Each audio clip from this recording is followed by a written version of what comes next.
Good morning, everyone. It is still just about morning. I am a little bit early today, I think. I am, yes, I'm 7 minutes early. Oh, there's 15 of us here and 6 likes already. Right, so my computer has just informed me that kittenish behaviour has gone live. So that's good to know. Good to know. How is everybody? She takes a little while to warm up and turn on this one, but she likes to announce her presence when she is. So I managed to do all of the hemming of all of these yesterday, all of the leveling, and then I have sewn on the bias binding and I have pressed under anything that I'm going to machine stitch. So today is going to be a hemming day. My hand still hurts. It's still sort of put pressure on here. There's still a little lump there, but it's way better. Although I still have a giant purple bruise on my calf. Most of the bruises have gone sort of like yellowy and nearly gone away. But yeah, the one on my calf is still giant. Fun times. Fun times. So Caroline's here, good morning. Leslie says good morning. Fanny says hi. Hi, Fanny. Leslie says good morning, Sean. How are you, lovely? Very well, thank you. That's the second Leslie. And Caroline says happy rainy Sunday. It is indeed, isn't it? It's just stopped raining as I came out of the house, which was nice. Susan says good morning from Georgia. Good morning. Yvonne says hi from Holland. Good afternoon. Nikki says good morning. So yeah, I am kind of back in the swing of things, which is good. So I thought what I would try and do today, as I say, is finish off all these hems. There's a lot of hand sewing there, so I probably won't get them all done today. At least not in the sort of 4 or 5 hours I'm gonna sit here with you guys. Although who knows, we may do. I have run out of white bias binding, so a couple of them I have had to. I'm just going to have to machine hem, and then one I've just done a rolled hem, and I'll slip stitch that into place because that works just as well. But yeah, I've run out of white bias binding and yellow, and I think black as well. So I need to order myself some more bias binding. Debbie's here. Good morning. Excuse me. Good, Gracer. Good evening from Brisbane. Hello, welcome. So yeah. As you guys know, I was supposed to be in London this week, or this weekend, but Wilson and I have decided that I am going to go and help him move. So I'm going to London on the evening of the 29th of September. Let's see if I get, going on the evening of the 29th of September, and then I'm going to be coming back on like the 11th of October because he's taken a week off. We had taken like 5 days off, but he's decided to take the extra couple of days off at the end of the next week to spend with me. So that's nice. So I'm going to be up there for like 7, 8, 9, 10, 11, 12, nearly 2 weeks. Well, 12 days. So that will be nice. And hopefully we can get his house sorted for him. He didn't want me to come and do it because he was just like, oh, I don't want you to have to like move boxes and stuff like that. And it's like, I don't have to do that part. I can stay in the new place and, you know, when the van driver comes, receive the boxes and things, like, you know, I can help. It will be fine. So yeah. Jacqueline Williams says, good morning, Sean and Peeps. Good morning. And Nikki says, love the fabric of your top or dress. It is a Michael Miller Bed of Roses print. And I do think I actually need to put some darts in the back of this neckline because it is a little bit gapey. It's the Butterick 6244 with the Vogue 9357 skirt with the giant pockets. So yes, it's definitely. I was trying to replace the bodice of this dress. I'm actually a bit warm, so I'm going to take that off anyway. Yeah, I was actually trying to replace the bodice of this dress because, as we all know, the bodice of the 9357 has very pointed darts that are like up here, an inch above the apex, which is just weird. So I tried to replace it with the Butterick 6244, which is nice, but it is quite gapey at the back. So I think I just need to put a couple of darts in there just to shape it to my back. Although it's not the worst thing in the world. Like, I'm sure if I hadn't like pointed it out, then nobody would have said anything. Well, actually, maybe not. Ilova's here. Good morning from Ohio. We'll be in and out playing a round of golf in about an hour. Lovely dress, love the flowers. Thank you, Ilova, and good luck with the golf. And Kim says, morning, everyone from Guernsey. Good morning. I'm just about able to read the comments from here, so if I do get anything wrong, I'm sorry.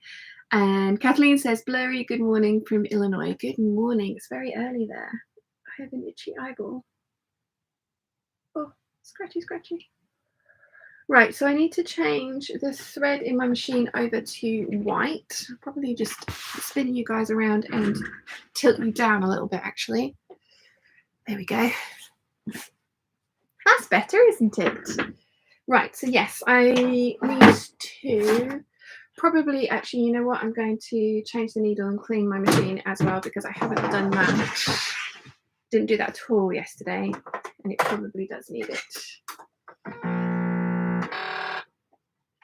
Always looks like a bit of a noise when we do this.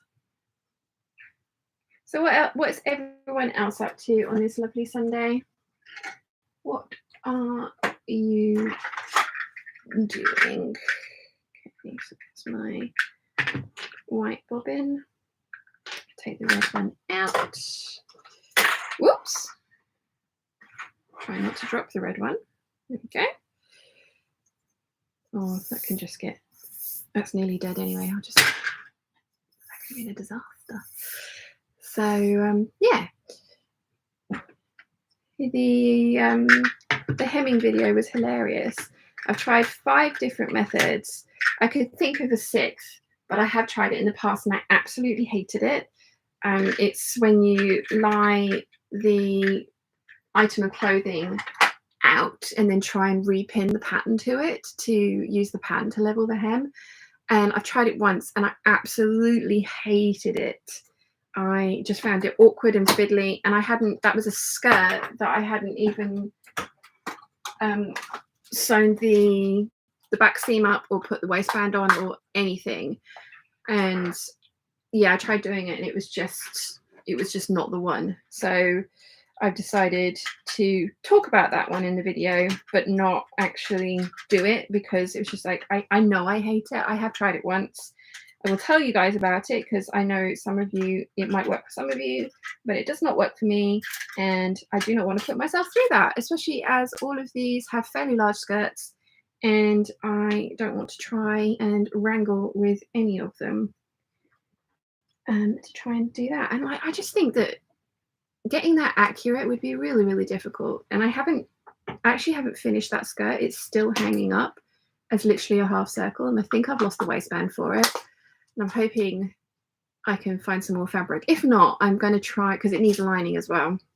So I think what I will do is try and do one without a lining on it, because I have a couple of skirts like that.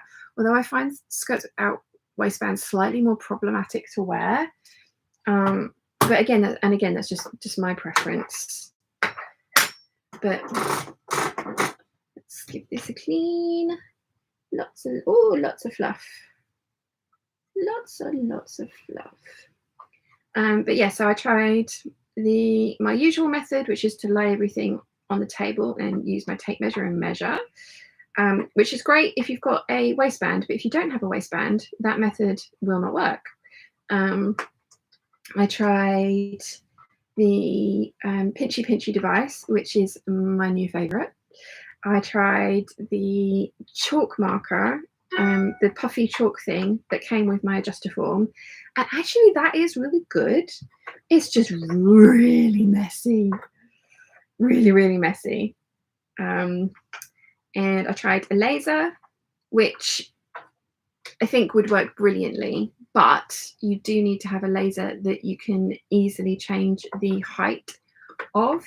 And Dad's one that you could do that on, the laser part had actually corroded, so we couldn't use that. So we were using our neighbour's one, which is just a little handheld one, and that didn't work so well. Whilst the line it gave was really clear and it would be really easy to pin into that line, I think it just did not work very well. And string across the door was an epic fail. I probably didn't do it right, but it was an epic fail. So yeah, I just need to film the intros and outros for that. I mean, I've basically told you guys what's in the video, so you guys won't need to watch it.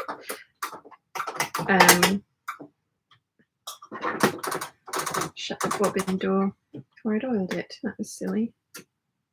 There we go. Let's try that again. Yeah, I've told you guys all the video now, so you know, and you don't need to watch it. But I am still going to put it out. I googled how to level a hem actually, and there was like 3 videos came up, one of which was mine. So it's just like, oh, okay.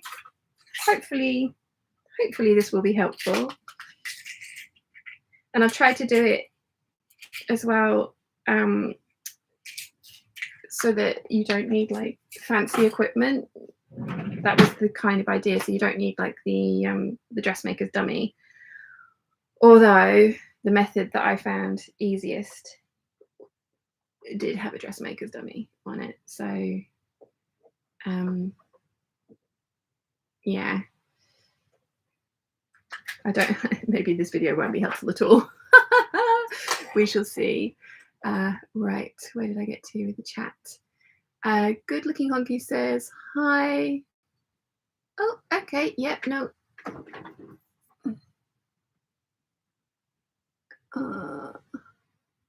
Bye bye. Okay, Caroline says Sadan is nudging the screen to say hello. I've started the ukulele blanket crochet. Oh, cool. Kathleen says, hope to finish newsboy cap that I started yesterday using brown herringbone wool. I'll post when it's done. That sounds awesome. I'm looking forward to sort of slightly cooler weather so I can start doing those kinds of things as well. Because I do owe you guys a sew along for that Vogue 9044. Crafty Made Stitches, good morning from North Carolina. Good morning.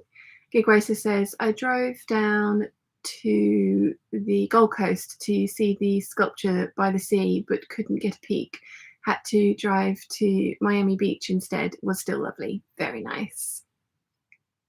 Jacqueline says, I'm watching you whilst I sort out my charity shop finds and then do the tweaks they need to be wearable. Oh, very nice.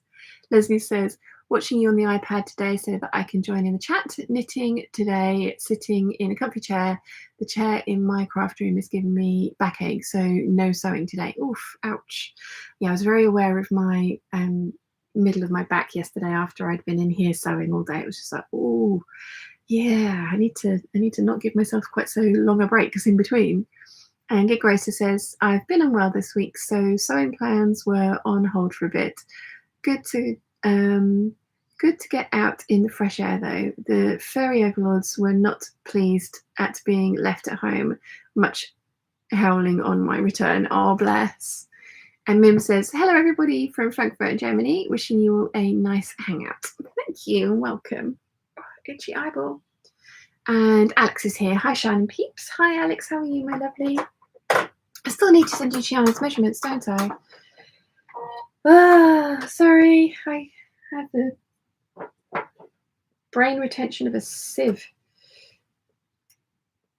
I remember to do these things when I see your name and I'm like, oh, I must do the thing. And then I forget. I am terrible. Mim says, did the Butterick 6018 in Jersey turned out well? I will post it. Oh, yes, please. Would like to see that. Okay. So that's done.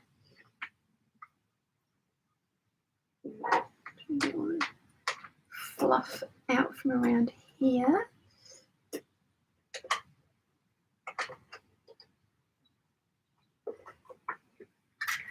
Okay, so thread the machine, put the table back on.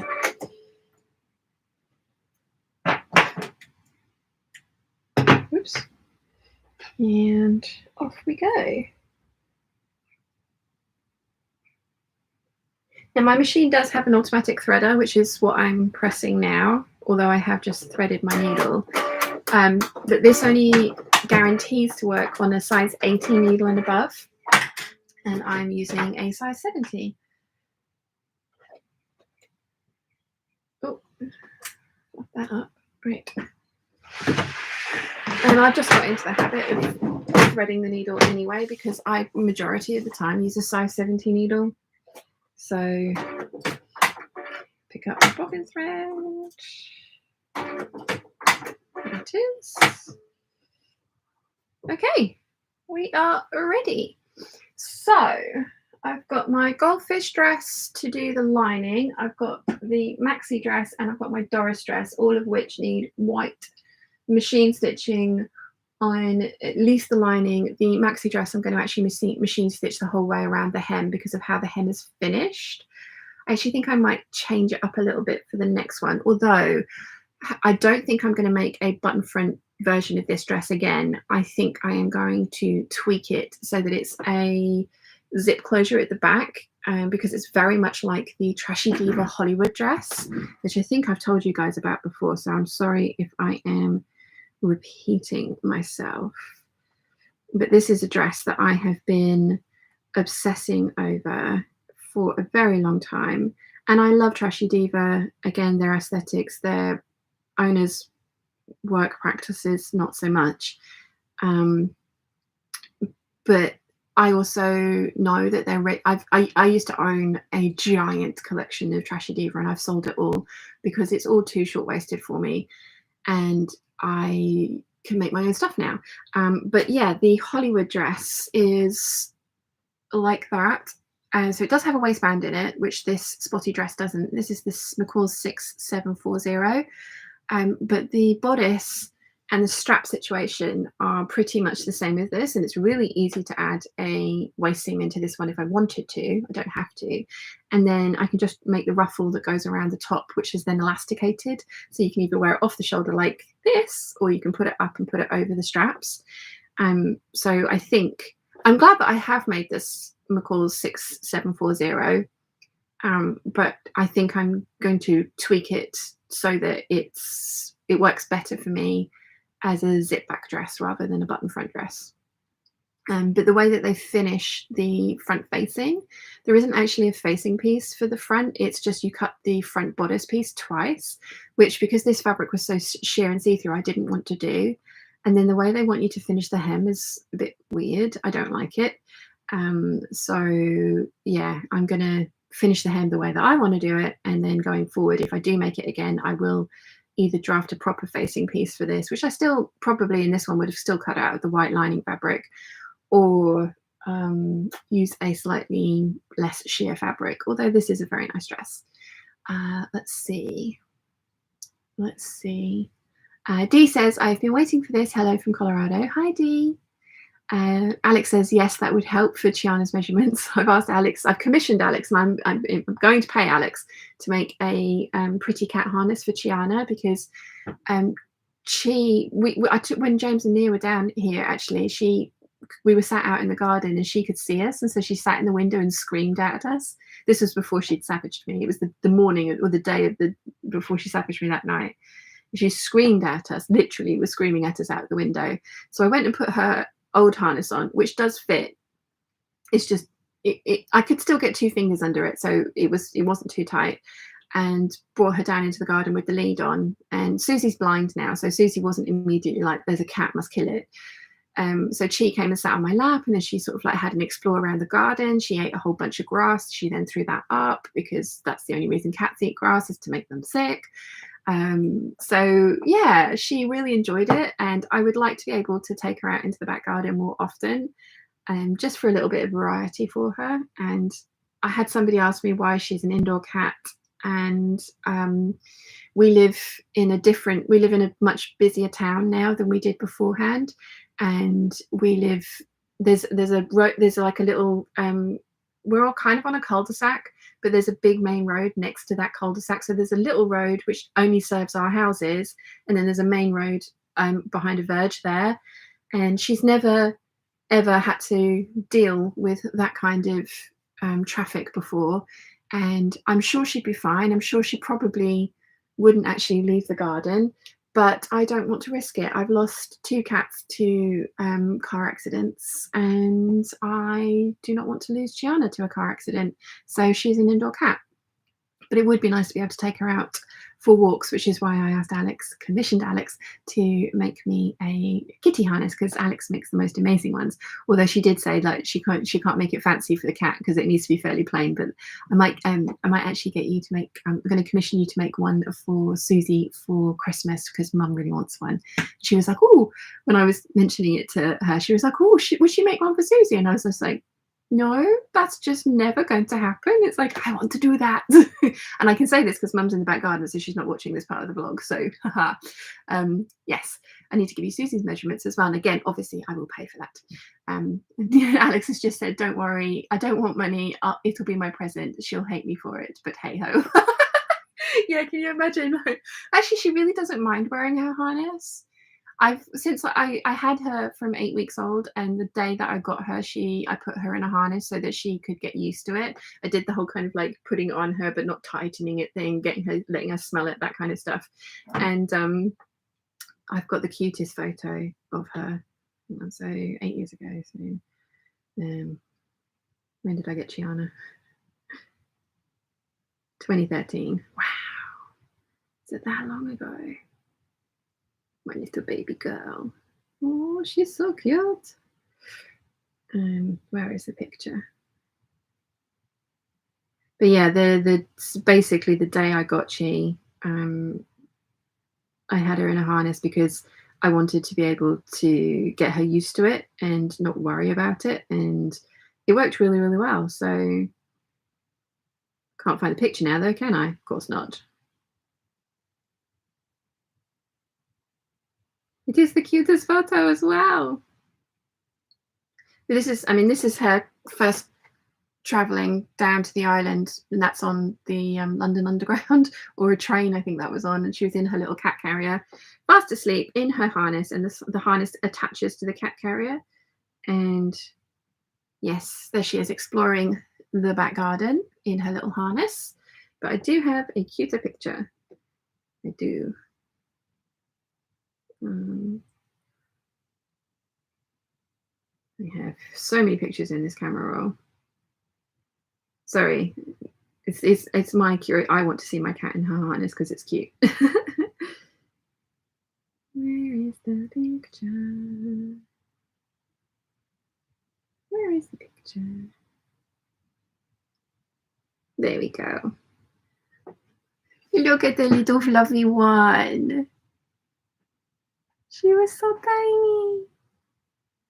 So tiny.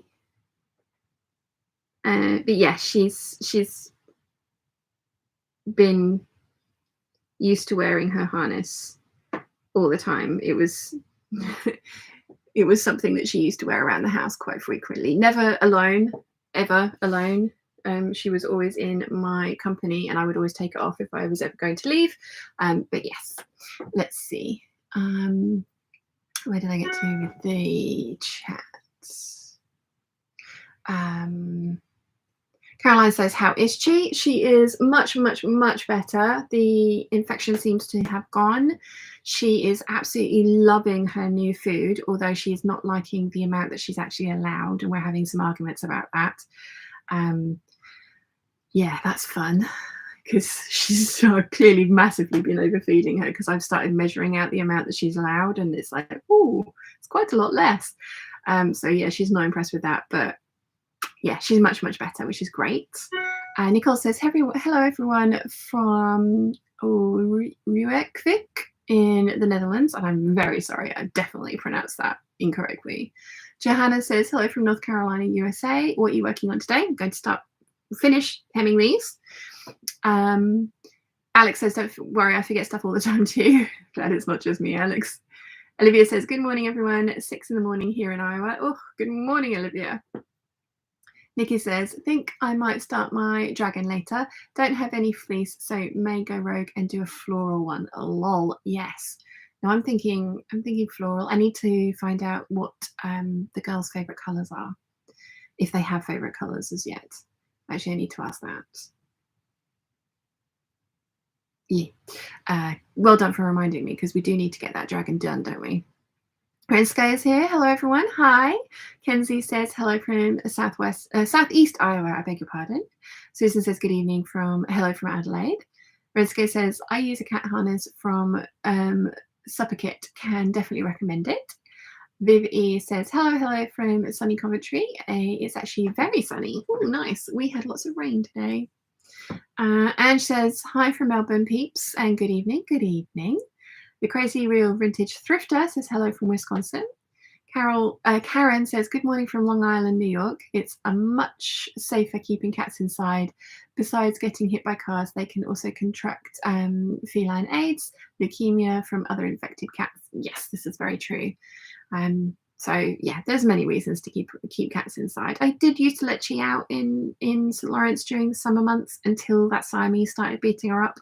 And then it became a indoor cat again because it was just much easier and cheaper because the vet bills were getting expensive. Let's see. Sal says, good day, Sean and Peeps. Hello, good evening.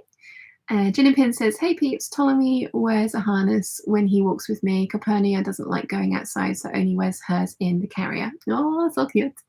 So cute. I'm so sorry that it's Calpurnia that doesn't like cat milk, isn't it? There's so many cats that I've met that just do not like it, and Chiana goes nuts for it. So whenever my neighbours were looking after Chi when I was on holiday, I always used to kind of like get them a thank you present, and then also get their cats a thank you present to say thank you for letting me borrow your owners. And I gave them cat milk one time, and he ended up giving it back to me, and he was just like, "Yeah, I'm not interested." Chiana goes nuts for it, which is great because that's how I get medicine into her. They give me liquid medicine now instead of pill form, so that I can just stick it in her cat milk and she drinks it. Olivia says, hi Kenzie, I'm from Southeast Iowa also. Keokuk. Definitely said that incorrectly. The Crazy Real Vintage Thrifter says, I love your fabric of your dress is made of today. I'm late to the party, so I'm sure it was already discussed, but I just wanted to add my compliments. Also, don't forget to like the stream. Thank you. And Olivia says, give a thumbs up, everyone. And there's 98 of us and 26 likes. Yes, it's quilting cotton. Somebody was asking in a group, I don't think it was the Peeps group, but somebody was asking, like, what, maybe it was the Peeps group, why quilting cottons fade, because surely you need to wash quilts. So why would quilting cotton as a clothing fade? I always wash my clothing at 30 degrees and I don't tumble dry it. I do tumble dry the fabric form just to try and make it shrink as much as it's going to shrink.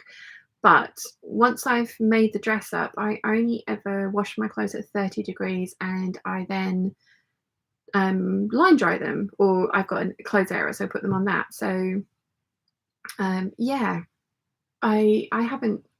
I also don't wash my clothes, without wishing to sound gross, I wear a slip underneath these, so I wash my slips frequently. You know, I don't wear a slip more than twice ever, and only once if it's been particularly hot or activity laden day, as it were.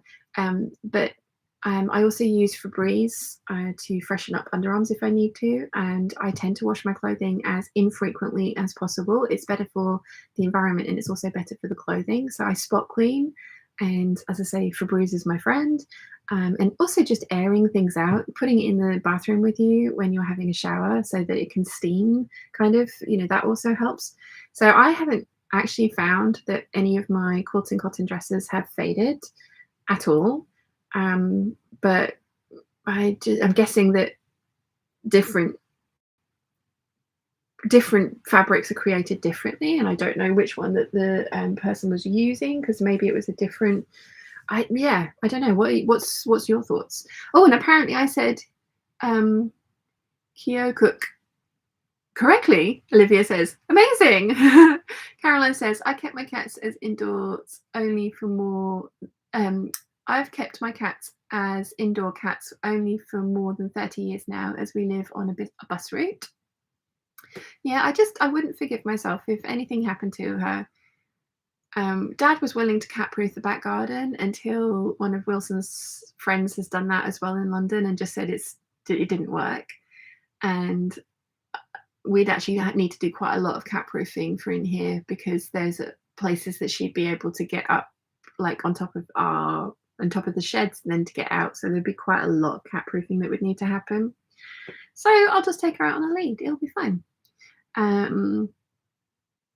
Let's see. Kathleen says lots of American Indian town names in the Midwest. Keokuk. I live in Kankakee in Illinois. Try pronouncing that correctly. I'm sure I haven't. Kenzie says, Olivia, you are going to the fabric sale in Cantrill on the 22nd and 25th. And then Alex says, I've posted some new webbing on the Facebook group. Let me know which one to leave for Chi. Oh, thank you so much. And I am going to pay you, Alex. Right. Okay. Let's start some. So 30 minutes in and I've started. So I turned the machine on and threaded it. You know, I tried. But let's start some sewing. I'm going to do the McCall's 6740 dress first. So I leveled the hems and I pressed all the hems under last night, and I sewed to make that easier. I sewed a line of stitching and then used that as my pressing guide. So actually I need my number 5 foot on. Actually, you know what? Apparently Mum's got an edge stitch foot. I'm going to go and steal it and see how it works.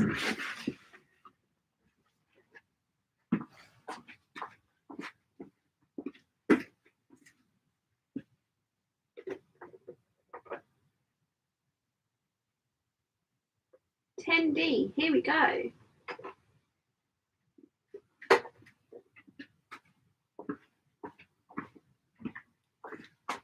I wonder what one of mine I can swap out for that. Right, so I was going to get one of these for myself when we went to the show, and they didn't, Frank Nut didn't have any accessories in stock at all, but they were doing free shipping and a show discount, I think, but only for a certain amount of days, and I didn't take advantage of it. It was silly of me, but never mind. Kathleen says you were pretty close to correct with your first attempt of Kankakee. Bravo, thank you. It's probably going to get worse now though. Gin and Pin says, if you have the room, another option might be a catio for her. Yes, that's something that we are thinking about. Although I'm on the top floor and we're trying to work out a way of like just building one as like a balcony for the cat on the side. I personally would love it if it had a little balcony and then it had a run down the side of the house and then she could have like a little area at the front. I would love that, but it's not my house. And if it was my house, I would be making the effort to cat-proof the garden or make her a much bigger catio. So yes, definitely love that idea. But I think we're going to try and do her a little balcony one so she can at least go and sit outside if she wants to. She's never been much of a sunbather, so it's not. Let's see, 10D. Need to remember to tell my machine what I'm doing. But this machine's great as long as you tell it what you've done. So if you put like a different stitch plate on, if you put a different foot on, it won't let you break the needle because it's just like, aha, you have done this. This will not work with this. But if you don't tell it, then it will allow you to, you know, put a needle down either through a stitch plate that doesn't have a big enough hole, like the embroidery one, or like through a foot. For example, this is weird, I haven't used this foot before. Like through the zipper foot, my zipper foot, where the needle is centered is like a metal, you know, plate. So if you try and put a needle down on that, it shatters. Ask me how I know. So as long as you tell the machine, like, hey, I've just put this foot on you, and you try and do something then, and it's just like, dude, that won't work. Break the needle. Nah. It's like, oh, okay. But you need to remember to tell it what you've done. Right, so let's give this a go. Let's see. Catio. Yes, I've caught up with comments as well. This is impressive. Right, so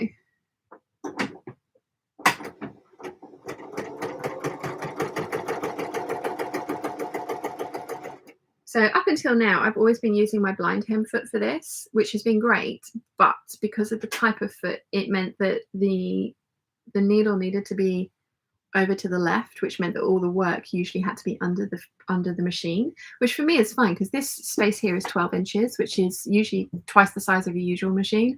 But if you have a 6-inch throat space and you've got a giant something that you're working on, trying to put that all under this is not the best. So definitely, I mean, already this is brilliant. So yes. Busy Bee says, hello, Sean from Sunny Nanny. Hello, how are you? And Christine says, hi from Lancashire Coast. I love my edge stitch foot. Yes. I didn't realise Mum had one. And I do kind of want my own because I don't want to have to keep stealing Mum's feet. But then having said that, and then, I mean, also at some point, I'm not always going to be living here, although when I do move in with Wilson, I am going to still work down here. So I'm going to split my time 2 weeks here, 2 weeks there. So for the foreseeable future, all of our stuff is going to be in this room.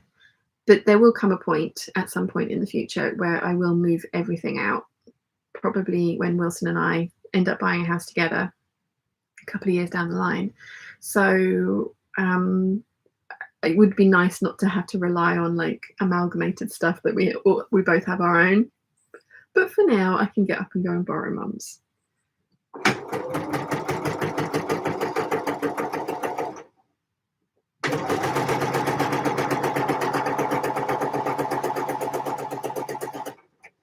I also really need to learn how to use the blind hem foot properly, and I need to practice my rolled hem foot as well, because my rolled hem foot would have been perfect for the Sew Over It Doris dress. But I've tried it once and I hated it. It was really difficult, but I think I got quite a narrow one. I think I should probably maybe get, because they'd come in different sizes, the rolled hems. So let's see.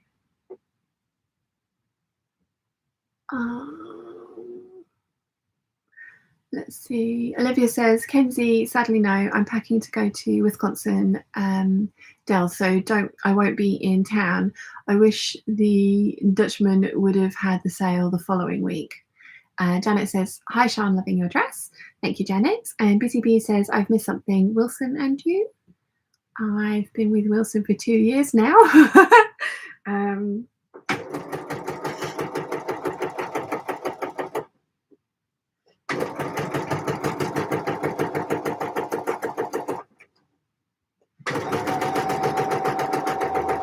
Yeah, and totally best boyfriend ever, because he has bought a flat literally behind the Gold Hawk Road. Literally. Oh, the moving on part. Yeah, no. So the flat that he's bought, as I say, is on the Gold Hawk Road. And when he was flat hunting, he was, he wanted my opinion, because it is going to be somewhere that we end up living together for probably a couple of years, because he doesn't want to move again for sort of 3 years. But that also gives me plenty of time to save up money to put towards mortgage and deposits and stuff for the next house. But yeah, we talked about it, and there's no room for me to work in this new flat. There's only room for me to live in it. So Chi and I are going to spend a couple of weeks there, a couple of weeks here. And what I'll do is, with my filming schedule not having to be every day now, I think I'll be able to work it so that the 2 weeks I'm here, I'll have like 1 day off with Mum and Dad, and we'll do something fun. But the rest of the time I'll be working and, filming all the raw footage for sew-alongs or for lookbooks, all those kinds of things. And then when I'm up in London, I can be editing, or then, doing like where to shop on the Gold Hawk Road, or let's go and look around the V&A together, and those kinds of things. So I'm trying to work it out so that I will be able to work in both locations. And I mean, I did look at maybe hiring space to have a studio up there, but it's so expensive. It's so expensive to hire a studio space, even like on the outskirts of London. And it just got to the point where it was like, I'd rather save that money so that we can, you know, upgrade the, you know, hopefully get like a 2-bedroom or even a 3-bedroom flat for the next one.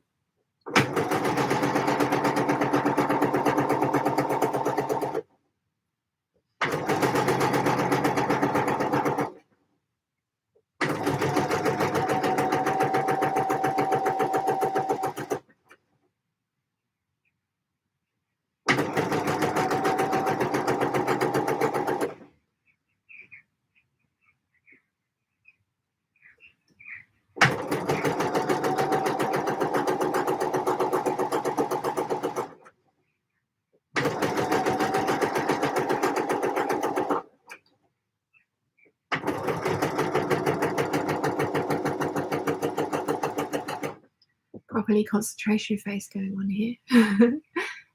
Leslie says, sewing machine always sounds so therapeutic to me. Yeah. Olivia says, yes, Keokuk is named after Chief Keokuk. He is buried in Rand Park under the statue facing the Mississippi River. Good knowledge. I mean, obviously you live there, so you know this, but yeah, I like that. Marie says, a good day from Long Island, New York. Good morning. And Busy Bee says, cool, well done you. Thank you. And Jojo's here. Good morning, everyone. Hello, Jojo. How are you feeling, my lovely? Right. So hemming this neatly is going to be interesting because this is a curved edge, which is why I prefer to use bias binding, but that is not an option because I've run out. So I'm going to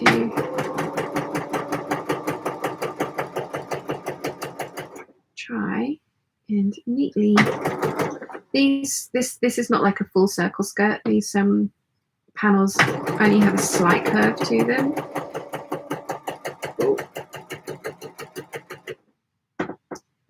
I'm definitely going to need to press them after they've been sewn, but I think it's going to look all right. I mean, I hope it is, because otherwise I'm going to try and pick it all.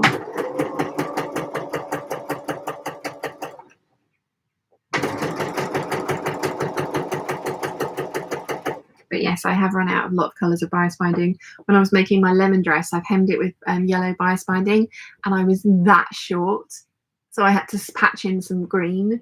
So I've got like a little green patch of bias binding in the hem of my lemon dress.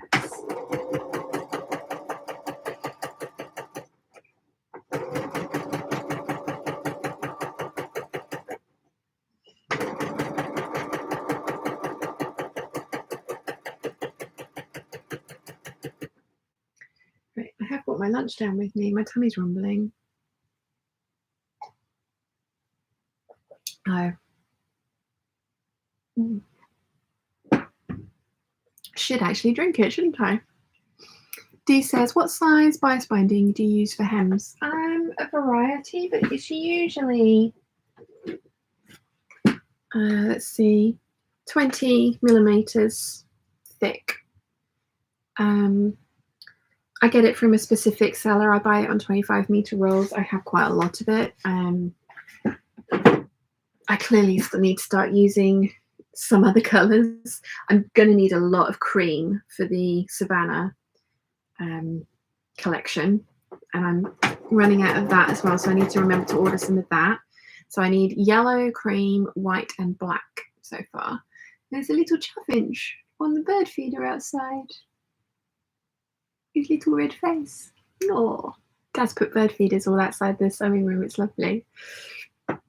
Jojo says, all good, lovely. Mina is coming along nicely this weekend, though I seem to be unpicking every seam at least once. Are you still procrastinating your corset as well, Jojo? Linda says, good morning from Long Island, New York. Good morning. And Nimue says, hey peeps, greetings from a very autumnal Oldenburg. Good afternoon, Nimue. Right.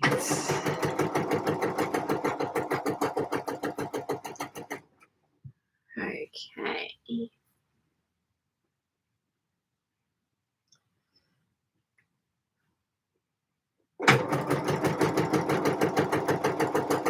I am enjoying this foot. I am enjoying this foot a lot. Ooh. Just trying to be careful that I don't go off the edge, because I am trying to sew quite close. I think I missed a tiny bit there, but you know what? I'm not going to worry about it because I think it's like 2 millimeters, so it'll be fine. Ange says, I did hear the finch chirp whilst you were hemming. Yeah, they're having a whale of a time out there. There's some blue tits as well. And Rhonda says, good evening from cold, windy Melbourne, Australia. Good evening. UFC Mom says, happy Sunday from Central Florida. Hello, welcome. And Ange says, quick, Nimori says, don't forget to like the stream. Yes, 113 of us and 43 likes. Ange says, quick question on the bias binding. Do you use that to hem all your skirts? It's a lot of tape, or only on circle skirts? All of them. All of them. I would have used it on this if I'd had enough, but I didn't, and I didn't want to wait because this stuff's been hanging there for so long, and if I just let it keep hanging, it's going to just end up being, so I'm trying something different with these ones. But yeah, so this is a half circle skirt, this is a full circle skirt, this is a quarter circle skirt. Yeah, all of them. I like how it looks. It doesn't give you a very deep hem because obviously it's only, you're only sewing like 1/4 of an inch binding and then turning that up, but that's just my preference. I know lots of people, I've got an itchy end of my nose, I'm sorry. Lots of people prefer a heavier hem to help weight down the skirt. I find that if, especially in rayons and things like that, the bias binding tends to be heavy enough to weight it down well anyway. But yeah, I like how it looks.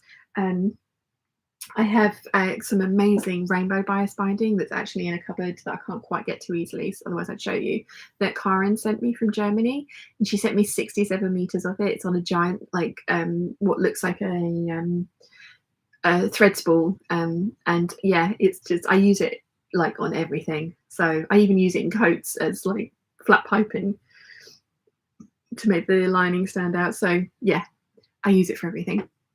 Jojo says, yes, the Yoda of procrastination is very much still in the house. Corsets are hard. Yeah, I really, really want, I'm in the same boat as you, Jojo, although you've obviously got a lot further than I have. I really want to make a corset. I'm also absolutely terrified about it. And at the moment, this month, I cannot afford to buy the stuff for it. So I'm going to have a look at next month's finances to see if I can afford it, because I also need to buy, but with the way that the vote is going on the Patreon Peeps group, I'm going to have to buy some £20 a metre coating to make a cape.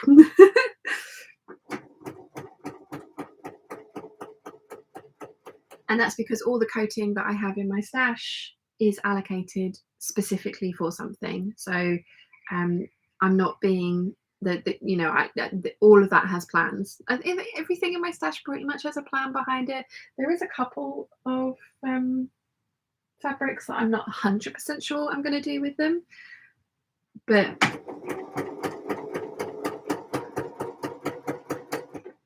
pretty much all the coating fabric has definitely got firm plans behind it.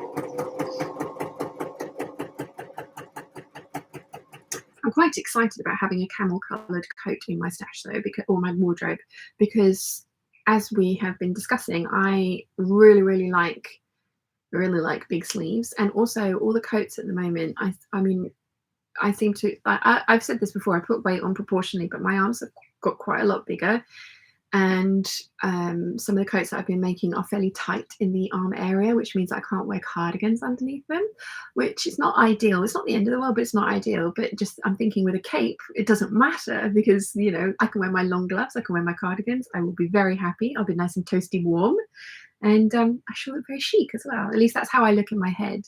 I don't know if I am going to end up looking like the Zimmerman model in reality, because they're tall, wafy things, and I am not. I am a tall, curvy thing, so it will be interesting to see.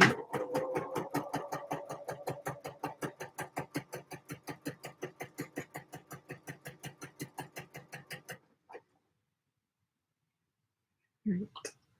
Getting there.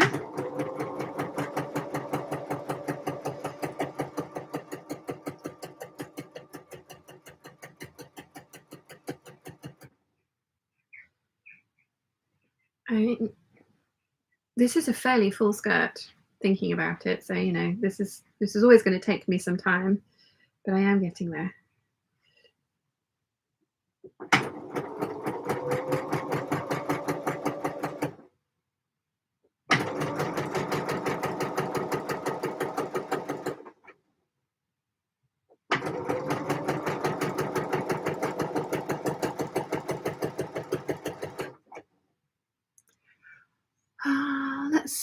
Let's see. Where did I get to in the chat? Olivia says, I haven't been able to refill my bird feeders because of the bird illness that has spread throughout America. I'm just waiting for all clear. I miss the birds in my yard. Oh gosh, yeah, I hadn't even heard of that. Yeah, mum and dad they used to have it in front of their sitting room windows, and I'm hoping that they will be able to again when they have the deck back out there, because we're going to build a deck next year. But yeah, I would miss not having little birdies to look at. Sandra says, hey peeps from Woman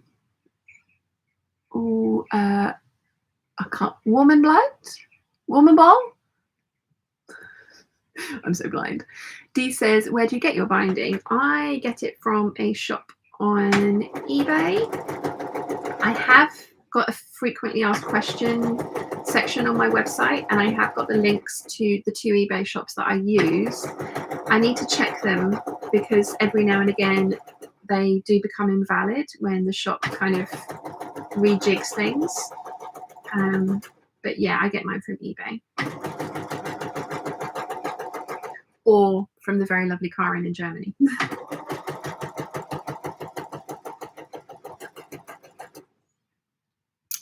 Nimue says, I'm waiting for the kitchen to be available because I have more cutting to do for a quilting project, and my back will appreciate the higher surface. Still not high enough. Yes.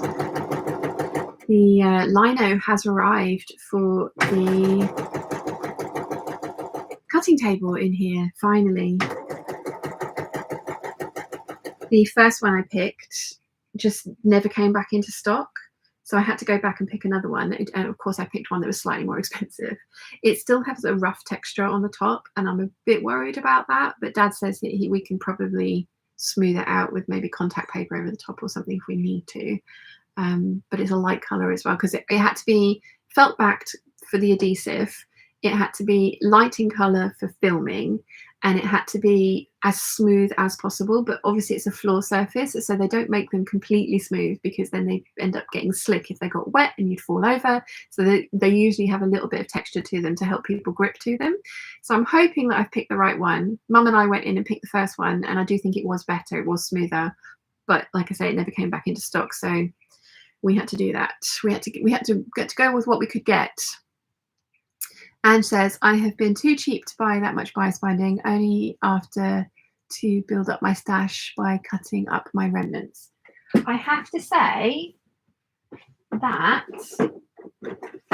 I did feel super proud of myself for making my own bias binding, and I did use this, and I have used this, but I've realized, because I don't really make very many plain items of clothing, that I don't like clashing bias binding on the inside. So whenever I use a plain piece of clothing, then I will use some of my homemade bias binding.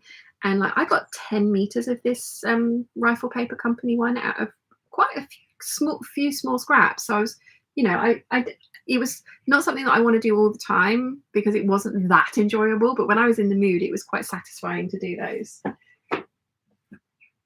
But yeah, because I use it so often, I am incredibly lazy, and especially because I use so much of it so often, I do like buying the pre-made ones. That's again a personal preference. If I'm doing something like one of these dresses, the leopard print dress back there needed bias binding for finishing the armholes and the neckline, and so I made bias binding from that fabric one, because there were pattern pieces for it, and two, because I wanted it to look as good as it could. But then for the back seam, centre back seam of the skirt, I used shop bought black bias binding. So yeah, like you can't see it, but I've got an entire Missouri Star quilt bag down there that the very lovely Michelle sent me, and it is full of scraps that are too small for anything except maybe like collar stands and under collars and perhaps back yokes and insides of cuffs and those kinds of things. But I don't make that many shirts, so I don't need them for that. And again, I don't make many plain things, so I wouldn't want to clash prints because I'm not very good at it. But the other thing that I could do with all that is make it into bias binding. Yeah, maybe I should go through and like pick out colors that I could use the same. So, you know, say like use white thread to attach all the pieces together to then maybe I should do that one day. But again, if I'm in the mood. But there's also the fact that I probably wouldn't use patterned bias binding very often anyway. And there's too much work that goes into it to make it to sell. I am so impressed with Laura from Miss Becky Seamstress, because the bias binding that I've had from her, which has got dinosaurs on it and I want to use on the outside of the garment so you can see it, she makes all that by hand. I'm just so impressed.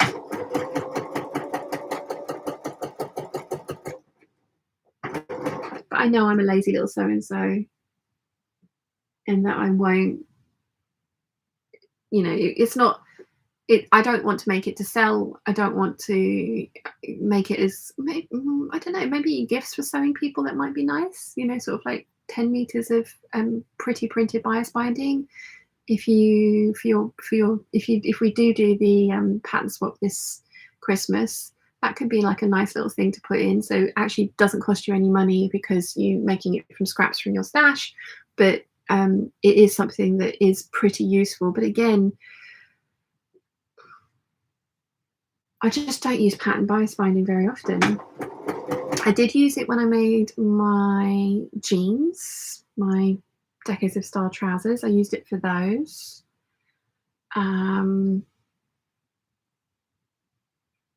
Yeah, maybe I should. I don't know. What do you think? What do you think? Let's see. Oh, I've got behind with the chat.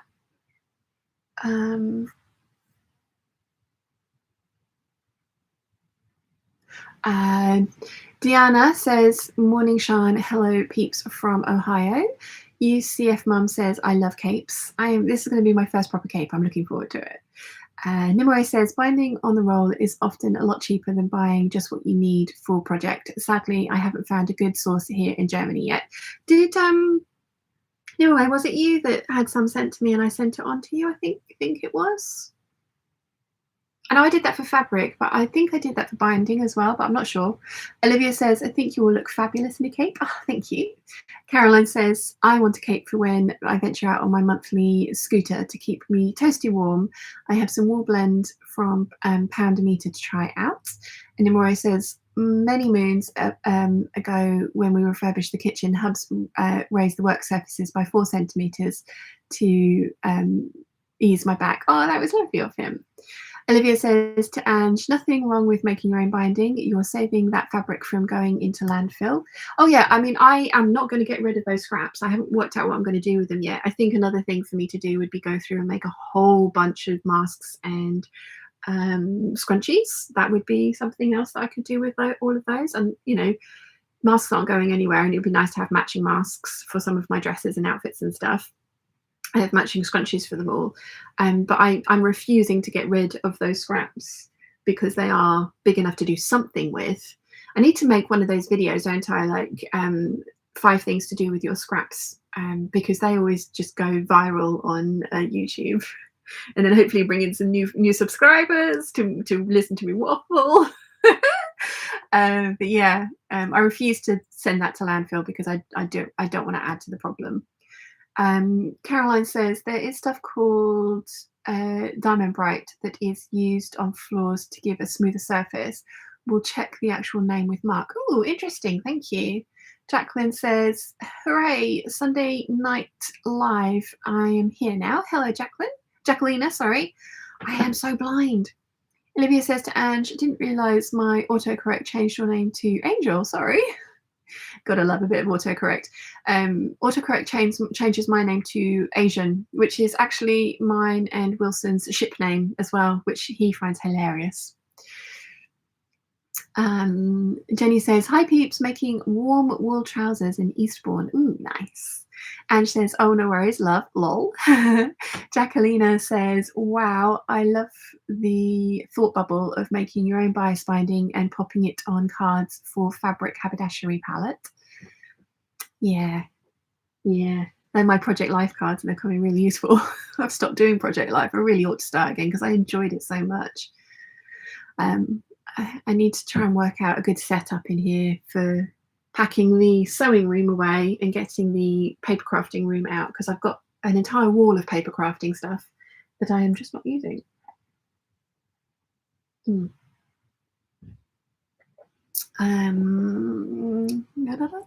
did I get to? Nimoy says to Caroline, nice. If I ever get to set up my own kitchen, I'll raise everything up significantly. For now, I'll have to live with standard height my parents chose in the 70s. Jacquelina says hi to Jenny Lloyd. Enjoy your trouser making. Catherine says, agree on the bias binding being nice but tedious to make your own, and I can recommend Frumble Fabrics as somewhere to get big quantities of bias, 25-meter rolls. Oh, cool. Yeah, I like Frumble Fabrics as well.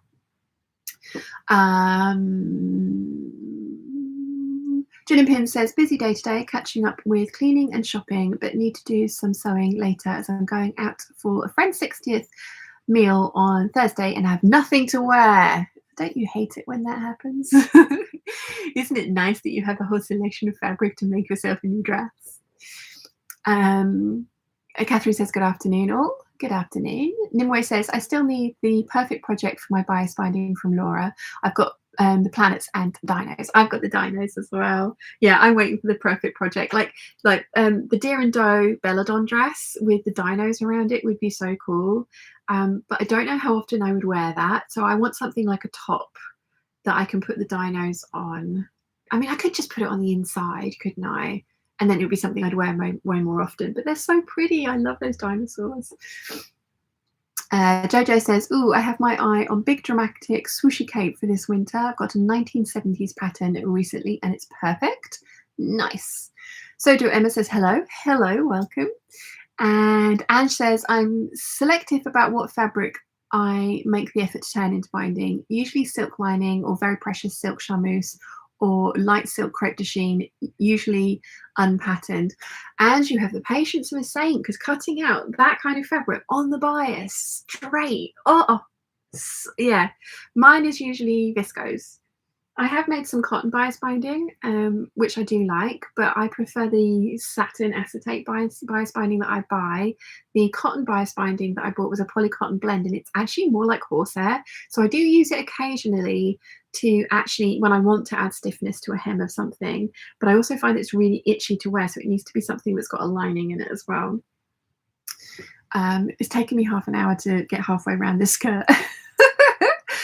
Nimue says, yes, you very kindly did send bias binding to me because the seller wouldn't even answer the international shipping for multiple rolls. The first colours are running out now. German autocorrect changes your name to Thin Shan, which means sense. Okay. I have little of that, but I like it. UCF Mum says, what are you drinking? It looks yummy. It is a mint chocolate Huel shake. When my brother and Big Bird aren't here, I tend to have that for lunch and then like a proper meal in the evening. But when we go out for lunch, I will eat yummy food. But yes, I tend to have those. I need to have them more often because I bought them and they're tasty and they're good for me. Karen says, just curious, but have you chosen a cape pattern yet?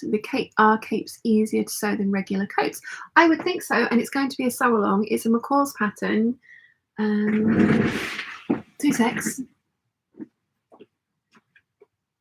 Capes. I have 2 cape patterns. It's this one. So McCall's 8029. And this is going to probably, by the way things are going on the vote, this is going to be the sew along for October. And we are going to be trying to recreate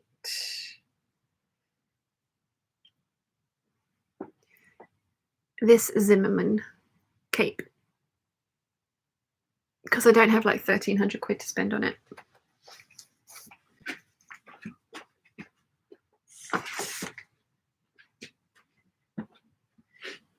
And I'm going to need to make myself a metric ton of, I was going to say a rude word then, metric ton of bias binding for that as well. And I need to make it extra wide because it looks like it's kind of at least sort of 5/8 of an inch, if not 3/4 of an inch. So I'm going to have to make some really wide bias binding.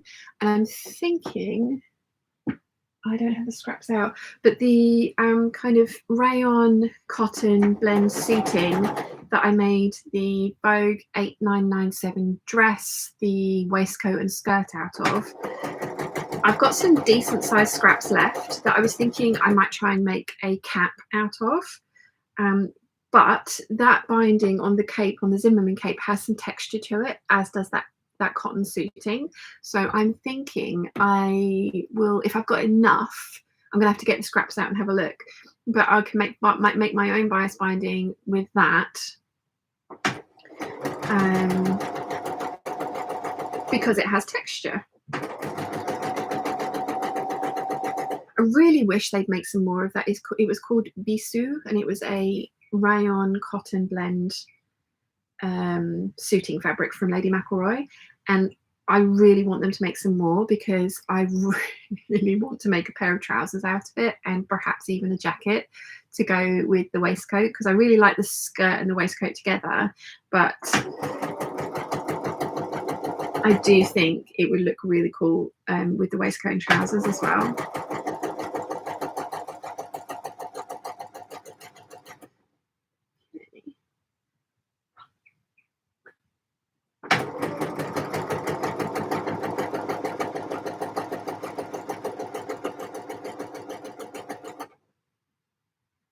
I need to pay attention to this foot because I have kind of accidentally gone off the edge a couple of times, not loads, and if it is loads I can always go back and just put a little slip stitch in there if I need to, because I'm not unpicking to re-sew, but yeah.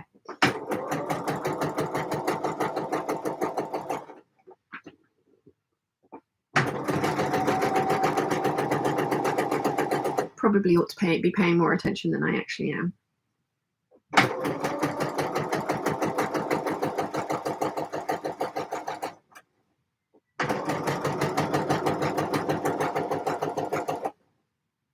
Okay, where did I get to with the chat? Karen says, just curious, but have you chosen a cape pattern yet? I've read that one. Sorry, Karen.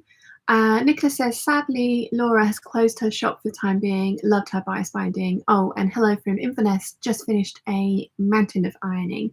Good morning, good afternoon from to Inverness. And yes, I hope she'll open it up again. There was some really good reasons behind her shutting it. But it was such a clever idea, and I just really respect the fact that she made it all as well. It's just amazing. Charlie says, my husband is 6'2" and I'm permanently in a wheelchair. Our compromise is a kitchen with half tall worktops, the other half for me. I get to have the low hob. Nice. Ange says, so easy to cut once I got the first cut on the True Bias. I have a cutting gauge on my rotary cutter. Nice. See, that's the thing. I don't like rotary cutters, and you really would need a rotary cutter for that type of slinky fabric. Yes. And the only reason I don't like rotary cutters is because I'm so used to scissors. I find them very alien to use. So that's why I don't, because I do get asked quite a lot why I don't use a rotary cutter. I just prefer scissors. And again, I've always said that, you know, whatever works for you is the right answer. Nothing is right or wrong in sewing.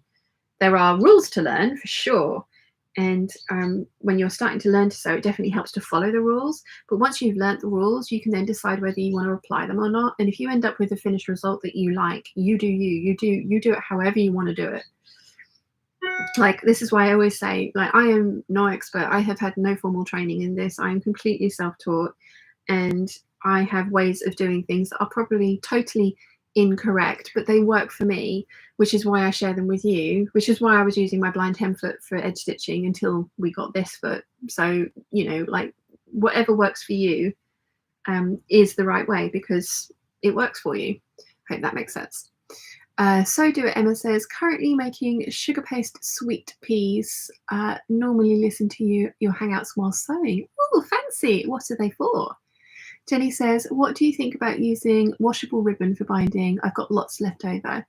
I mean, yeah, sure, definitely. Lots of patterns call for ribbon instead of bias binding as a decorative trim. So, you know, again, try it out, try a sample of it, see if you like it, and go for it. So yeah, why not? Sal says, well, I just got a new sewing job for tomorrow, reattaching the buttons to my satin trousers that just came off. Oh no. Oh yes, get the alterations and repairs done immediately, because otherwise they can end up sitting in your like to be done stash pile for a very long time. Ask me how I know. Anna says, good morning from Minnesota. I am up in time to hang out. Don't forget to like the video. Thank you, Anna, and welcome. Nimue says, I've made my bias binding even wider from a printed cotton to decorate the edge of a fleece coatigan. I didn't do the best job attaching it, lack of experience, but I really like the look. Nice. Did you machine sew it both sides, or did you machine sew one side and then hand stitch the other like you would for a quilt binding? Or at least like I would for a quilt binding, because that's how Mum taught me. Some stray threads here. Let's get rid of those.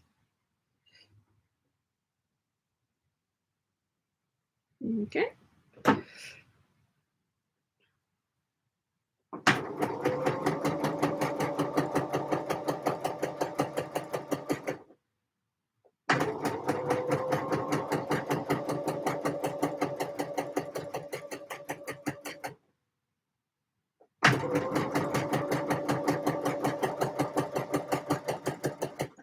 It has taken me nearly 42 minutes to hem this by machine. It's not even that big a skirt. Oh dear.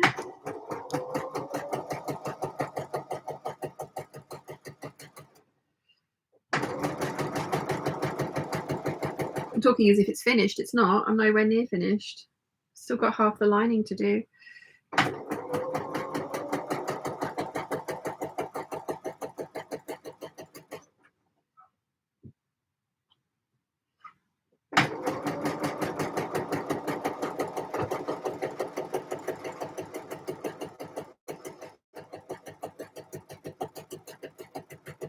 Yeah, I do think the way that they wanted you to finish the front edge of the bottom of this dress was a little bit weird.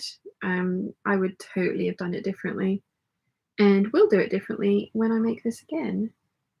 But then, as I said, I'm not sure I'm going to make it again as a button front dress. I will make it again because I really like the shape of this pattern, but I think I'm going to take the button front out and make it a zip back dress.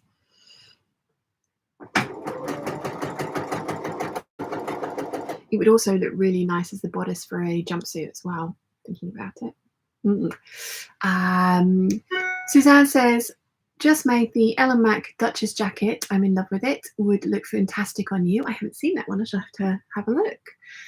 Catherine says, my wee black cat Bramble is helping me as I finish off yet another McCall's 8025 wrap top, my TNT pattern for a jersey top from an Art Gallery fabric jersey remnant. It is always nice to have the kitty helpers, isn't it? Let's have a look. So Ellie and Mac, what was it called? Duchess jacket.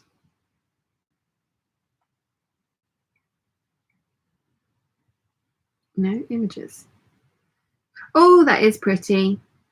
It's actually very much like the I'm going to show the kids version because it's in white rather than the adult version. That is very pretty. It's very like the Yaya Han one that I've got. So definitely something that I would wear 100%. Let's have a look at the McCall's 8025. Oh, that's nice too. I have that pattern. I do have that pattern.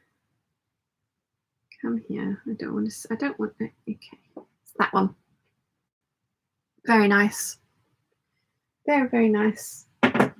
Yeah, I'm thinking my next thing that I'm going to work on are the stretch pieces from the Savannah collection. So like this one here and then those ones up there.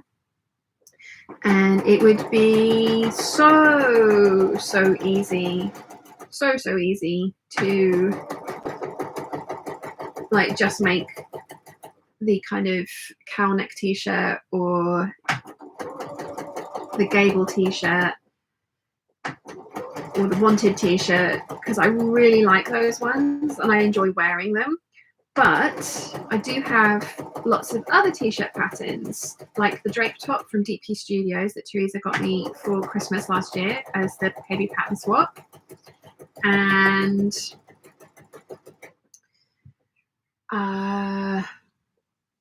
that's actually what I was planning on doing at one point during this hangout, was once I'd hemmed all these, because obviously I was going to get that done in 4 hours, 1 hour and 16 minutes into the thing, and I haven't even finished one.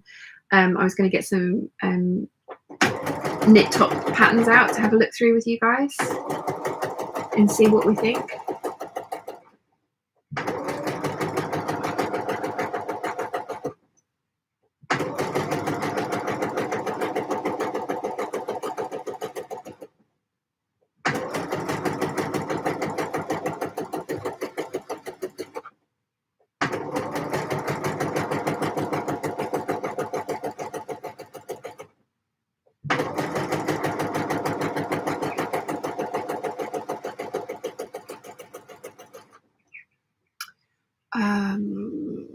Alex says, I'm going to love you and leave you for now. Might manage to come back.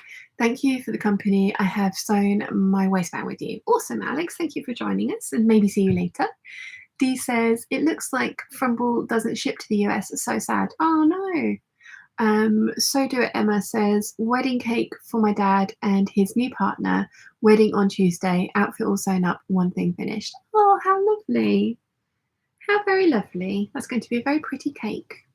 Mim says, what is the foot you are using called? Sorry if I missed it. It is the 10D. It's an edge stitch foot. So yeah, if you're a Bernina user, it's the 10D. And D means jaw feed, so I can have my jaw feed down, which is great. And otherwise it's called an edge stitch foot. So it's very like a blind hem foot in that it has a guide down the middle. But it means that you, with the blind hem foot, you can only sew on one side, and I've just been fudging it. But with this one, you can sew either side of the guide. You just need to move your needle, which is awesome. Sal says, I will be doing it will be done straight away because it's satin, thus silky and non-friction. They just slip straight off without the button up. Yeah, this is good. Debbie says, I do a little happy dance inside when a new sewer says they love what they have made. It's such a special feeling. Yes, definitely. Nimoy says, I tried catching both sides in one go on the machine, which was the mistake, even with very careful pinning. Hubris, I guess, given that the result is fairly decent.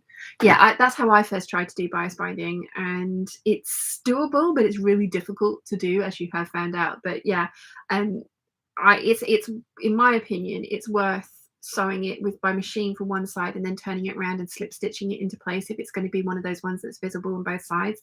That way it's technically invisible, and you can control it so much better. Having said that, if you still want to do it by machine, you would need to baste it into place, hand baste it into place. And if you're going to do that, you might as well hand sew it. But again, that's what I would do. So whatever works for you, you do you. Laurel says, good morning, Sean and Peeps. I see we're discussing bias binding. Thanks to you, I now use it to finish curved hems and love that method. Oh, gosh, yes. I am currently trying to hem a curved edge, which I've turned and turned again, and it is not easy. It's wanting to bubble and pucker. So I'm just going really slowly and trying to, like, make sure that everything lies as flatly as I can get it. And I'm not doing too badly.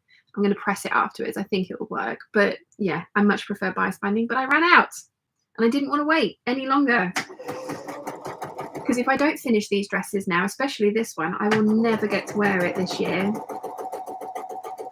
Because all of our hot weather is on its way out.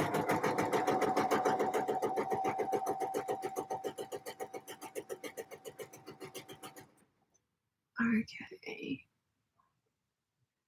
Charlie says, just had my I can't see, is that DH's significance birthday party. A friend of mine made the most wonderful cake, fruit cake, turned bottom up to be drenched in rum, then decorated with almond paste and star icing. Oh, how lovely. Catherine says, Berda 6911 is another tried and true jersey top pattern for me. Much better than the Starlark Twisty Tilly. I tried that. It was totally hopeless fit on small busted me. Oh, yeah, it's nice when you find tried and trues, isn't it? As I say, though, I want to try new things because I have so many patterns, so I need to try new things. Marina says, boys and girls, don't forget to like the video. Thank you. And Charlie says to Debbie, agreed, how wonderful to have managed to make a first garment. Yes. I'd be so proud of it as well. And Mim says, okay, thank you. No worries at all, Mim. Yes, highly recommend an edge stitch foot. I've only gone so long without one because I was getting by with my blind 10 foot. But this is nice. Because usually I'd have all of the dress under here to be doing this with my blind 10 foot. It is nice not to be having to do that with this one. Oh, I'm nearly finished. One panel left.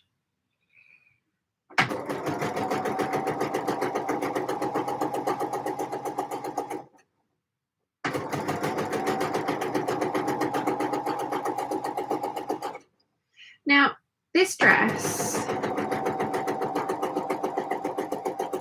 I have used navy shell buttons on, which I really, really like. But I'm going to do it up and show you in a second. Okay, so that only took me 40 minutes. Right. So I've used navy shell buttons for this dress, which are really, really pretty. But I am a bit worried that they look a bit odd with the polka dots. And I'll do it up and I'll show you what I mean. They kind of look like incorrectly spaced polka dots, and I'm thinking that maybe I ought to swap them out for some coconut shell buttons, which are going to be obviously buttons, not polka dots that are in the wrong place. Let me show you. Do this up. And you can tell me what you think, whether I should change the buttons or not. Because whilst it's still down here, it's still like a sewing project. It's not like an alteration. So changing the buttons over is something that probably will happen. Or am I being silly and should I just live with it? Let me know what you think.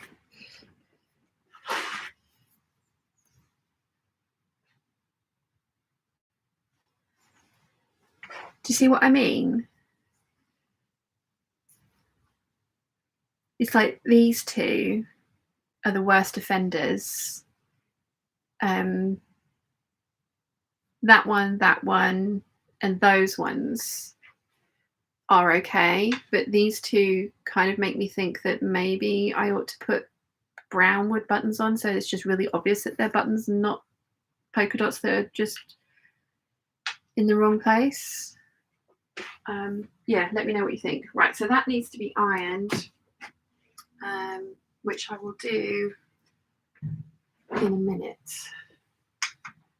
because ironing in here is a little bit antisocial for you guys. And you've taken the time to come and hang out with me on a Sunday, so I'm not going to turn my back on you for too long. Right, so goldfish dress, the outer is going to be finished by hand, but the lining can be finished by machine. So let's, and then once I've done that, I can finish off the facing edge. And then all that's left is, as I say, hand hemming. So I'm going to do all the machine sewing first.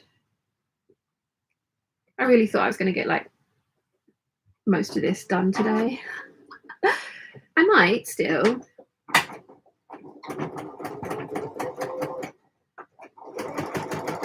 But I have to remember how much I waffle when we hang out. Because I do waffle a lot, don't I? Right, let's see. Ange says, the turn and turn again hem works if you base stitch once in the allowance and use it to slightly gather, then tucking the raw edge in between. Slow going though. Yeah, I don't do that. I try and do it with steam, and it kind of works. Well, I mean, it is working. I do need to press that hem, but it looks fine.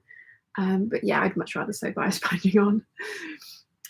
Catherine says, I try new things and they end up in the charity shop. Yes, same. So many of you guys were so lovely about the simplicity shirt that I put sew along up for, and the new new format for the sew along as well. And I mean, looking back at the footage, it does look nice. I do like that shirt as a shirt, but my preference for stuff that I would reach for and wear and feel comfortable in is just not going to be that shirt. It's not. So that one is pretty much going to end up straight in the chat, as well as the 7810 top, which I haven't even started editing yet. I need to get that done. Let's see. Teresa's here. Good morning, Charlotte. Good morning. Charlie says, I still remember making a green skirt in cotton twill with a zip when I was 11. More than half a century ago, my gran had been a seamstress, so she helped me succeed. Oh, that's so lovely. Fiona says, hi everyone, I'm sewing a Grainline Studio Lark tee today. Very nice. And says, reuse makes you are not super in love with, reuse makes you are not super in love with. It's an excuse to create, it's an exercise in creative exorcism of bad sewing juju. I love it. Susan says, today I finished the Friday Pattern Company sagebrush top, but with about 2 inches taken out of the sleeves. Nice. Mim says, perhaps white buttons. See what you mean. I don't have any white shell buttons for that. So it's either got to be the brown coconut shell buttons or the ones that are on it. Otherwise it won't get changed. I actually did try putting some white shell, and I only like shell buttons. I'm shell and wooden buttons. I'm a bit weird like that. I did try putting the white or the sort of like creamier no color shell buttons on it, and it didn't look right. So it would either be the brown coconut ones or keep it as is. Charlie says, I like those black buttons on the dress. They're navy, but yeah, I mean, technically the spots are navy as well. Nimue says, the buttons aren't terrible, but I see what you mean. And if it starts bothering you now already, changing them might be worth it. Charlie says, yes, white buttons would also work. What natural material white buttons are there?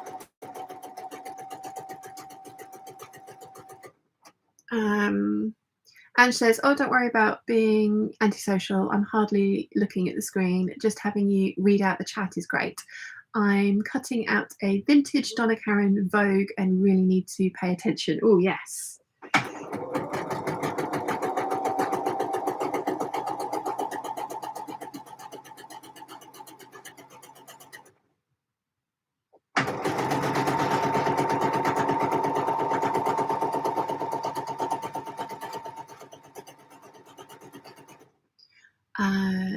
Suzanne says, I think the buttons are fine, but I know they're going to annoy you and you will replace them. Linda says, white buttons or self-covered buttons to blend in. Self-covered buttons I tried. They did not work. Trust me, I did try. It really didn't look good.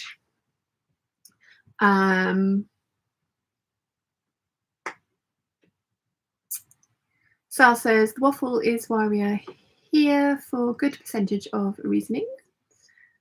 Christine says, it's difficult for us sewists to live with things that we are not completely happy with, so change the buttons. Laurel says, I think the buttons would be better in another colour. Mim says, then the brown ones. Christine says, covered buttons. And says, Catherine says, can get off-white Caroso nut buttons, but not sure if they come in bright whites. Yeah, I don't know. I'll get the coconut buttons out in a minute so I can show you those. And then also the sort of like plain shell coloured buttons. I don't have any plastic buttons and I don't want to use plastic buttons.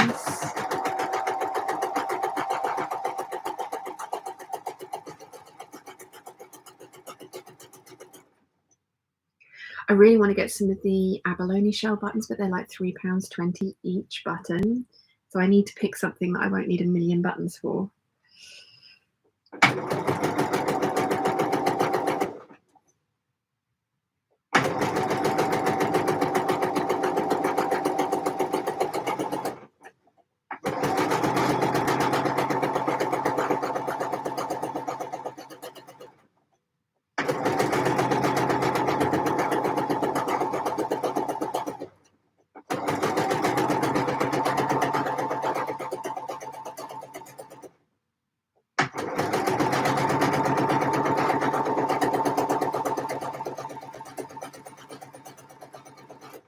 Like for this goldfish dress, I hunted out orange shell buttons, and I'm so pleased that I did because they look fabulous. And I'm hoping I have enough of this fabric left that I can make a bishop sleeve shirt out of it. I'm not sure I will because I think I've got just over 2 meters. But I really hope I have because I think that's going to look awesome. And I kind of want to wear it with the kind of white wide leg trousers with the white waistcoat.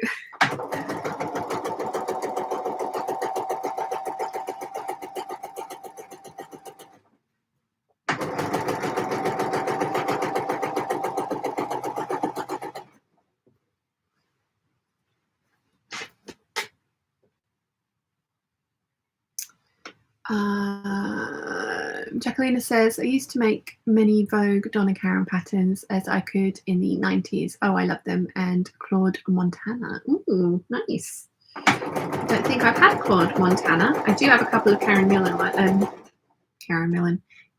Karan ones. And that comment was addressed to Ange. Leslie says, how about clear buttons? Again, can we get those that are not plastic? Mercedes says hi from CT. Hello. Is CT Connecticut? Have I got that right? Debbie says maybe the perfect buttons are waiting for you at your next Goldhawk Road visit. I actually never find haberdashery. There's only one proper haberdashery shop on the Goldhawk Road. The rest of the time it's just fabrics. There's very rarely buttons. And I don't really like the haberdashery shop there. Pigeon Wishes do some beautiful buttons, and maybe I ought to go for something a little bit more colourful. I don't know. I'll get the coconut ones out in a minute and we can have a look, because they're quite dark brown anyway, so they might not be any better than the navy ones. And given the placement of those 2 buttons that are next to those other 2 polka dots, I don't think I'm going to be super happy with anything except maybe a clear one. But can we get a clear one that's not plastic? Let's see. Mim says, or perhaps red ones if you have. I do have red ones, Mim. I hadn't even thought of that. We shall have to get some buttons out in a minute and have a play, shan't we? Meant to be hemming today, but Mercedes says, your dress is very pretty on you. Thank you. And she says, I recently dug them out and decided I need to have super large, weird shaped pattern pieces to stimulate lockdown brain. Nice. I really need to make that Holston skirt that Maggie sent me because it is just stunning, and also super weird pattern pieces. Charlie says, send Wilson out to the Goldhawk Road to buy buttons. Mother of Pearl would be lovely. I have Mother of Pearl. We shall try those out. And I can just imagine doing that. Wilson would not know. Bless him. He'd be just like, what? He'd come with me, but he wouldn't go on by himself. Catherine says, pressed cotton fibers look like another natural material option for buttons. Oh, I hadn't even thought about that. Good knowledge. Rachel Lynn says, good morning. I actually slept in. Good morning, Rachel Lynn, and I hope you enjoyed your sleep in. And CT is Connecticut, Mercedes says. Nimue says, I got Simplicity 9189 in a magazine this week, and I'm itching to make it if I can find the right fabric. I think I might suit you as the shapes as it's shaped around the waist and only takes 2 buttons. Ooh, Simplicity, what was it? Where am I? 9189. Let's have a look. Simplicity 9189. Oh, that's nice. That is nice. I like that. She'll definitely keep an eye out for that. Nimue. Like that. I think I need to plug my phone in because it's dying. There we go. Debbie says, would plastic be okay if they were vintage? Yes, that I wouldn't mind. I'm trying to be a bit more mindful about what I bring in, and because I mean the amount of water that's gone into creating all of this fabric behind me is probably obscene. And I do realize that sewing is not a green hobby when you really think about what goes into the product of what we're using. But I can limit my intake of newly made plastic, which is only a tiny small thing. And I appreciate that. And, you know, I don't need this much fabric. I could be way greener, but it's already been made now. And I'm not going to stop buying new fabric. I am going to try and stop buying as much new fabric, which is why I have not purchased all of that stuff from the textile centre that would make the most amazing collection together, but I am just trying to behave myself and not get that. But yes, vintage plastic buttons, totally. Ange says, haberdashery in Melbourne is great. Jimmy Buttons bring cash and he'll give you a discount, and Button Mania are great places. Ooh, nice. Yeah, McCulloch and Wallace is good for buttons and haberdashery from what I remember. I haven't been to their new shop. That's in Soho on Berwick Street. I used to live around the corner from that, and I thank God I didn't know about it at the time. Or, well, I did know about it, but I wasn't as into sewing at the time as I am now.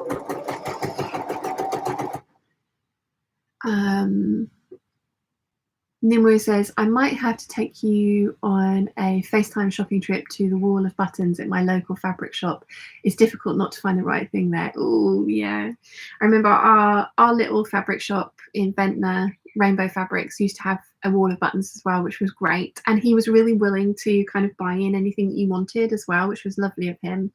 And then shopping in Saudi Arabia, there was places that were just literally just giant shops just for Habby, and it was just like, oh, it's so lovely. Debbie says, yay, I love playing with buttons. Laurel says, oh, red would be such a classy combo with the ivory and navy. Yeah, I hadn't even thought of that. Was it Mim who suggested red? I think it was. Come on. Yeah, Mim suggested the red ones. Good call, Mim. I have got those, so we'll get those out and have a look in a minute. Caroline says, I found a whole stash of 1960s and 70s button in a little newsagent's in one of the local villages, and they took £20 for all of them. Plastic, but didn't go to landfill. Nice. And yes, it was Mim that suggested the red buttons. And Rachel Lynn says, what am I doing today? I am trying to finish all the hems on these because I actually leveled them all for my video. and actually quite enjoyed myself. And I have to say, my pinchy device, which is over in its corner now, love that. Love, love, love. I also really liked the chalk method, except that it is so messy. It was definitely the quickest.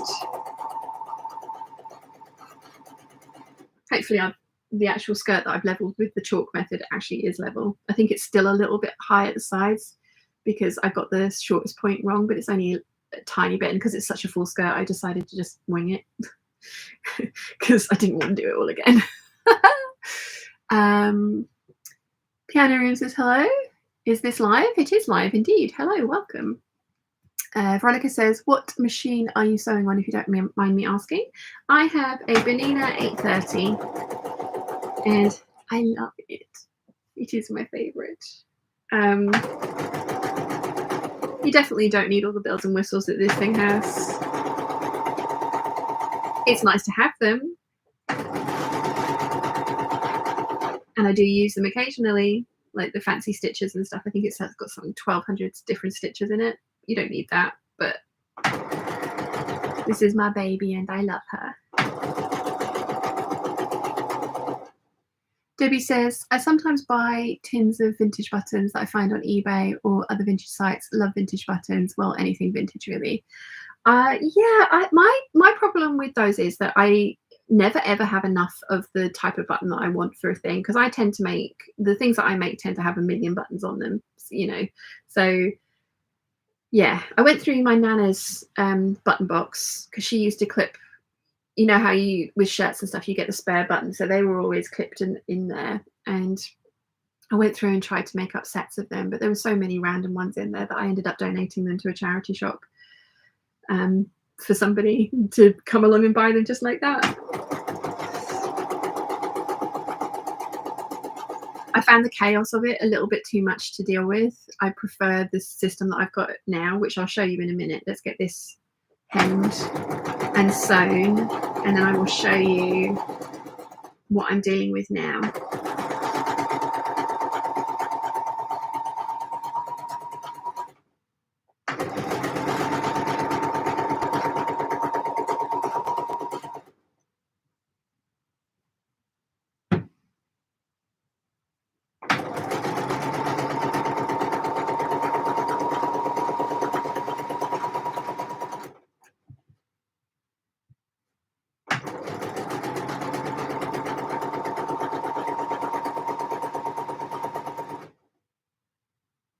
Okay, nearly done.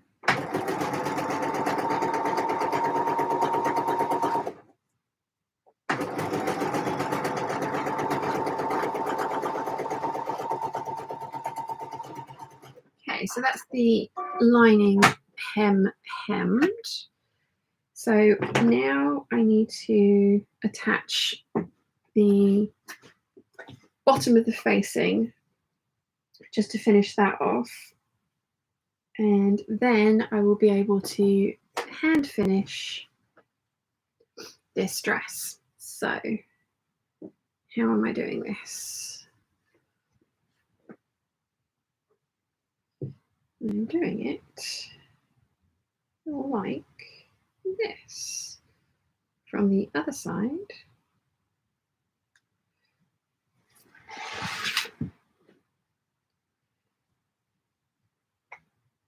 Did anyone see the does anyone follow Ryan Reynolds on Instagram? And did you see, I think he also put it up on Twitter, did you see his little song that he did with Will Ferrell? And I have got that in my head, just going round and round and round. Fun times. Sorry if that is now your earworm for the day.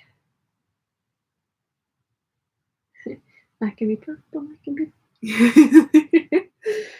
It's just going around and round in my head. Fabulous. Okay, so I'm going to have to change feet back to my regular sewing foot to finish this off.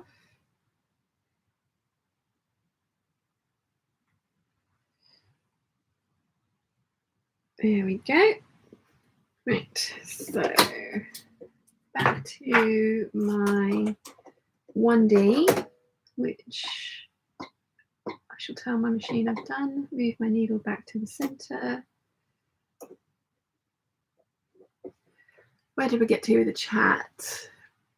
Debbie says, I would suggest looking for vintage buttons on Etsy, but you would end up getting far more than you looked for. Yes, definitely. Veronica says, I'm thinking about buying a 790. Is that a good machine too? Is that a... I have only ever used this and a Singer Featherlight 2, the plastic version. I personally really like Bernina machines. I think they are brilliant. They do have their issues, like, you know, when the sensor goes on, one of the sensors goes in this, it is the entire machine's down and I have to have it replaced and serviced. I would say my advice for anyone who's looking for a new machine is, if you can go and try it, do so. Go to your local sewing machine shop, tell them what your budget is, tell them what you're looking for, try as many machines as you can, and that way you can find out what you like.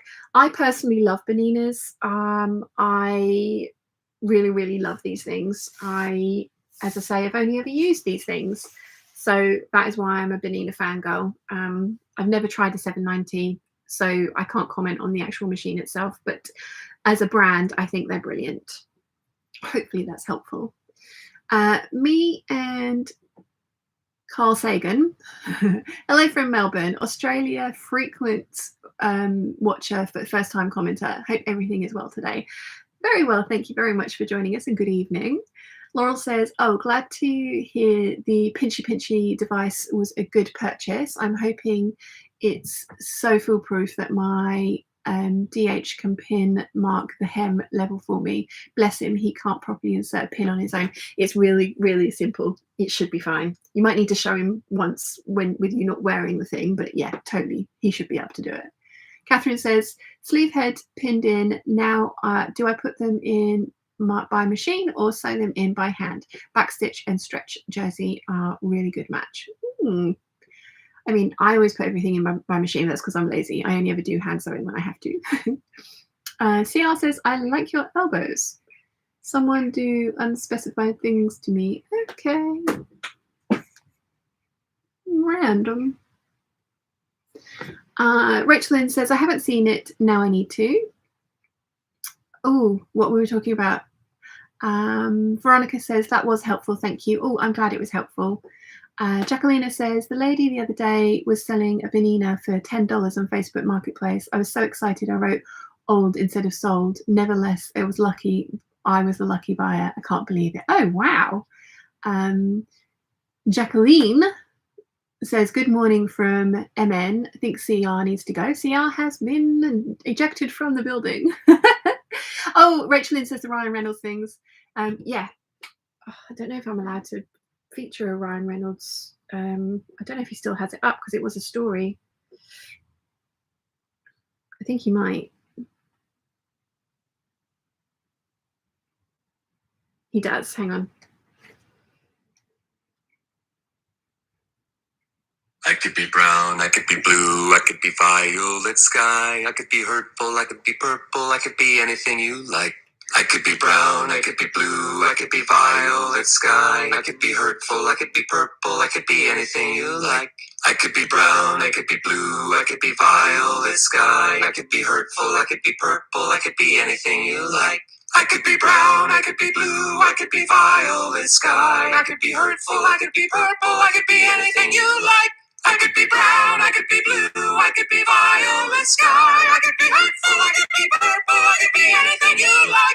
I could be brown, I could be blue, I could be violet sky, I could be hurtful, I could be purple, I could be anything you like.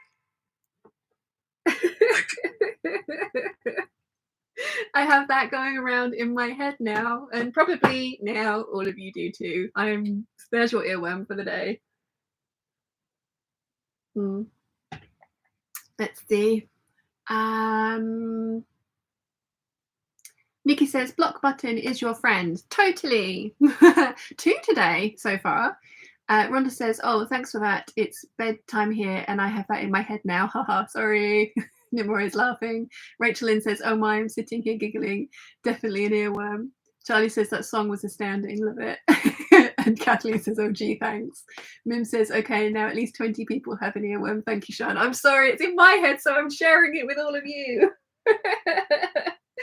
Right, let's do these facing pieces on my dress.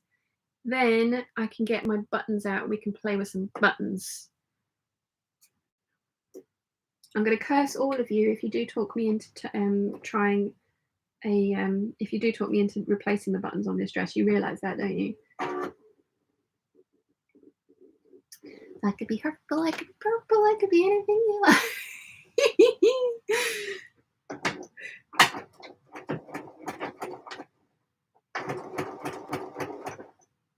Yeah, it's in my ear, so like, you know, you know how you guys know how I like to share.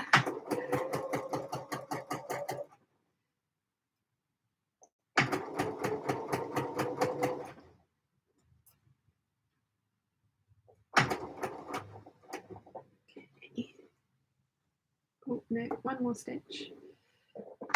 There we go. Perfect.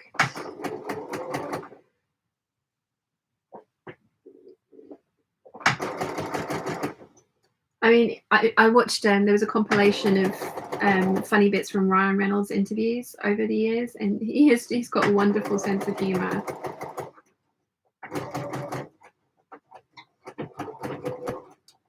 He is very, very funny.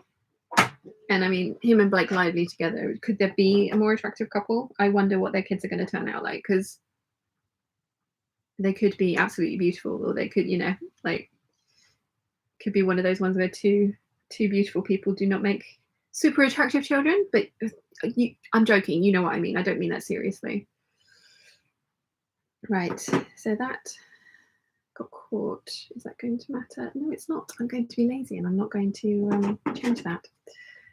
So let's chop off the excess from around this corner.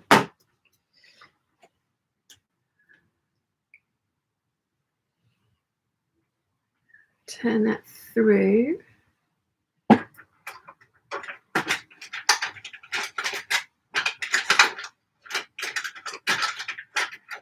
So yeah, if you don't follow him on Instagram, you totally should, because it is just very funny.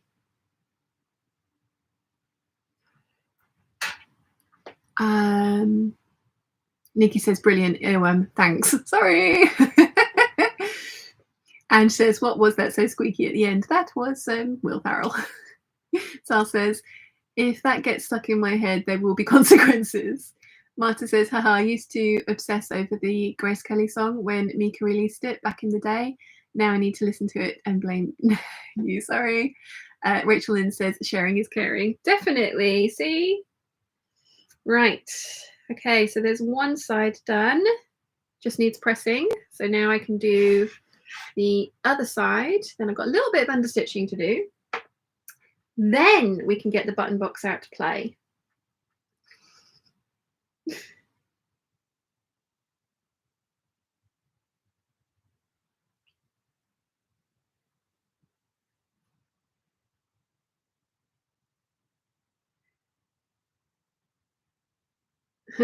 That is just going around in my head now. I'm sorry. I'm so sorry.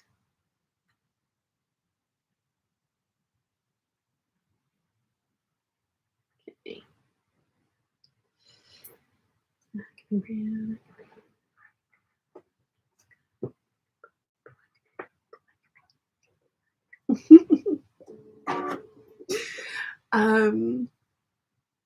Yeah, I'm caught up with the chat. You've all left because I've given you earworms. I'm sorry.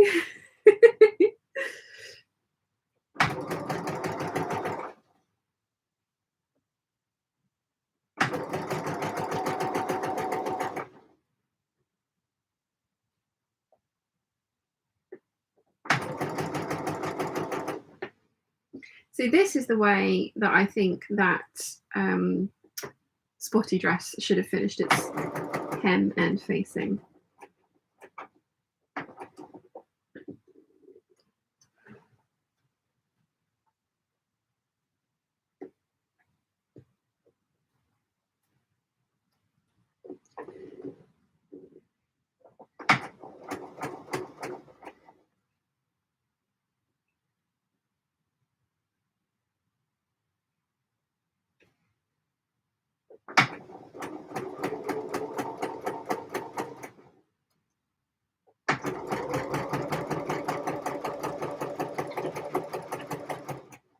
Okay, so as I say, I've got a little bit of understitching to do.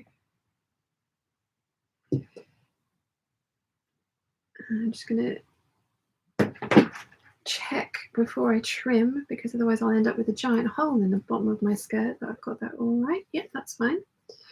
So trim my corner. And the excess off so I can get a nice pointy point. Ooh. Turn it through. There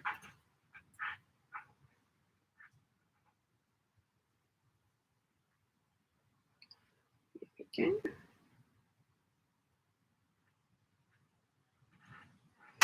Right.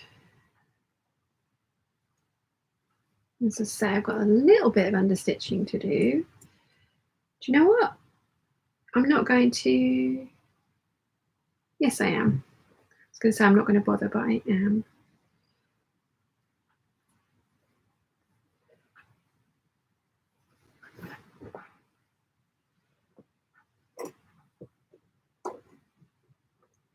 Won't be able to get all the way into the corner, but I will be able to get a fairly decent further down. So let's try that.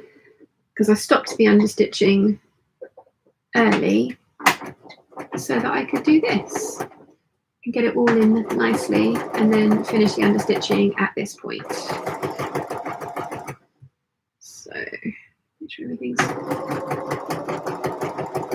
lined flatly. There you go. Totally worth it. I should not be lazy because I just want to play with buttons.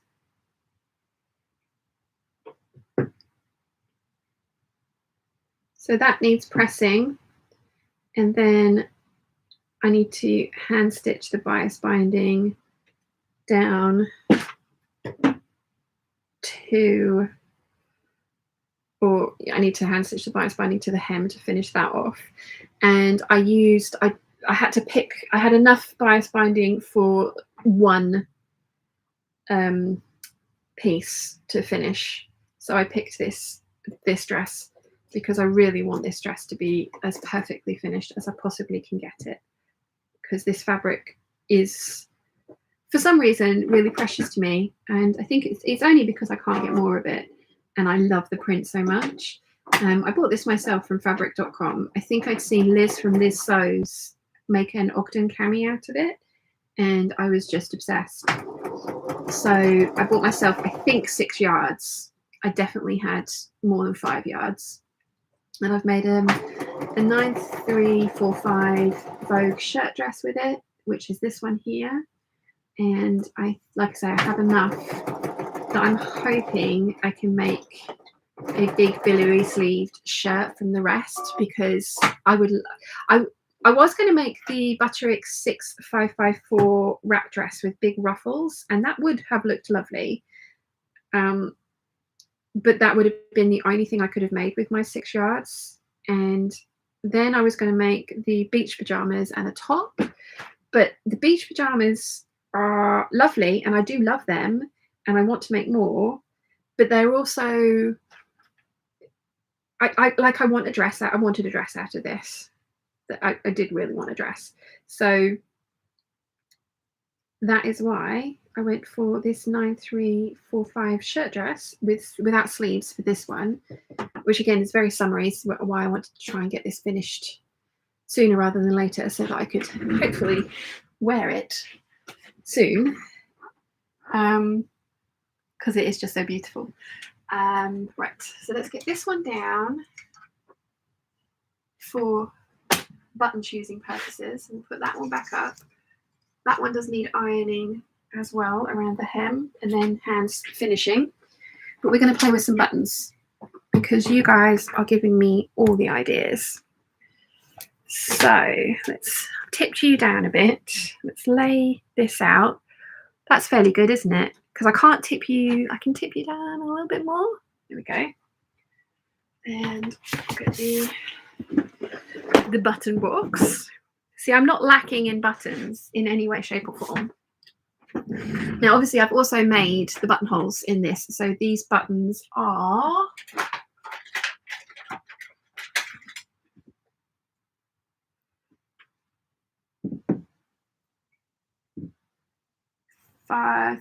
three-quarters of an inch. So we're going to have to find replacements that are of a similar, if not the same size. They can't obviously be any bigger. I can't read the chat with you that far down. There we go. Let's see. Nimue says, I'm still here, but now that I have cutting surface, my fingers are distracted from typing. Rachel Lynn says, I'm still here, but I have to retrieve my serger. I have to rethread my serger. Wish me luck. You can do it, totally. Good luck. Marta says, I'm cleaning out my balcony today, so I'm mostly in listening mode. Now you've got an earworm as well. Laurel says, done with breakfast. Now it's time to lay out some rayon jersey for the Pattern Union Lulu top. Nice. Charlie says, good luck with the serger. Sometimes everything goes well. You can do it. Rachel Lynn from Nimue. And Gin and Pin says, I just calmed my sister down. She's taking her son to university in Cardiff on Wednesday, so she's getting a bit upset. Have to go shopping now. Bye. Oh, bless her. Bless her. But enjoy the shopping, and thank you for joining us, Gin and Pins. And Laurel says, oh, yikes. Thanks for the terrifying reminder. I need to rethread my serger for the first time. It was my grandma's, so it's a vintage model. Good luck with that. Right.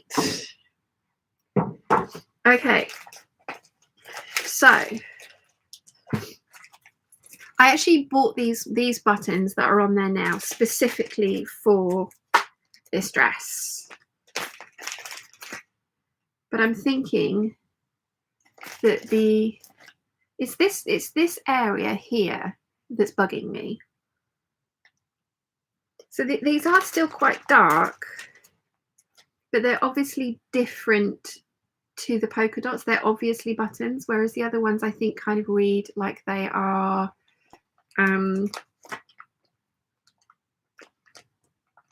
oh, why are words so hard? They read like they are polka dots from far away because they're exactly the same color as the polka dots. So I kind of like the idea of these ones, but they're too big and I don't think they fit through the buttonhole. And I've made the buttonholes now, so there is, yeah, no, that's just not going to happen. But that, like, maybe I ought to try and get some more woody wood one, like, you know, not as dark as the coconut button ones. Now, somebody suggested, Mim suggested red, didn't she? Let's get those out.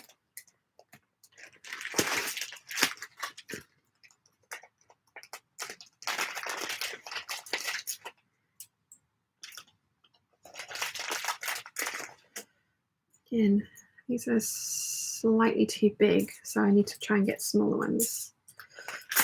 I have got some smaller red ones. I know I've got some smaller red ones. Do I have the right size red ones though?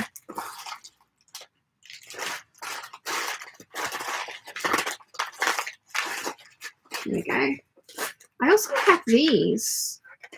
Lynn from Aussie Blackbeard gave me those when I won a giveaway she was doing on her blog. These are the right size red ones.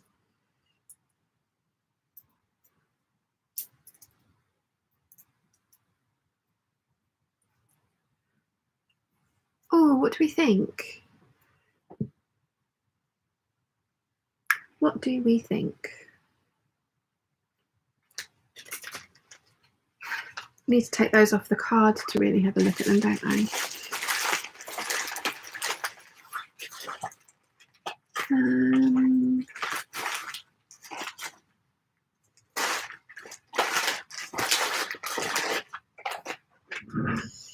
what do we think? Right, I have got an empty packet for those ones.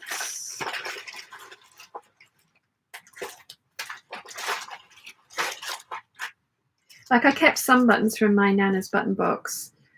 I can't remember what she'd put these on, but aren't they? They're so cute, and I want to use them on something. And then, if I ever donate that, then they would get taken off and, you know, put back into my stash. They're the kind of ones that I would never get rid of. They're yellow.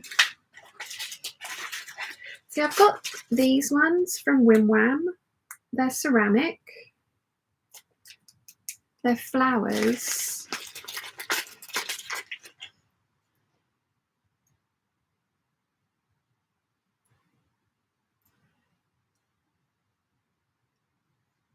Yeah, I don't think the white's right, you know. I think the red is the best out of the lot so far, isn't it?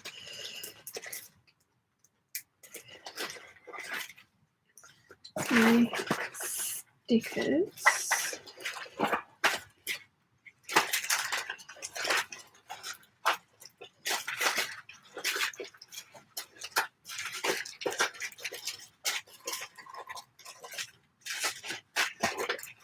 Yeah, I really don't have very many plastic buttons in here.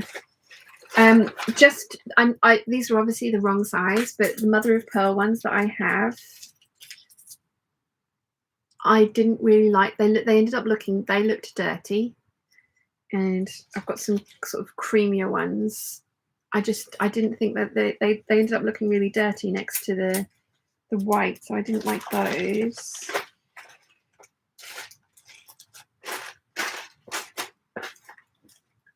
Let me cut these Cath Kidston ones off the card, and we'll try those.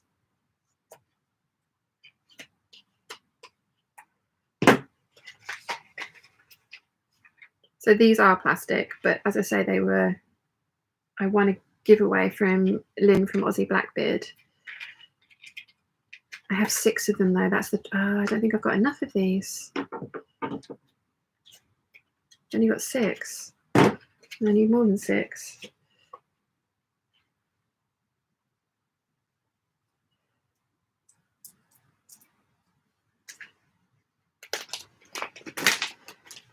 Yeah, so they're not going to work, although they're very cute.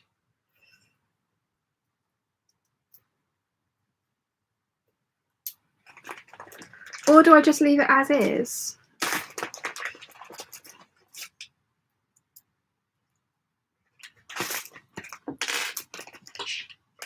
I really love coconut buttons, so I have a lot of them. I bought like 180 because I plan on using them on quite a lot of things.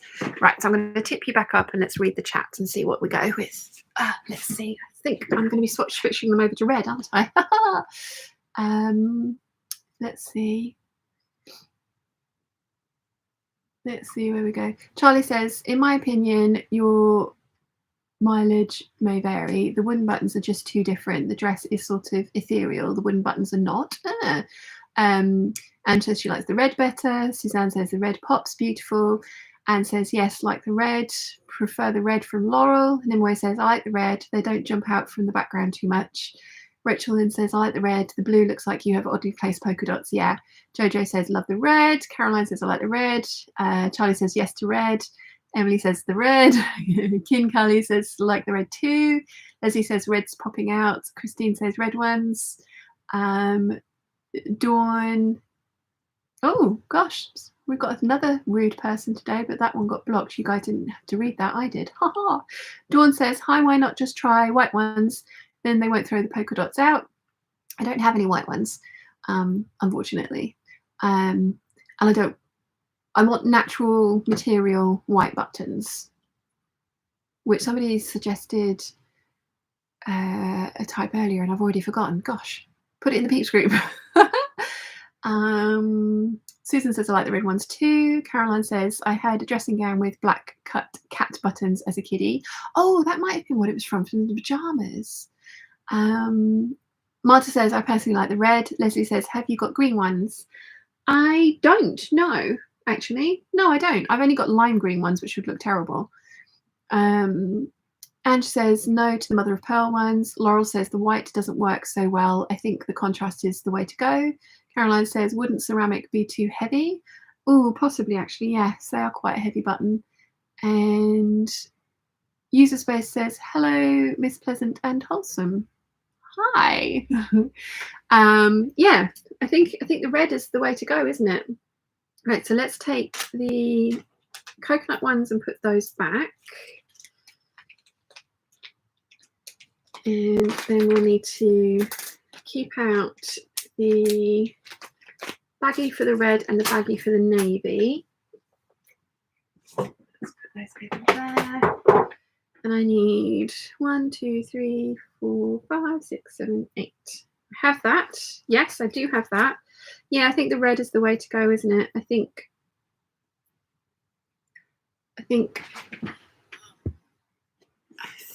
it just kind of, it just doesn't look like I've got misplaced polka dots there. It looks like it's purposeful, doesn't it? I think the red is the way to go. Fun times. I've got to take all those buttons off and sew them back on again. I'm not going to do it now. I'm going to keep on with the hemming, but I will do it. So let's hang this back up. We'll tip you back up.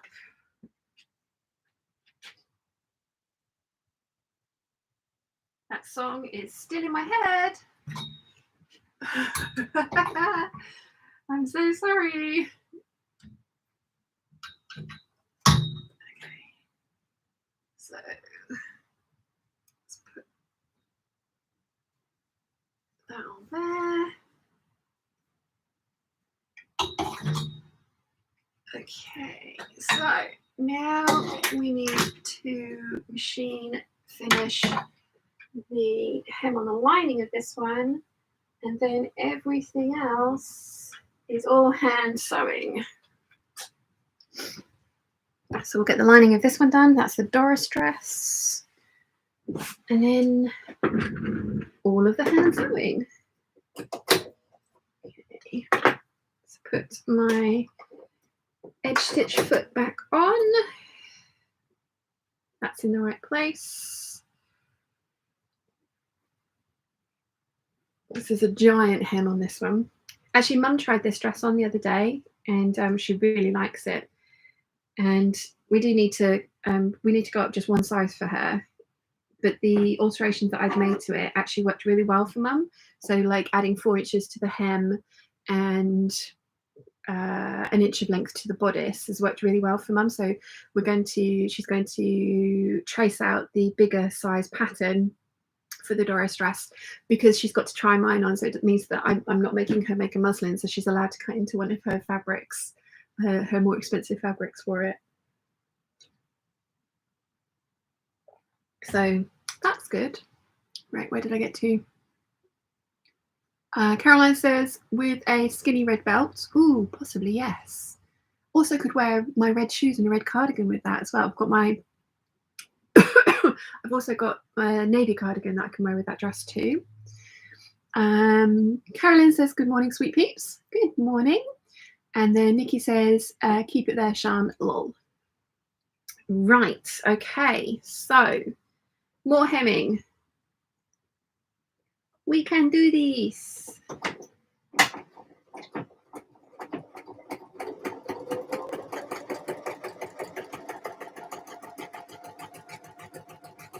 More machine hemming anyway, and then we have the mammoth task of hand finishing.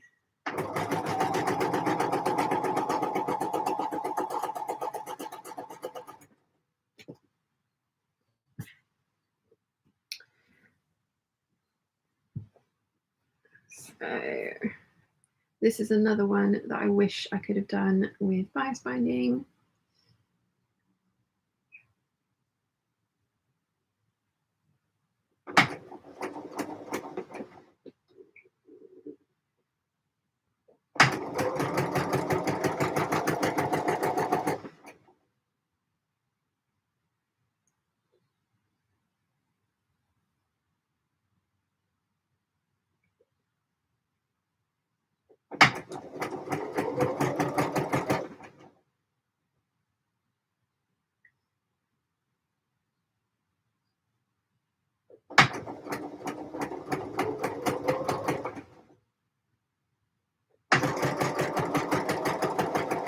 Because with my linings as well, I try and press them up slightly more than the outer fabric so that the lining is just that little bit shorter, which means that when it's a curved hem, that's just that little bit more difficult to make everything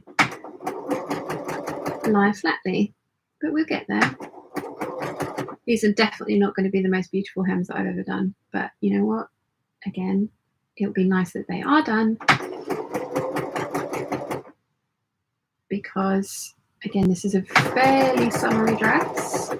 This one I'm going to be able to wear a little bit longer into the slightly colder period of the year, because it is so there's 2 layers of fabric in it, so it's really quite warm.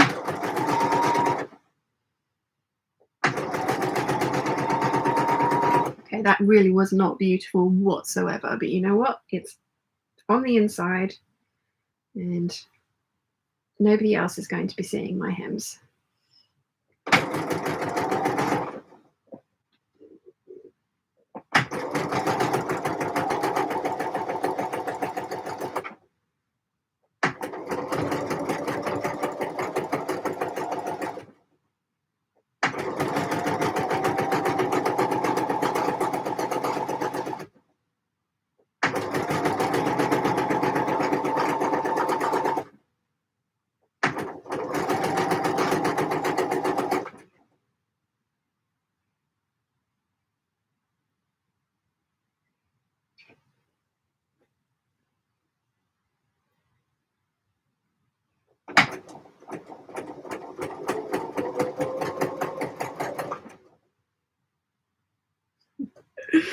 Proper concentration face on this one.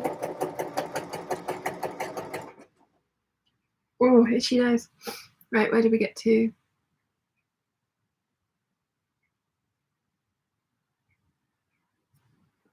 Where do we get to? Anna's here. Hi, hey, how are you? Looking great in your pretty dress. Thank you very much, Anna. Nikki says meant the song by the way. Yes, it's still in my head. Caroline says hi to Anna, and Anna says hi to Caroline, and Julian's here. Howdy everyone. Hey Julian, how are you? Good morning. User says this is an interesting craft, Miss Pleasant. Yes, sewing is an interesting craft for sure. Right, so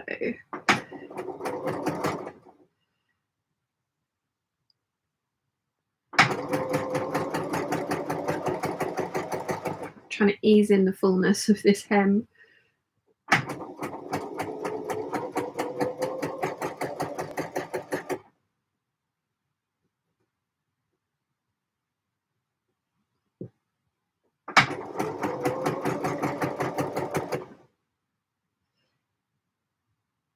Having fun times with it. So at the moment I'm listening to Ship of Destiny, the 3rd of the Robin Hobb live ship books, getting close to the end of that. It's one of, I think, out of all of her trilogies, that one's my favorite, so I'm going to be sad when it's done. I do like the dragon books. There's 4 of those, isn't there? I do like those, but I think out of like the assassin, or the, it's really kind of like the Amber's, as she's called at the moment, or the Fool's trilogy, isn't it? Because it's all set in the same world, but that's the only character that's in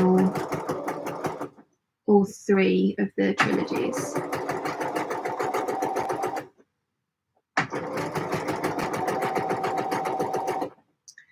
But yeah, I do like the live ship trilogy very much.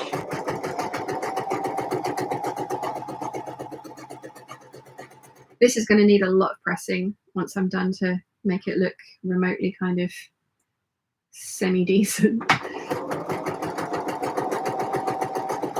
But again, it's the lining.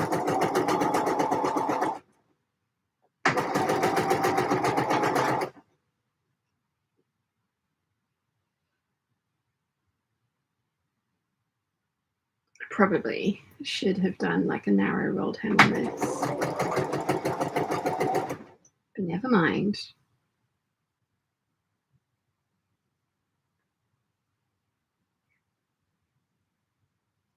It'll be fine.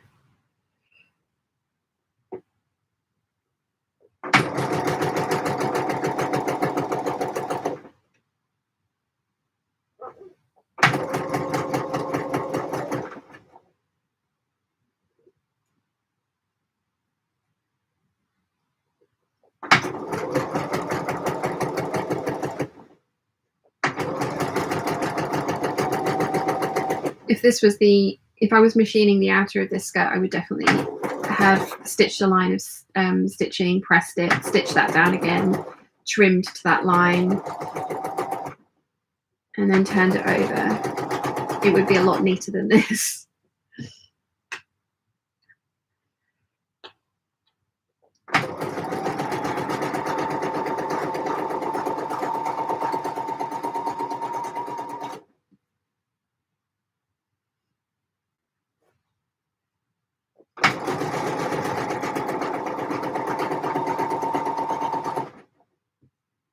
A lot neater than this, but again, it's the lining, and I just want to get these done.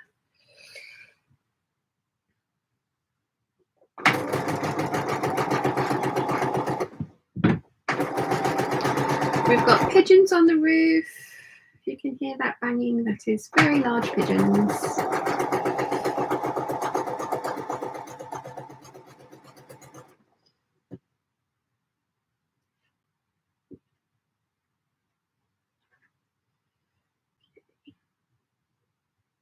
Some more corners to ease in.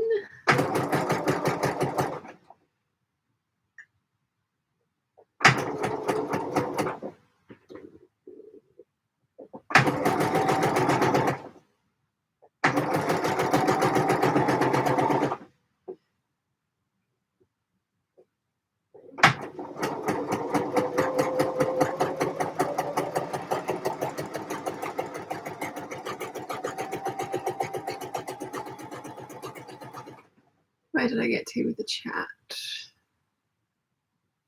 Dave Morave says, hi, Sean and team. Hello, welcome.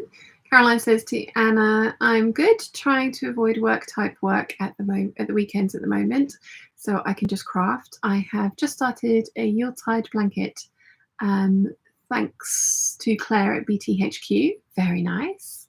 Rachel then says, I haven't read those in a while. I need to go back to them. I'm rereading the Wheel of Time series since they are coming out with a TV show soon. Ooh, interesting. I haven't read those. I've only ever listened to them. I did like the narrator for those, and I am listening to the live ship series, and I love the narrator for the live ship series. The narrator for the Assassin series is okay, and I haven't got the Fool's trilogy on audiobook yet. That's the next ones that I'm going to purchase. Okay, you are creeping me out, so you can go. It's like the fourth one that I've deleted today. Anna says to Caroline, that sounds wonderful. Let us know how you get on with it. Good, you are getting some new time in. Rachel then says, time to get a router of user space. Yes. David Rose says, I'm not sure what you are making, Sean, as I've just come in, but love the rosy outfit you're wearing. Thank you. I am hemming all of my skirts. Libby says to go away to the troll. I got rid of them. Anna says there is a strange person. Simone says, hi peeps, first sewing session in 6 months. Hello and welcome. Thank you for joining us. Dave on a Rose says, best to totally ignore and stay peaceful on this Sunday afternoon. Yes. And Nikki says, don't feed the troll. That's what they like. Block them instead. That's what I've done to that one. Yes, I have blocked them as well. Sorry, it does take me because if I'm not keeping up with the chat, sometimes I'm a little bit late to the party when we get comments like that.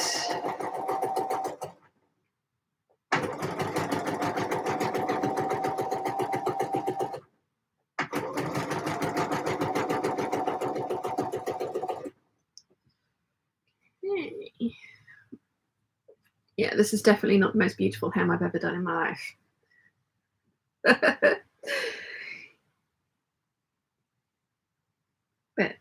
Never mind. It will fulfill its function.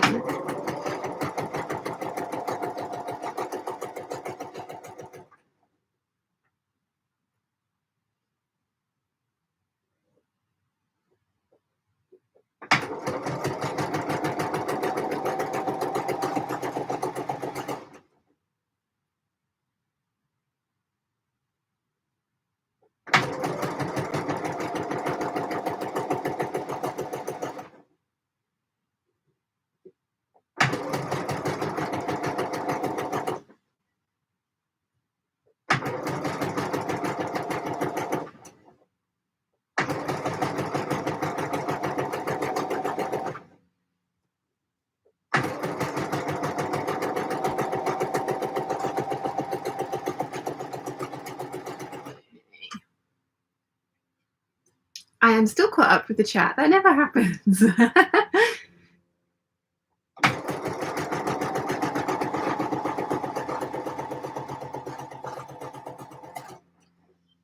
If I end up not being able to live with this, I can always trim it off rather than unpick it and just start again.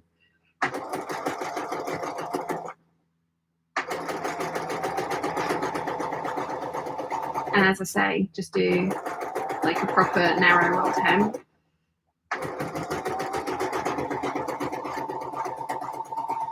But I think it will be fine.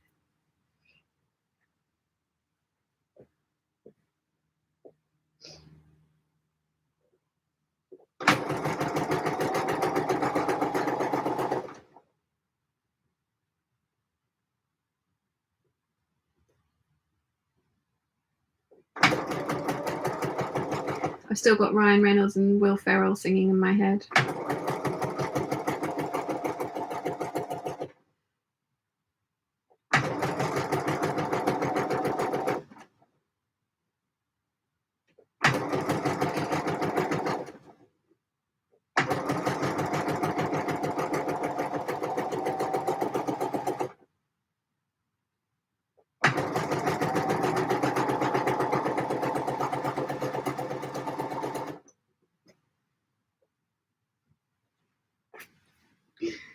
I'm so glad I'm going to be doing the outside of this by hand.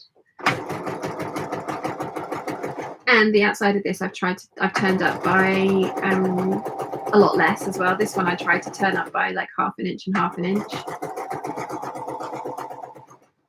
So it's not really surprising it's doing what it's doing because it is a circular hem.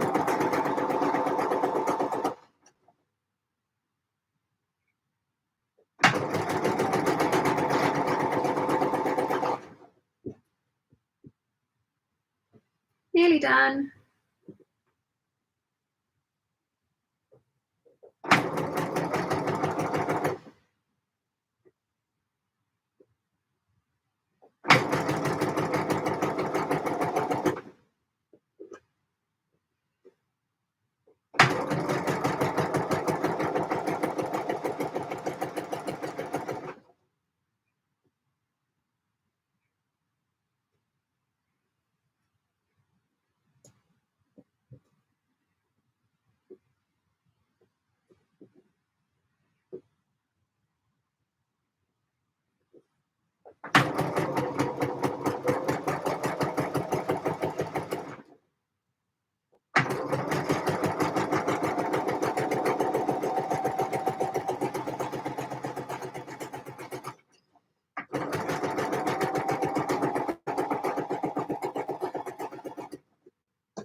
Okay.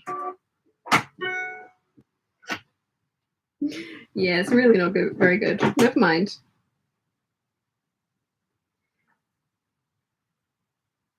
Never mind. Like I say, no one's ever going to see that. So, lots of hand sewing now. Lots and lots of hand sewing. Fun times. Lots and lots of hand sewing. Unless I do try and do this one with a narrow rolled hem.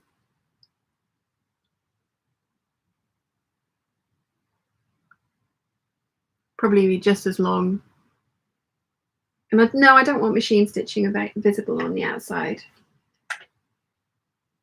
So I am going to hand finish it.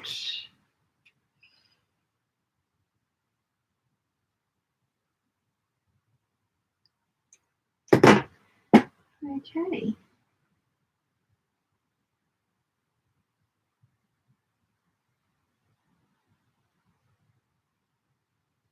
There's no machine stitching anywhere on this dress because I fully lined it, which is why I don't want to have a machined hem. I could obviously do a blind hem with my machine, but because this is a curved edge, I think I'm going to prefer the control I get from hand sewing.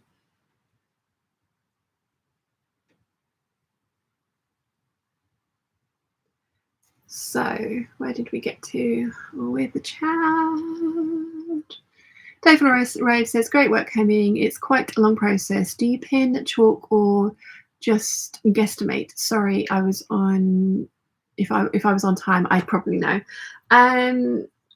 For this, what I've done with these ones is usually I would have used bias binding on these ones, but I have run out. So I have run a line of stitching 3/8 of an inch away from the edge, or on this last one, 1/2 an inch away from the edge, and use that as my pressing guide, and then pressed it up again. So I'm doing a rolled hem, basically. It's just not narrow. And I've done that for the outside again, which I would have liked to have used bias binding on, but I don't have bias binding. And I don't want to wait another week to finish these dresses. I would like to be able to film my lookbook and get these out of the sewing room. So that's why I've done it this way. Jacqueline says, my mum had a great saying, which was a knitting or sewing project had a glitch. A blind man on a galloping horse will never notice. Definitely. Anna says, just heard John Chally has passed. Boise from Only Fools and Horses. Oh, still one of the funniest things was him falling through the bar, wasn't it? Act natural. She says, just on the last book of Wheel of Time, and I love the Robin Hobb. You're the one who originally introduced me to the Live Ship series, Sean. Definitely time to read them again, I think. I'm so enjoying listening to them. I really like the narrator. She has a wonderful, really rich, deep voice. Rachel Lynn says, oh my goodness, just managed to thread it correctly the first time. Nice! Nimue says, you go girl. David Arave says, I used to live with someone who spent a long time hemming up her long skirts and dresses so her feet but not legs could be visible. Millions of pins in her mouth. She used to talk around them. Scary. Oh gosh, yeah. You shouldn't put pins in your mouth, should you? I do. You shouldn't, but I do. Usually I drink this in like 15 minutes. So far it's been going for 2.5 hours.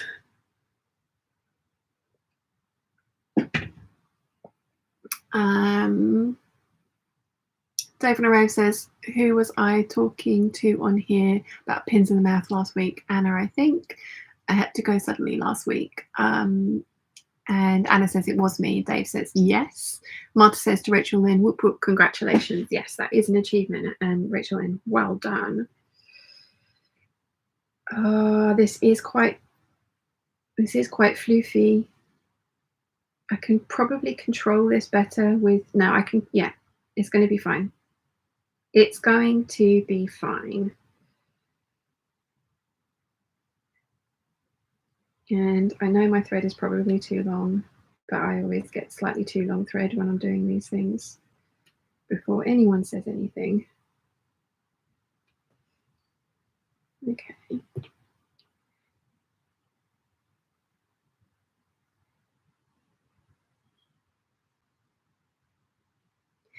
And I've tried using a thimble and I don't like them.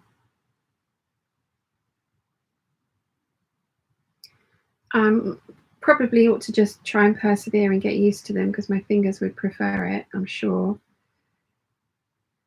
But I'm just not really a fan.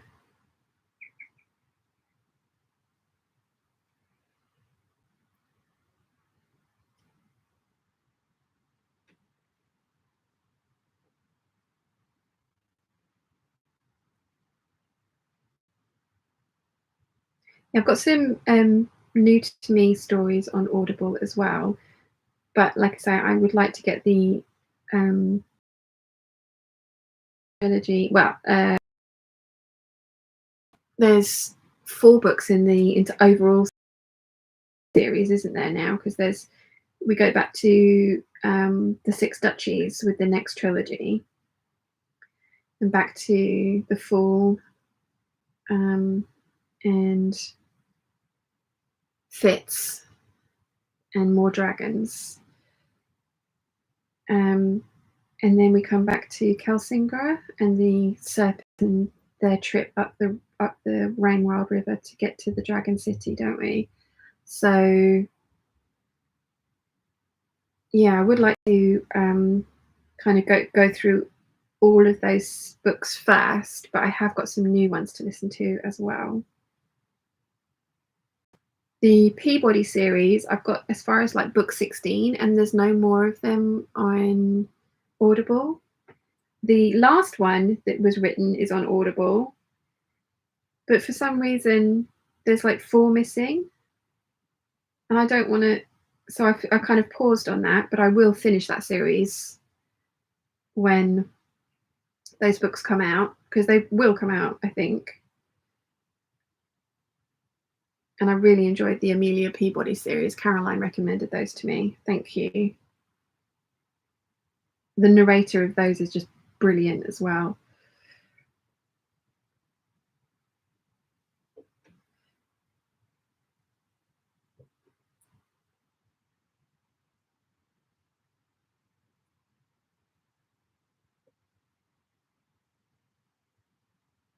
I'm really pleased this Doris dress worked out, because this fabric was just like a random, I think I had just over 3 meters that I got from the textile center, and it was one of those ones where they just had a single cut of it, and that was it. And I bought it, and I was not overly precious about it, but it is really, really pretty fabric. So I'm really glad this Doris dress has worked out. I am going to do some tweaks when I make it again, because I will be making it again. I've bought some Lady McElroy cotton lawn, the orchid print one, to make it from. I think Athena from Athena Cacao has made that dress, exact same dress, and it looks beautiful. But I've decided that this one has got a side zip on it, which is fine, but I'm not a fan of a side zip, as you know. So I'm going to move the zip to the back, and I'm going to take out, because it's got a working crossover front with buttons and a button placket, and I'm going to take that out because it's purely decorative. It's a very nice feature. And what I'm going to do is I'm going to put in a faux placket down the front, but not actually make it functional. Even like the one I've got on at the moment, I've actually sewn it shut and it's not functional either, because I can get the dress on really easily without having to open the buttons. But I don't like dresses with faux wraps, because I find them very difficult to finish nicely on the inside at the waistline. And I have fully lined this dress, so this one's worked, but I may not want to fully line every Doris dress that I make, although it is nice having a full lining in a dress. So I'm thinking that I'm going to put in like a decorative button placket down the front, which I top stitched down and put the buttons on, but then actually not have it cross over at the front at all, just so that I can finish the interior waist the way I want to, because I fully lined the bodice of this dress as well, because as we know, I hate facings.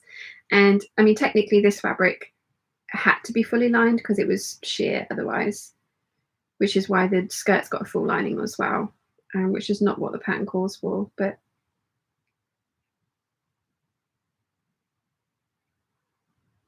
it's what I went for in the end, and it's really nice.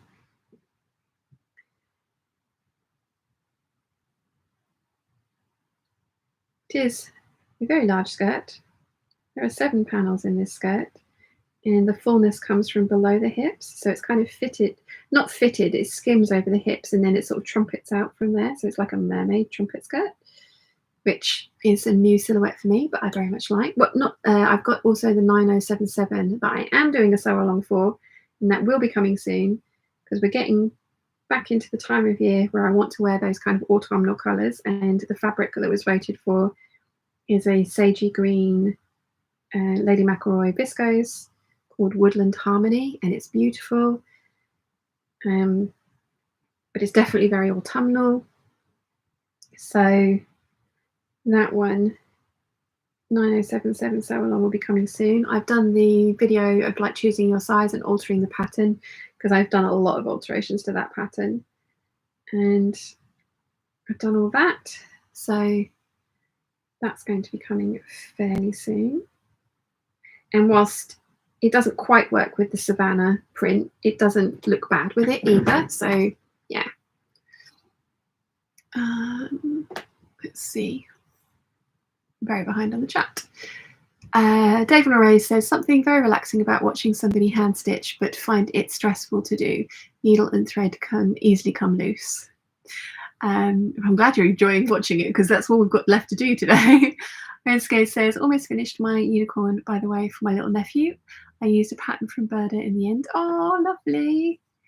Johanna says, I find thimbles awkward as well, but you do need one with thicker fabrics when you need a little help getting the needle through. Yes.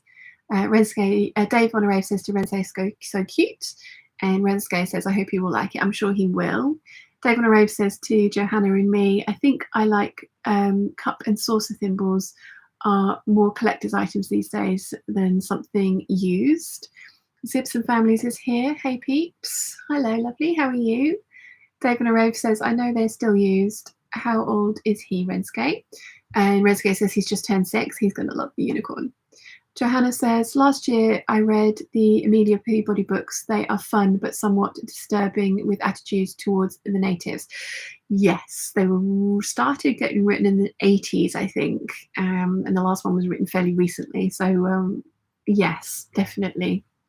But obviously talking about the 1900s through to the 1930s, so it is a disturbing time in our cultural history, definitely. Laurel says, I finally found a thimble that's the right size, and oh my gosh, it feels natural. I got a tailor's thimble which has an open top. That one I might be able to get on board with. I was thinking that, or maybe like one of those leather ones that is just like slips over the finger. Renske says, he asked me months ago and I thought he would forget about it, but then asked me when he finally when he will finally get his unicorn. Dave Honoré says to Renske, he's at an age where he'll be loving life but exhausting everyone, bless him. Renske says, haha, we'll see. He will stay here a few days soon. H.E. So says, I'm completionist and get really frustrated when I can't carry on the story. Game of Thrones is killing me, so now I don't start any series on Audible until it's definitely over. Yeah, same. I'm so annoyed that there's like 4 Amelia Peabody books that I can't listen to, and I won't read them. I know I won't read them. Even if I buy them, I won't read them. And just because I just don't find pleasure in physically reading anymore unless I'm on holiday. But yeah, the live ship trilogies, or the overarching Fool's kind of like series from Robin Hobb is finished, and it's brilliant. Renske says, bless you. Dave Honoré says, bless you to Renske for making it. Jojo says, I just recently finally got a thimble small enough for my tiny girl hands, and having one the right size is an absolute game changer for me. Can't hand sew without it now. Maybe I need to persevere and try and find myself a decent thimble. I mean, obviously I need to persevere and try and find myself a decent thimble. I've got a stray hair that's tickling my arm.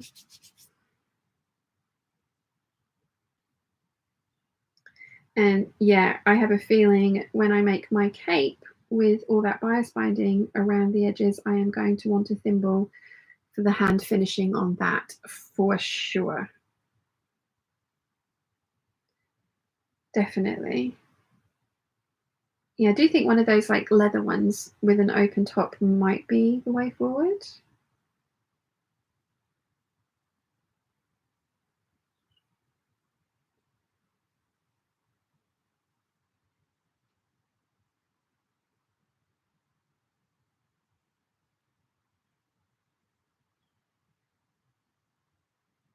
So that is all I've got left to do today, is hand sewing and changing those buttons, which is also hand sewing. So it took me 2 3/4 hours to get to this point. And I think it's going to take me quite a lot longer than 2 3/4 hours to get these finished. But that's what the rest of today is going to be.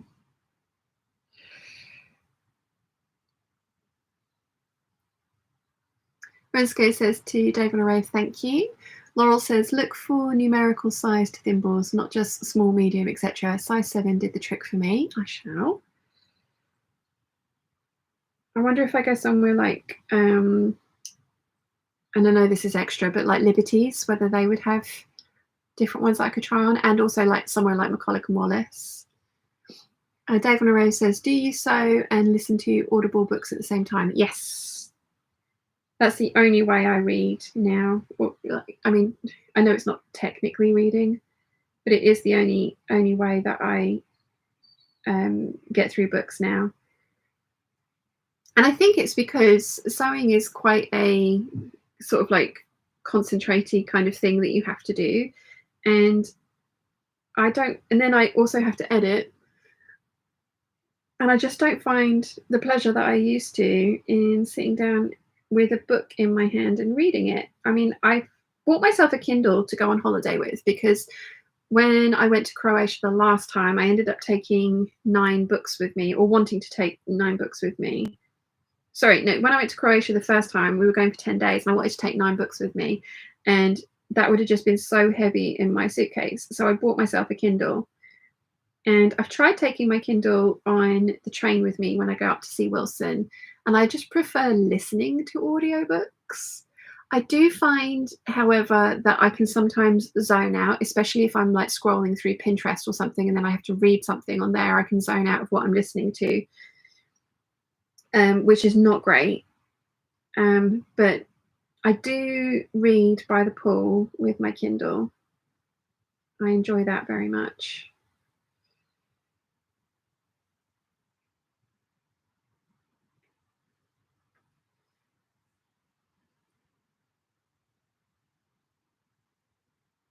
But that is the only time that I will actually read a book.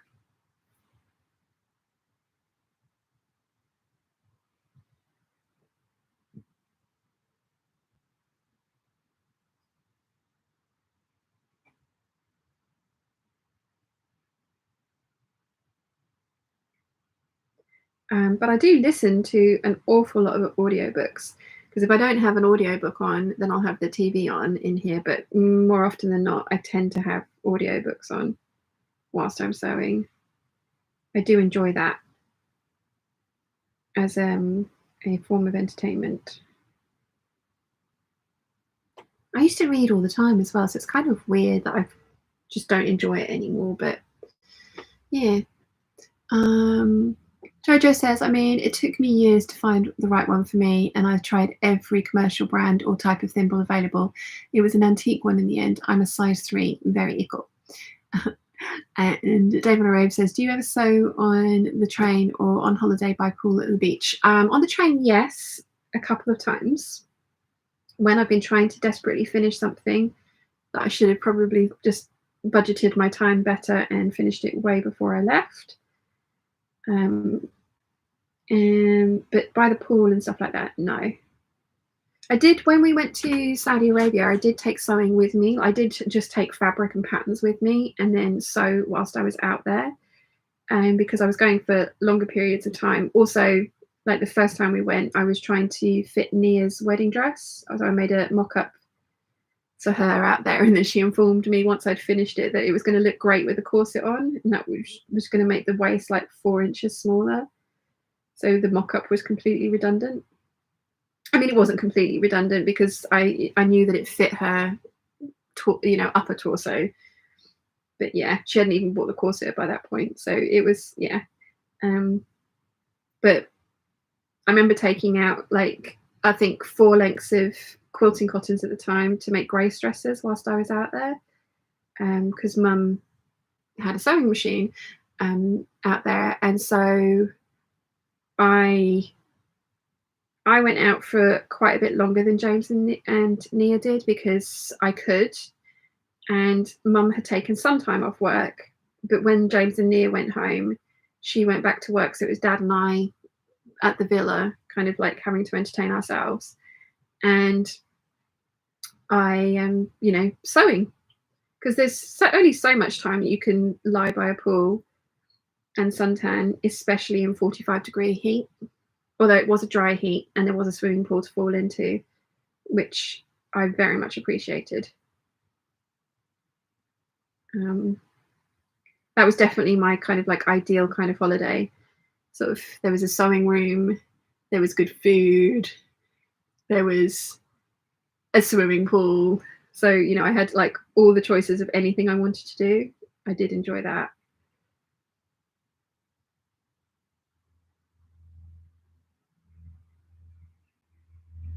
Let's see.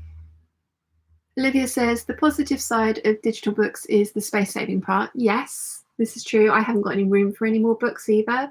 I was going to sell a whole bunch of books, but they wouldn't take, I was going to sell like all of them, but they wouldn't take half of the ones that I had. And it was just like, well, you know what? Actually, no then, because I do love the ones that I've still got.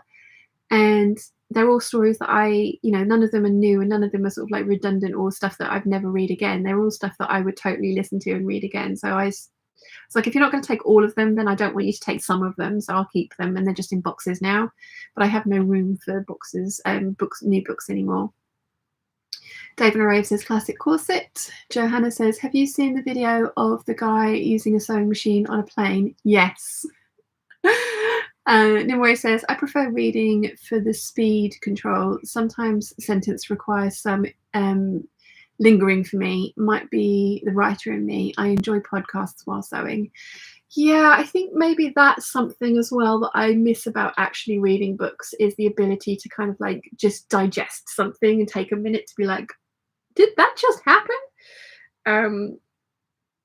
And also, like, the narrator of the book is so important. If it's about like the Game of Thrones books, I've got them all, but I never listen to them because I just really dislike the narrator. He can't keep track of which accent he's given to what person, or actually their names. It's just, it's not great. So I kind of wish I'd returned those ones, but I didn't get around to it within the year that you're allowed to. So I still have them, but I'm never going to listen to them because they're just not good. So when the next Game of Thrones books come out, I think they're some of the last ones I actually read, I will probably, depending on who is the narrator of the next one, I probably actually will physically read those ones. But we shall see. Don't hold me to that, because I may change my mind. Dave Moreau says, sounds epic to Johanna about the guy on the plane. And Dave Moreau says, swimming pool could be incentive for getting your sewing done, complete and then reward yourself with a dip in the pool. Definitely. It was really nice on those holidays to have the options to do all the things that I loved. So that's why and because Mum had a sewing machine, that was why I took fabric and patterns with me, because I knew I could make some stuff if the mood took me. And it did. And like I said, I think I made 4 dresses whilst I was out there. But it was just really nice to have that option. And I think I only did it like 2 days, maybe 3 days. I was there for 21 days in total, I think. I was missing Chiana, which is why I went home, because I could have stayed longer. But yeah, I was missing Chi. Plus, she was in a kennel at the time, so she was getting expensive. But it was very pleasant to have all the options. Alexandra, good evening, everyone from Australia. Good evening. Carmen says, good gravy, sleeping in felt good, but I missed a bunch. Hello, Carmen, welcome, and I'm glad you enjoyed your lie-in. Christine says, I agree, a bad narrator can ruin an audiobook. Yeah, one of my favourite authors is Georgette Heyer. I love her Regency romances, although I actually listened to one of her murder mysteries, and the narrator of that made it. It was brilliant. Um, but there was Powder and Patch. It was a really quick Georgette Heyer novel, but the narrator was American, and it just was not right. They've since released it with an English narrator, but the American, I just immediately returned it because it was just like, this is just weird. You've got all this sort of like Regency age English nobility with this weird American accent, and like, not that the narrator was bad in and of themselves. It was a guy. It was too weird to have like that kind of thing going on for Regency romance. It was just strange. Catherine says, a bad narrator is so bad when it's a book you love and they got it wrong. These Old Shades, Georgette Heyer, is a case in point. See, I actually don't mind the narrator in These Old Shades. Who is it? That's one of my favourite, if not my favourite, Georgette Heyer book. What's the name of the narrator?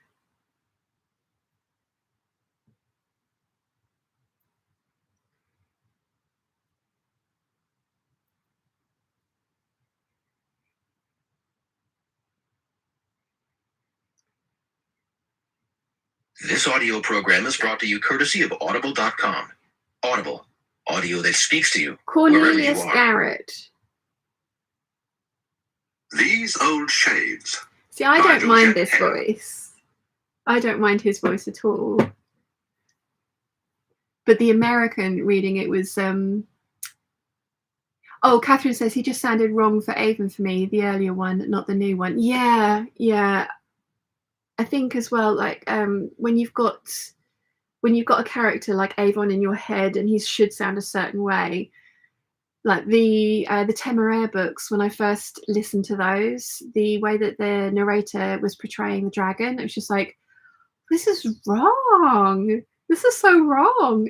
But then it was just like, actually, it's grown on me as I've gone along. Teresa says, almost mystic. Glad to see your beautiful self. Oh, thank you, Teresa. Hello, welcome.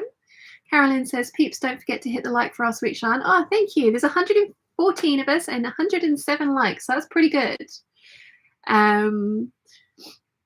Catherine says, he just sang. I've read that one, sorry. David Lorraine says, done to Caroline. The Crazy Real Vintage Thrifter says, I feel the same way. I had become used to the narrator for a book series for more than 20 books.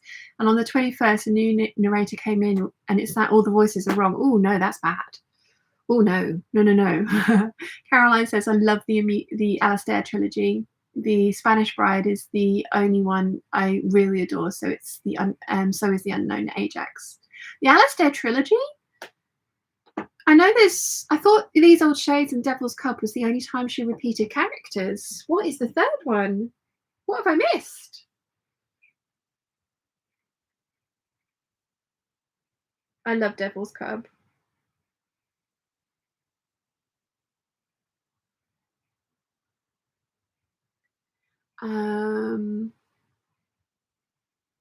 Catherine says Phila de Nash is one of the best ones for me.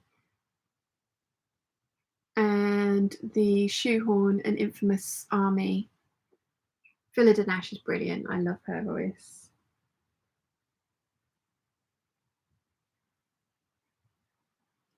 I still the lady that reads the Outlander series as well. She has a wonderful voice. The Don't Tell the Bees That I'm Gone is coming out soon. Christine says January Lavoie, who narrated John Grisham's Camino Island, was excellent.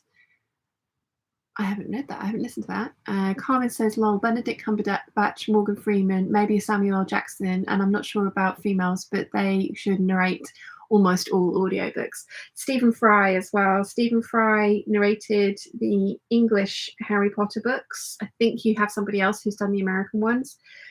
Stephen Fry all the way. He has a wonderful voice. And he's also, I've been listening to his Mythos Heroes, and he's just released Troy last year, didn't he? Mum buys those all for me in hardback, which is wonderful, but I then buy them on audio, on Audible, and listen to them on audiobook. And I really like it when a author narrates their own books, because they can put all the nuances into it where they think they should be, and like, you know, that sort of thing. Yeah, Stephen Fry's wonderful. Caroline says Infamous Army has an Alistair family. Oh, okay. I've only read that once. I shall have to reread or re-listen. Like Spanish Bride and Infamous Army, the kind of like campaign ones, I didn't really enjoy those ones as much. I preferred all the pretty dresses and the balls and stuff. I mean, I know that like Devil's Cub doesn't really have that in it, but yeah, I think what was the one with the king as well, where he was escaping? Oh, I can't remember what that one was called. I did those ones. I've only read the once. Carmen says yes, I agree on Stephen Fry. Also, very good voice. Caroline says, and then they appear peripherally in Regency Buck. Yeah, yeah. Nikki says, I had a free Audible book read by Stephen Fry, Mythos. He could read a telephone directory to me and I'd be sat on the edge of my seat. Yeah. Yeah, I loved Mythos. I love Greek mythology anyway. If I ever went to university, that would have been something that I would have wanted to study, the classics. But I don't think I'm intelligent enough to kind of like have got all the nuances in it. I just really, there was a Jim Henson TV show in the 90s, The Storyteller, but they also did a Greek myth one. And I love it. I absolutely love it. Right. So as long as I don't pull this too tight, which I haven't, that's worked. And that's going to look nice once it's been pressed. So I've got one panel done out of 7. We could be here for a while. Nimue says, I've only listened to the very beginning of Stephen Fry's Harry Potter because I want to take notes for a fan fiction. I listened to the German versions a lot. Very good actor as the narrator. Nice. Very nice. I wonder how I would get on with listening to Harry Potter in a different language, because I know the book so well. I've listened to it so many times.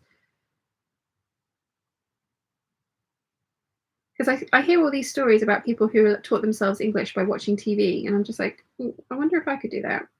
Like, Mum and Dad are really into watching Italian crime dramas at the moment, and they've pretty much decided that they can now speak Italian. Because I was like, because Mum knits at the same time. It's like, how can you knit and read the TV at the same time? And she's like, oh no, you just kind of like get into it and you kind of start understanding it. It's like, okay.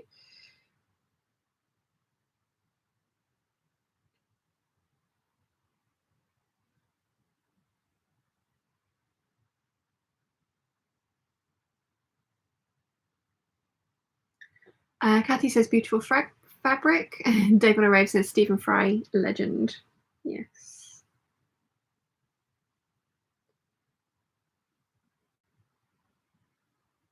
I do enjoy books.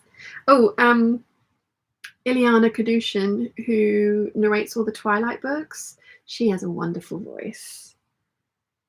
And I think she is part of the ensemble cast for one of the new books that I've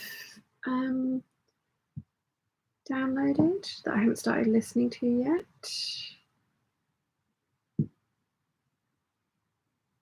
Not started. Got Lady Midnight by Cassandra Clare. She's the one that wrote the Shadow of Bone series. And then The Priory of the Orange Tree is the other one. Yeah, I think Lady Midnight is the one that's got lots of people narrating it. This is... I think. I enjoy a lot of like sort of teen literature as well. I mean, I am aware that I'm in my 40s, but I prefer my books to be really light and fluffy. Mum keeps trying to get me to read stuff that's like quite dense, and not dense, but like sort of like definitely more sort of grown-up stories or more involved stories or like more kind of adult themes to them, and I don't enjoy that. I want a bit of escapism in my fantasy worlds. Nikki says Bernadette Banner has a great voice for narration. Definitely. Dave and Arave says, Crumbs, your mum sounds ultra talented, knitting and reading TV at the same time, but you can sew and host a chat very well indeed. Thank you. Linda's here. Hey, Peep. I can't get into audiobooks. I love reading. Only trouble is if it's a really good book, no housework gets done. Oh, that was another thing, is I got to the point where I would start, if I was enjoying a book, I would just keep reading it until like the stupid hours. I mean, I think when the final Harry Potter book came out, it took me 13 hours to read it overnight. And then I was ruined the next day. Whereas with audiobooks, I can pause them and then I put on one of my audiobooks that I know, like Harry Potter, and I just listen to that when I go to sleep, because I can't sleep in silence. I've got weird, I need like somebody talking to me whilst I go to sleep. H.E. So says Stephen Fry sends me to sleep. Love him though. Yes, no, I mean that again, like audiobook. I'm listening to the Harry Potter series at the moment. I'm on book 5, and that's how I go to sleep. And it doesn't matter where I wake up or what I miss, because I know the books backwards and forwards because I've listened to them so often. So yeah. Karma says, as an auditory learner, listening to something I know in a different language gives me some understanding, so I can see that working. Rachel then says, Priory of the Orange Tree is good but needs a sequel. I've heard that it was good, so I thought I'd give it a try. But like I say, I'm in the Live Ship trilogy at the moment, so I want to finish that.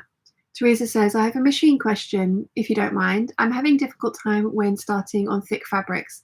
It doesn't seem to want to grab and pull them along. Is this just a known issue? What you need, if they're super thick fabrics, is something like this. So this came with my machine. It's called I don't know what its technical name is, but it's called a hump jumper. So sewing machine feet do not like going uphill. So if you have thick fabric to start off with and your sewing machine foot is going like this, so the toe of your foot is like that because you've got the thick fabric under there and then nothing under here. If you take your hump jumper and you put it so that it's equal with the thick fabric, then the heel of your foot is the same height as the toe of your foot. So it should start much easier because, as I say, sewing machine feet do not like going uphill. So yeah, these are called hump jumpers. They're good for when you're sewing like jeans or thick coatings or bags, things like that. So you work out how thick your fabric is and then adjust. As I say, this one came with my machine. You adjust your hump jumper to whatever thickness the fabric is. And then you can start with the sewing machine foot flat so that it doesn't have to go uphill, because they do not like going uphill. There you go, actual knowledge for today. David Arave says, the chat's going really fast. David Arave says, I watched the start of your video. You did well to stitch and turned the machine on in half an hour, wink wink. Yeah. I got sewing by start of half an hour into this live stream. That's not too bad. Caroline says, I love the Twilight series when I can't sleep, just in the background. Catherine says, try Kerry Greenwood novels, both the Phryne Fisher series and the Corina Chapman ones. Nice. I love Phryne Fisher. Jojo says, blimey, that's a weird coincidence. I just last night sent off the paperwork to restart my BA honours in the classics. It kicks off in February. I'm already scared. Lol. Oh, that's amazing. Good luck. Eileen's still here. She says, I love Montalbano. Much of the language is a dialect though, so although I'm learning Italian, it is difficult. That's what Mum and Dad are watching. Caroline says to Catherine, I love Phryne, haven't tried the others, must put them on the list. We need to start a thread on the Peeps group for book recommendations, because we get so many good recommendations in these chats and then I forget them.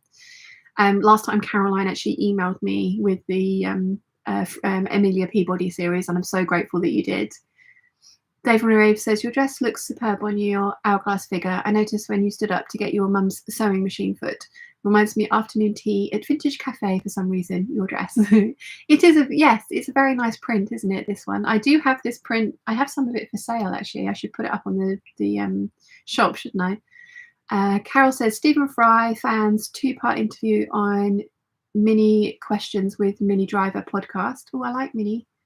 Carmen says, marathon reading, my introvert childhood in a nutshell. Dave on a Rave says, I think I went to a 40s cafe once and the waitresses were in floral dresses. Oh, pretty. Teresa says, okay, thank you very much. You're welcome. Adele says, I do that too, Sean. Can't sleep in silence. Harry Potter is a regular for me too. Yeah. Harry Potter, Hunger Games, Twilight, the Naomi Novik Temeraire books, anything Georgette Heyer. The Naomi Novik A Deadly Education. I have listened to that book at least 100 times now. The new one's coming out any minute now. I can't wait. I think I've got 10 days to wait. I've pre-ordered it. Dave on a Rave says, I just remembered to the tea, sandwiches, cakes and champers.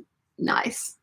Linda says, just found a new way to spend money, vintage sewing machines, featherweight and 201 will sew through most things. Carol says, I use the plastic box that Schmaltz needles come in as it's a perfect hump jumper, even though I have a real one. Nice. Carolyn says, yes, I did the same with reading, switched to audiobooks, and I get so much more done whilst enjoying. Carmen says, hump jumper. My kid has just butted out laughing at the term. It's probably got a technical term, but that's how I know of it. So yes, that's what it always will be to me.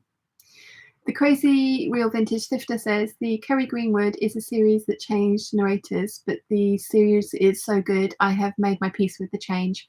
Franny Fisher is great. And Linda says, just reading The Great Christmas Knit Off by Alexandra Brown, very light and fluffy. Oh, nice. Carolyn says, for thick hems, I just take a hammer to them and then sew away. Yes, that's also a good option to squish.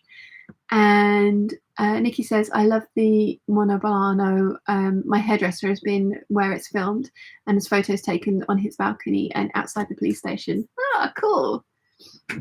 Yeah, hang on a second. Let me see. Oh, I'm stiff now. I've been sat down for that long and haven't moved. Ha ha!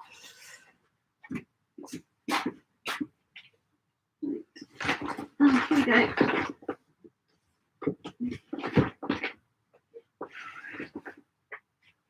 I know it's not the same colourway, but it is the same print.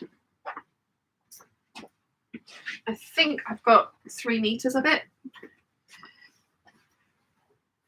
But I have some of this for myself and I bought it from the local shop to sell. So I can put this up on the shop for £11 a metre. I need to measure exactly how much is left though. But yeah, I really like this print. I like it a lot. I've also, I don't think I've got any of the border print. Do I have the border print? Oh, I do have the border print because I made Nia a dress out of the border print of this print, and I've got the border print and the all over print.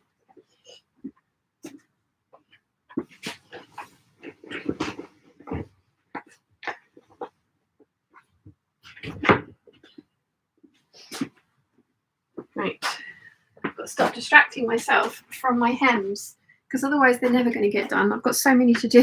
I've done one panel. Let's see.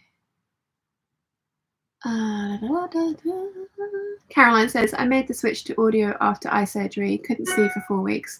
Detached retina. Thank God for audio. Yes. Debbie says to Linda, aren't they just wonderful? I have 2. A hand crank 99k and a beautiful treadle 66k in its own table. Just love them. I would probably have vintage sewing machines if I had anywhere to store them, but I don't.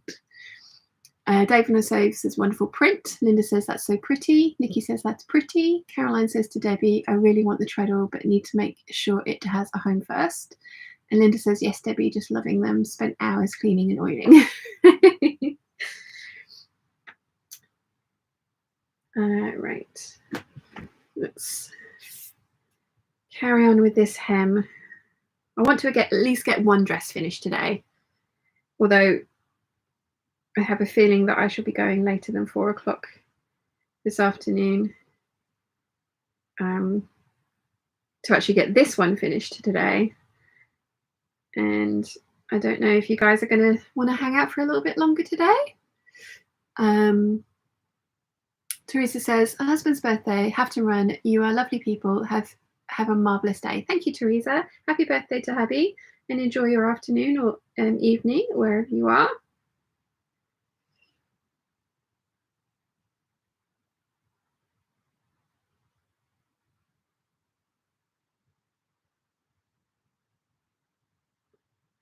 So I'm going to definitely take these, whenever I do finish today, I'm going to take something up to sit and sew this evening. I should be able to get a couple of these done today.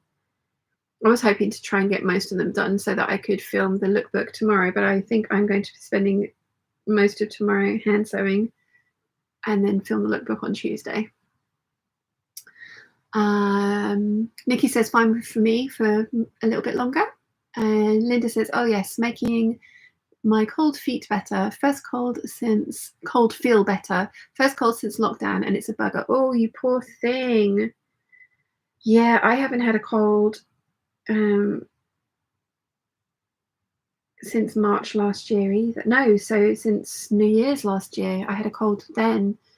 And I haven't had one since. I have been to London a couple of times, and I've been wearing my mask on the underground, and I think I'm just going to keep doing it even when it's not mandatory anymore, because I mean, I know it doesn't stop you getting it, it stops you spreading your germs, but yeah, that's usually where I pick my colds up. I usually bring back the London plague at least once a year to mum and dad, which they are obviously incredibly grateful for.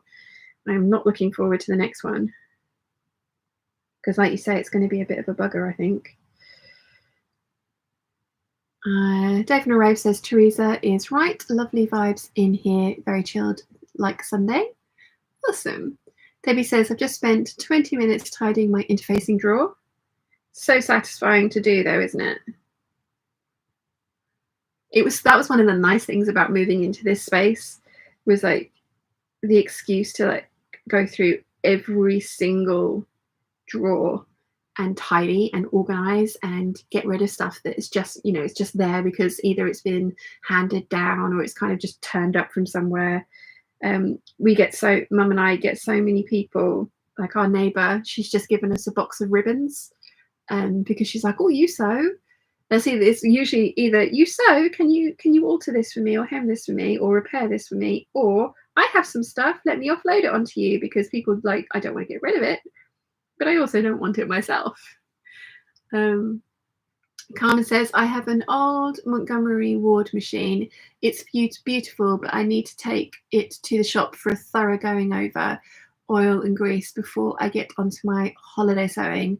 I love using two.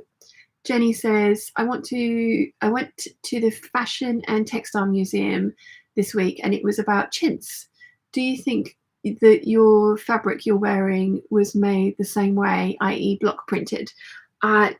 I doubt it. This would probably have been machine printed, but I would imagine it's been inspired by some of the older block printed ones, because a lot of quilting cottons are inspired by previous ones, aren't they? Dave Narave says, so you'll be hand sewing this evening too? I shall be, yes.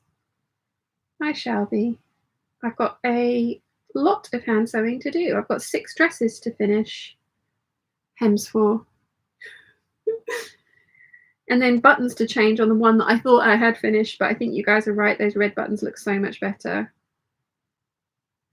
Glad we had that discussion. Alison says, hi Sean, greetings from Bendigo, Victoria. How is Chiana today? She is very well, thank you very much. How is Binks?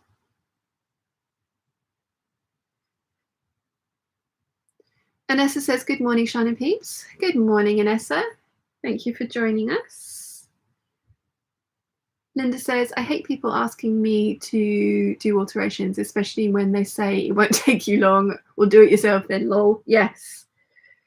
They've stopped asking me now. The only one that really asked me anymore was our cleaner, and I said yes, but I charge this much per hour, so I'll do your deal. You clean the house for this many hours for free, and I will do the thing for you. And she stopped asking, so now she asks Mum. And Mum finally said no last week to hemming a like super light and floaty chiffon dress that she'd got from the charity shop. But she's now given Mum a crepe jumpsuit that needs hemming. And Mum said yes to that one.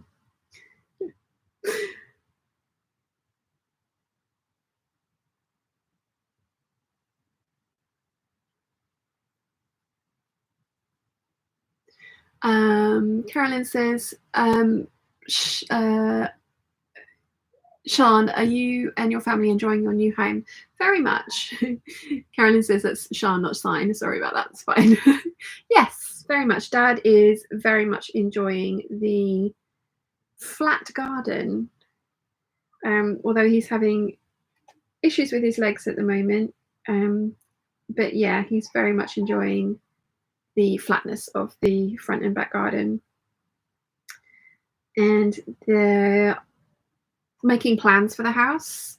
I don't think anything's actually going to get done this year. Like there's going to be a new floor going in to the front room, and they're painting the front room yellow, which is going to look really pretty. They have put the new bookcases in, which was great because it was one of those things that until that was done, then all the books were still in their brown boxes. But I think we've pretty much unpacked all the boxes that we are going to unpack now. So now it's just a case of kind of living in it and working out that, oh, this works or this works better, or we should do this or we should do that. Oh, dogs are going to start screaming at each other in a minute.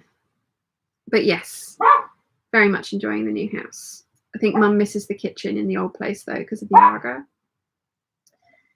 The sourdough bread has not quite been perfected in its new environs because we don't have like the Aga to warm things on and things like that.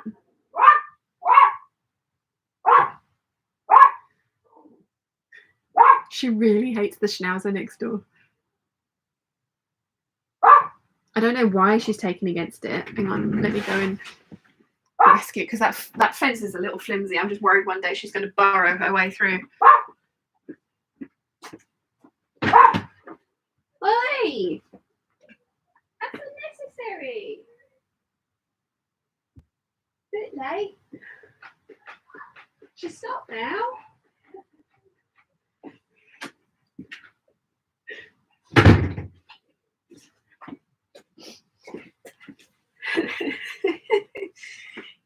Dad bought 2 super soakers so that they can stay in the front room and just like spray the dog, well, next to the dog as well. They don't even like try and hit the dog.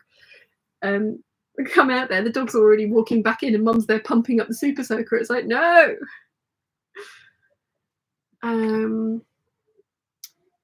Catherine says, when not distracted, I reckon can do 1 meter per hour of hemming by hand. Nice. Carmen says, old sewing machines might be limited in stitches, but they do sew beautifully even on denim and other heavy things. Yes, I've heard that the older machines are much more robust when it comes to thickness of fabrics that they are sewing through. Linda says, it's hard to say no.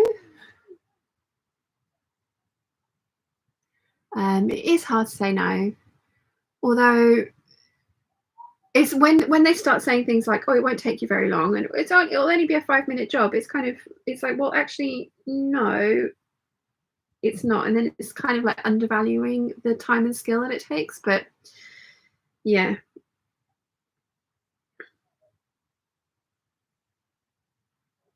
And Ira also, our cleaner, bless her, she also waits until I'm not in the room before she asks Mum to do something for her sewing related. Because she knows I'll tell her no. I mean, I don't mind a fair exchange. Like, I really don't mind a fair exchange. I mean, I hate doing alterations. I really do. So I would rather not do them because I just don't want to do them. I don't enjoy them. They take time. They're just, boring. I would much rather make something from scratch than I would to alter something. But having said that, I do not mind a fair exchange of services. So like, if she was like, oh, please could you hem this for me? How long will it take you? An hour. I'll give you an hour of free cleaning. That totally fine with, but it's just the way she kind of expects it for free. It's like, no, we don't expect you to come and clean our house for free. We pay you. So yeah. Alison says to Carmen, I have 4 vintage singers, a Nietzsche, 2 vintage Beninas, and they are beautifully old machines. The singers will sew anything.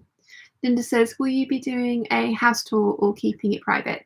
I'm going to do, I did an empty house tour when we first moved in, and I am going to do a kind of renovation of the walk-in wardrobe and my room, but the rest I will keep private. You'll probably see more of it in the Vlogmas vlogs, because we're still going to have calendars. We are going to do Vlogmas again, so you'll definitely be seeing Mum and Dad during Vlogmas as well, and probably a little bit more of the house. But yeah, we're going to try and keep it a bit more private. Linda says, we move on the 28th, boxes everywhere. Oh, good luck. Good luck.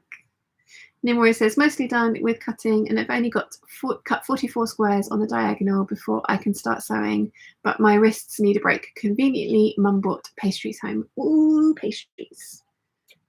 I should finish my lunch.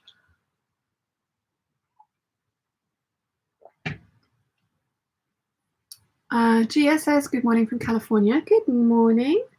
Must be very early there. Linda says, yes, totally agree. I did refuse someone I worked with who wanted lined curtains taking up. It wasn't the it won't take you long that did it. It was the won't take you long that did it. It's like, yeah. I mean, that's even just sewing straight lines. Like, off they go. And to be fair, lined curtains, don't most people take them up from the top rather than the bottom, because there's all the hemming's been done at the bottom.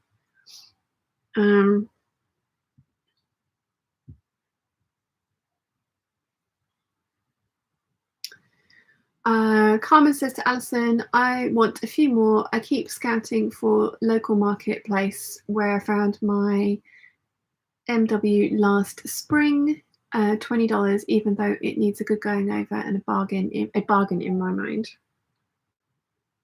I really want one of those singers with the kind of like swan neck. I don't know what they're actually called. I'm not a vintage sewing machine aficionado at all, but I would like one of those because I think they're beautiful. But I probably would never sew on it because I love my machine so much.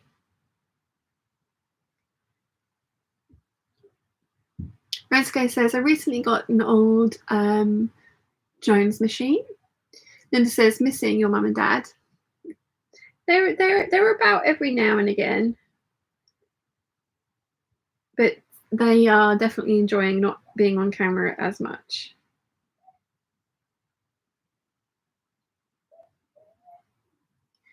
Rensko says, an old Jones machine with a hand wheel. Laurel says, ooh, Nimue, what good luck. Good luck timing your break to the pastry delivery. Oh, all I can think about now is a pan au chocolat.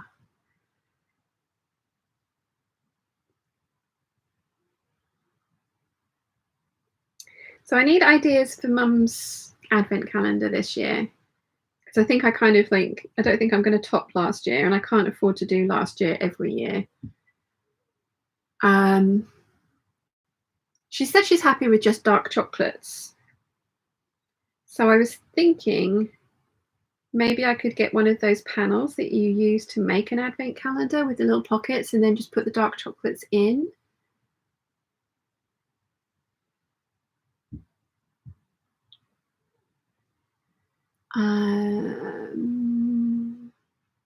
Lottie's here. Hello, how are you, my lovely?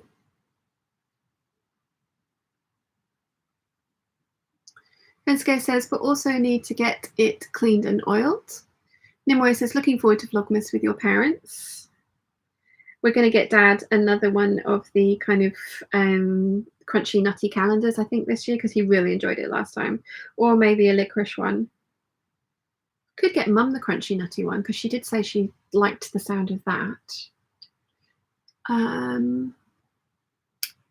Alison says to Carmen, keep your eyes open for a singer featherweight, and the singer, oh god, I've got something in my eye, Stantomatics, such as the 4001A. These machines are becoming very collectible. Catherine says, are those the chain stitch machines, the swan neck ones? I don't know. I literally want it because it looks pretty. Carol says, Sean, you'd would use a vintage machine for top stitching. The stitches are beautiful and great not to rethread. Ooh, actually, you know what? That's a very good point. That would be nice to have that option. Alison says you could get your mum the Kylie and the Machine advent calendar or the hemline one. Kylie and the Machine she wouldn't enjoy, in that she would think it was cute, but it wouldn't really be for her. But the hemline one I haven't seen. Possibly. I have the Picture Ending lingerie one coming. I had to pre-order it. It won't be shipping until October either. Anessa says, Beyond the Pink Door is doing Sewing Advent on sale tomorrow. Oh, good knowledge. Thank you. I've got something in my eye.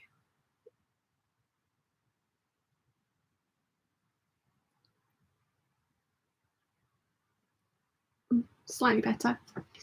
Carmen says to Alison, my mother had a singer from the 70s. No idea what its name was, but she did beautiful work with it. All I can recall had flowers on the hand wheel. Want it for nostalgia's sake. Yeah. Lottie's good, thank you. Just finishing more pleated and gathered skirts. You're going to have quite the collection, Lottie. They do look beautiful on you. Nimue says, filling a calendar yourself has the advantage of getting a larger variety of chocolates that she likes. You could even make one yourself, either from scraps or Christmas prints. Yes. Gia says, I already have my eye on my next machine. Haha, the Jazz 2. I will name her Jazzy. Nice. Vanessa says she's got a limited number, so you'll have to be fast. Lol, I will, yes. Carol says, if you make your mum's advent calendar, you could do mostly dark chocolate with a few small sewing notion surprises. Yeah, that's a nice idea. That is a nice idea. I mean, I'm not ruling out doing the same thing that I did this year with the Lisa Chandler fabrics, but she's made the chatelaine set, and she's made herself a bag with some of the fabric rather than doing the English paper piecing. I think she's got to really be in the mood for the English paper piecing for the 2 cushion covers I got her.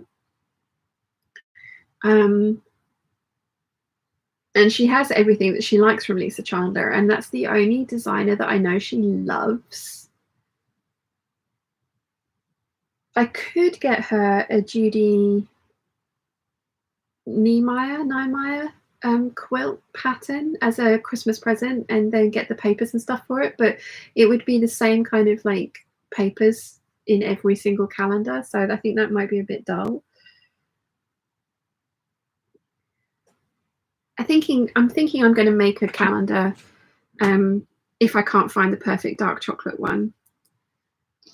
Nimue says a German yarn store is doing an advent calendar with beautiful yarn and instructions to go with it, but it ain't cheap.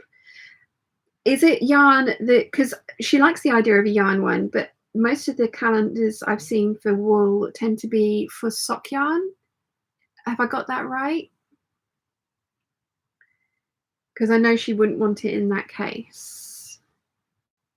And it's not like, I love the idea of giving her a yarn one, but again, it's not, the types of yarns that Mum likes are not inexpensive. And I also obviously can't like chop up rolls into like all balls of yarn in half and give her half one day, half the next. Yeah. I think I might go with the crunchy food one again this year, but for Mum, and then give Dad the licorice one, because they both really enjoyed those. And Mum does like her little hit of chocolate every day in December. Carmen says to Alison, you made me Google, found my mum's machine. It was a Singer Genie. Ooh, pretty. I wonder where I'd put a vintage machine. There isn't room for it in here. I suppose if I took my coffee machine out, then, I mean, I say coffee machine, my hot chocolate machine out, then it would fit. Nimue says it's 2 types of yarn. One is wool, one is cotton mix, 25 meter per day and in 4 different colorways. Now, I didn't consider treating myself at all. Nimue, would you mind sending me the link for that? Because I would like to have a look, because I could definitely kind of like incorporate that into Mum's Christmas present. And it doesn't necessarily just have to be from me. If it's something that I think she'll like, then like Dad and I could go in together on that.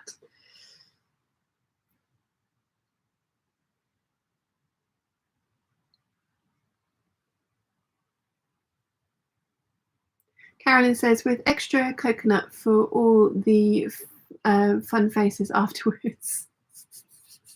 Carolyn, you're evil. If I made her an advent calendar, which I put all the stuff into it, and I put coconut in there, I don't think she'd ever knit me a jumper ever again.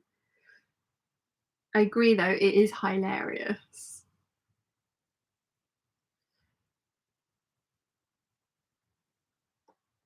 Nimue says, I'll send you a link. Not sure they have an English version on their site. Oh, of course, yeah.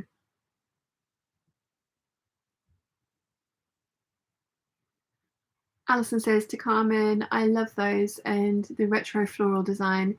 There is a video on YouTube about that machine. Sean, you can easily fit a vintage machine. Where, Alison? Every single space in here is full of stuff.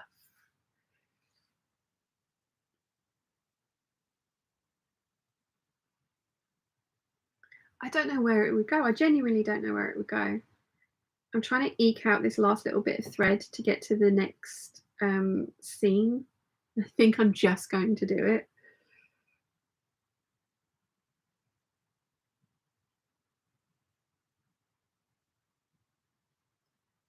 I unthreaded the needle.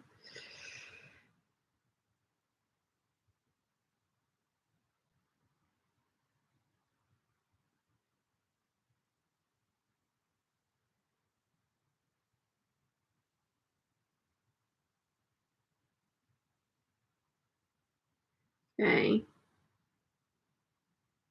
Thank you, Nimue.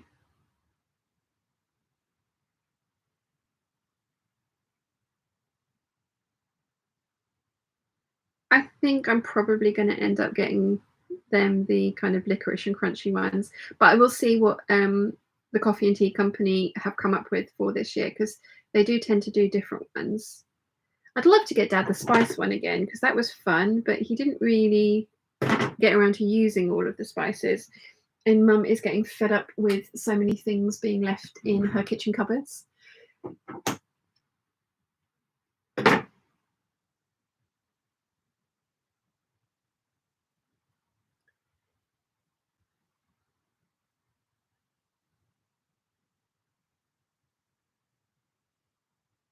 Okay, so I've done 2 panels, 5 more to go. Anessa says, I've been saving my David's Tea advent calendar to reuse the beautiful calendar itself for making for my kids. Oh, nice. Carmen says, my sewing room table is a full sheet of plywood on 2 dressers. I have luckily plenty of room once I get my old Montgomery ward tended to. And Carmen says to Alison, oh wow, thanks. Now I know what I'll be watching later. Alison says to Carmen, it's a shame you don't live here in Bendigo, Australia. There was one advertised on Facebook Marketplace. Yeah. Now that Carol said it, I do like the idea of having a spare machine for top stitching, especially one that does make beautiful stitches, and not having to rethread between construction and top stitching would be nice. Oh, Nimoy's just texted me. They do have it in English. I shall have to check this out. Right. Panel number 3. Here we go.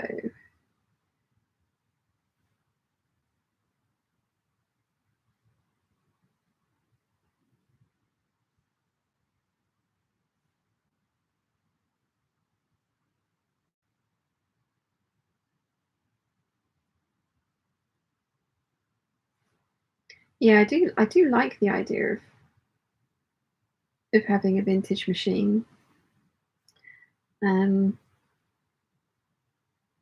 But it's not like it would purely be for kind of like aesthetic reasons. So I would want one of those like swan neck ones because I just think they are so beautiful. It would be great if it also happened to make really nice top stitching stitches. That would be great. But what I ideally would like is a Benina 820 because I don't need another 830. I don't need a second embroidery setup. It would be, I mean, if I had space, it would be nice to have, but I don't need it because this one does the embroidery stuff. But I would like an 820 because everything that all the feet I have would fit it. It would fit in this table. If this one was away for servicing, I'm used to it. I know how it works. Yeah, I would very much like to have an 820 as well as the 830. But I don't need it. I can totally manage with what I've got. Vanessa says, I've got 10-year-old who hates chocolate, so calendars are hard. Oh, wow, yes. Have you tried like the ones that I get from Germany? I don't know if it's possible to get them shipped to you, Vanessa.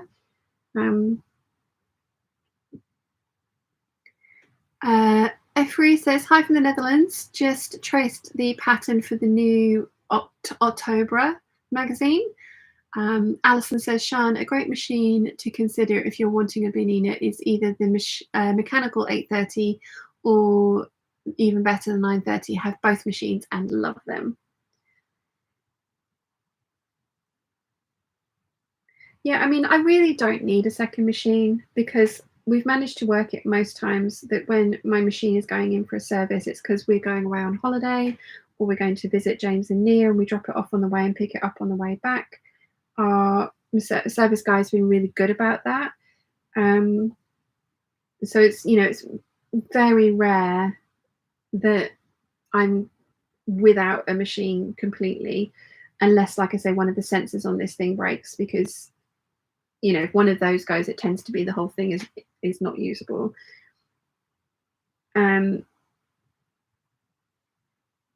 So yeah, I just, like I say, the reason I want an 820 is because I know the machine, I know how it all works, and that sounds mad, but it's not like a regular sewing machine, and that's not I'm not saying it's better or anything else is worse, but it's just that this is quite different to regular sewing machines. I remember when I was going up to film in Northampton with my manager, trying to teach him to sew, trying to use a really basic machine. There was some stuff that I was just like the bobbin winder was pushed over. That's why his machine wouldn't sew.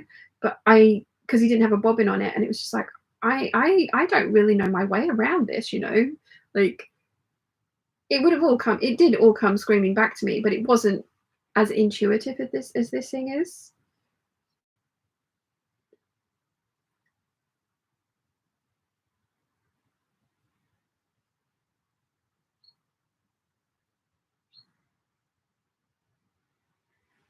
Karma says to Anessa, I made my girls one of those fabric covered TP roll looking like calendars filled with hair bows and stickers, erasers and things. Oh, yeah. Terry says, so what is everyone's thoughts on the best place for audiobooks? I get mine from Audible. I am an Audible member, so I pay $7.99 a month and I get a credit, and all of the audiobooks that I've bought so far are all 1 credit each. And you can return titles if you don't like them or enjoy them within a year. So I love Audible. That's my personal recommendation. Nimue says, Lego Advent Calendar for your kid, Anessa. I had a lot of fun with mine 2 years ago. Mum would hate it, but I would really want one, but I've already got one coming. Rachel Lynn says to Anessa, if they like Legos, last year we did the Minecraft Lego pack and split it up. Then she had something small to make each day. Oh, cool. Anessa says, we've had the Lego ones, but that's not really for him. And since I have beautiful calendars already, I just fill those up. Shipping anything in Canada is ridiculous. Laurel says, Serge, a question. Do you need different needles for knits as you do with regular sewing machines? I believe so. I don't change mine. I don't change my serger needles very often at all. I'm sorry, I've got something in my eye and I need to try and get it out. And I'm going to see if I can look at the mirror. But it's too far away without my glasses on.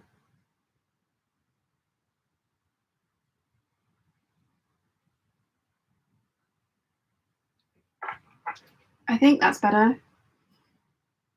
I think that's better. I think.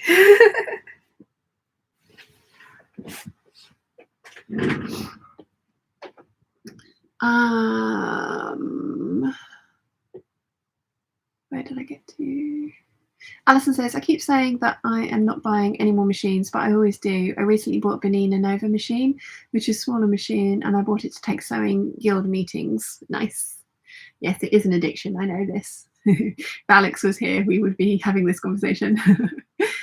Nimue says, I always love the self-fill calendars. And Terry says, thank you. Alison says to Laurel, yes, you do. So yes, you should change your serger needles for the type of fabric that you're sewing on.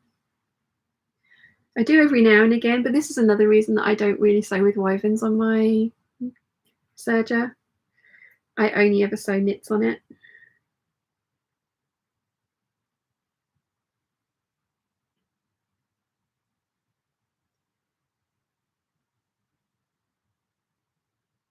Oh, that's much better. Whatever was in my eye has gone.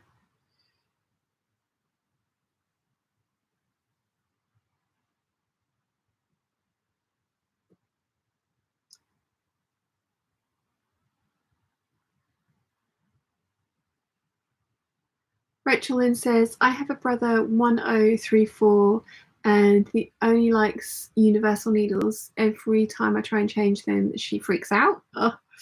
Laurel says, thanks, Alison. I'll have to find a source.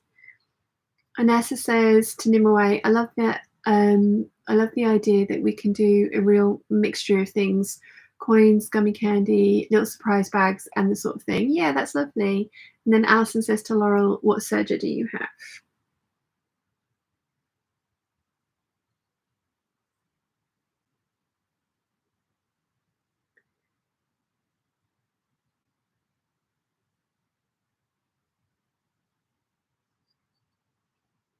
There are 7 panels on this skirt and I've done 2. Why do I like such big skirts? Why don't I like pencil skirts?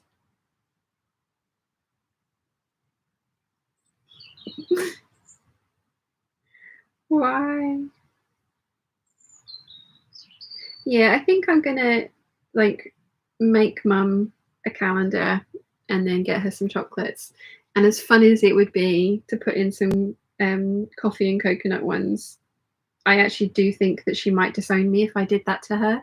It's one thing having them in the calendar as they come. It's quite another thing if I actually did that on purpose. Although very funny.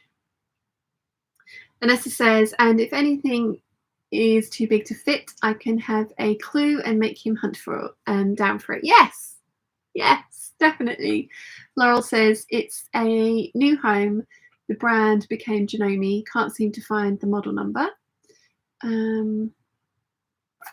Casper Tuyol says, hello, just found your channel. Nice to meet everyone here. Hi, welcome. Laurel says, model is 434D. And Casper yours says watching from Canada. Welcome. Which part of Canada? It's going to be one of the places that I can't say. Saskatchewan and Saskatoon in Saskatchewan, Saskatoon in Saskatchewan,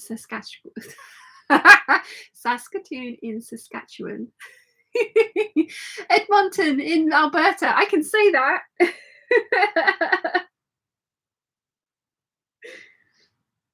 Saskatchewan.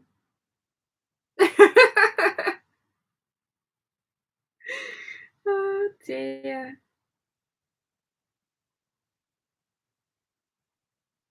I'll get there eventually.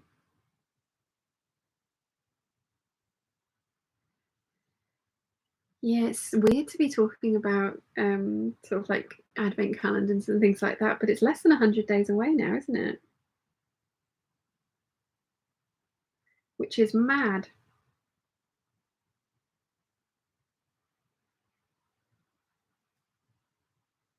I don't know what to get Wilson for his birthday. Casper 2-year-old says, yeah, that's not easy to say, lol. No, it is not indeed. I think Elaine sent me a Christmas card from there last year, and Mum, Dad, and I were having a whale of a time trying to pronounce it correctly. Saskatoon in Saskatchewan.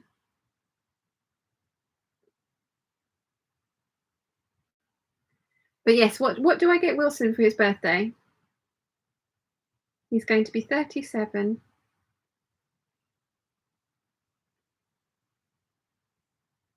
He doesn't want anything. Keep asking him what he wants, and he's like, oh, I don't know. And he doesn't want anything for the new house until he's moved in and like unpacked, and then can decide if there's anything that he needs for the new house once he's in, which makes sense to me. I can't buy him a plant. As much as I would love to buy him a monstera, he bought me a cactus recently because we'd made a joke that he's like a cactus, and I am only needing watering like once or twice a year, and I'm a needy monstera plant that needs all the watering and, you know, moving to different spots in the house for light sources and things like that. If I bought him a monstera, he would kill it, not intentionally, but yeah, he is not a plant dude. So I would love to get him a monstera. I could get him a fake one from IKEA, couldn't I? Actually, you know what? That's not a bad idea. Laurel says to Alison, I don't even know what needles are in it now. My sister took it for servicing after Grandpa died, and the repairman said it was in good shape. Sarah says, good morning from Southern California. Good morning. Vanessa says, maybe make him his favourite meal, Sean, or order his favourite takeout.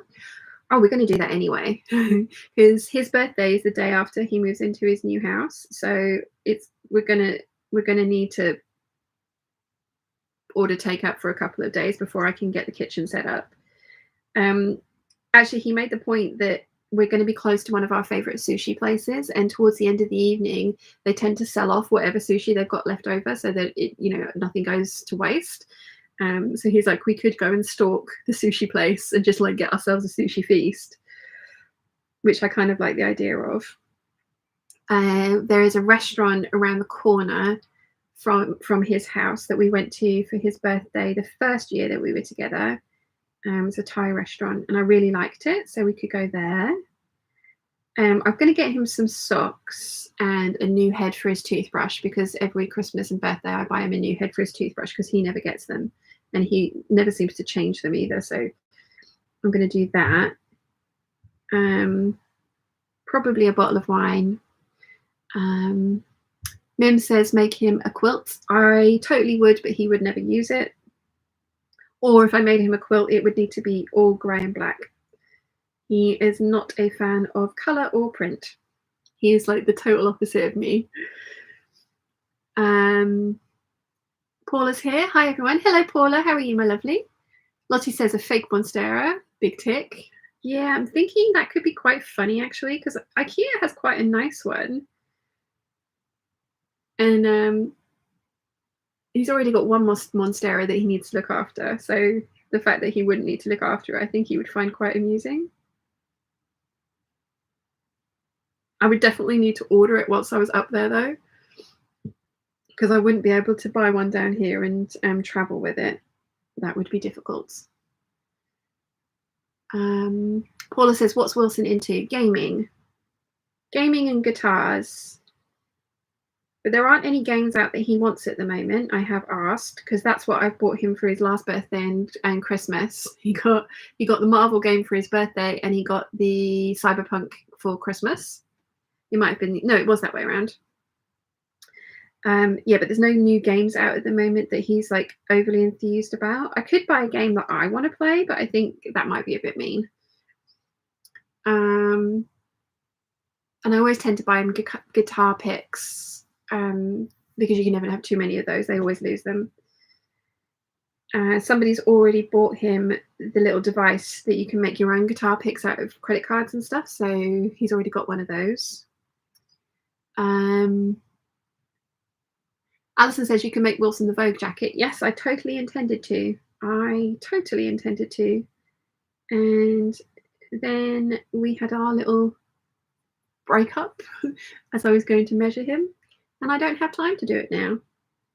And I don't want to make it for him if it's not going to fit. And he has got slightly different proportions. He's got a long torso and long arms as well, so I want to make sure that it fits right. And I'm not going to see him again until his birthday weekend, so I can't make that for him. So I'm going to do that for Christmas. He's getting that one for Christmas, whether he wants it or not. Even though I will be doing it in black and grey, like the one on the envelope.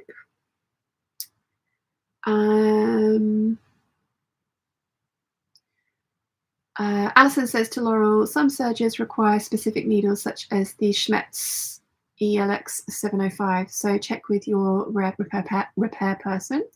Debbie says, hubby has come back from the shops and has bought me a surprise small stack of storage drawers. He knows me so well. Oh, that's lovely. Alison said, I've read that one. Laurel says, thanks, Alison. I'll have a look. Paula says, I'm good. Spent most of today cutting out a bag. Ooh, nice. Which one? Jenna Lee says, Wilson sounds like my husband when it comes to colour. Lol. Paula says, try EMP for gaming, apparel and accessories. Oh, I wonder if possibly. Yeah, I'll have a look at that. Lottie says, any guitar pedals he wants, or does he play acoustic? He plays both, and he has a Helix, and he's just sold a guitar pedal. So a Helix is like a soundboard that has all the effects that pedals do built into it. So he has a big Helix and a mini Helix. You can also obviously add pedals to that as well, but this is the Helix that he has is the perfect size for him to carry in a backpack to go on the tube to gigs. So it wouldn't be worth me buying him one of those or giving him the money to do that, because he has like the top of the range thing already. But good idea. Debbie says, is Wilson the type of chap to wear ties? The Vogue tie pattern is lovely. Not at all. Only for interviews. No, he can wear jeans and a t-shirt to work. I could get him. He likes graphic tees, and majority of them are either like Stark Industries, Marvel related, Spider-Man related, or Back to the Future related. But he has all of those already, and he has a lot of t-shirts.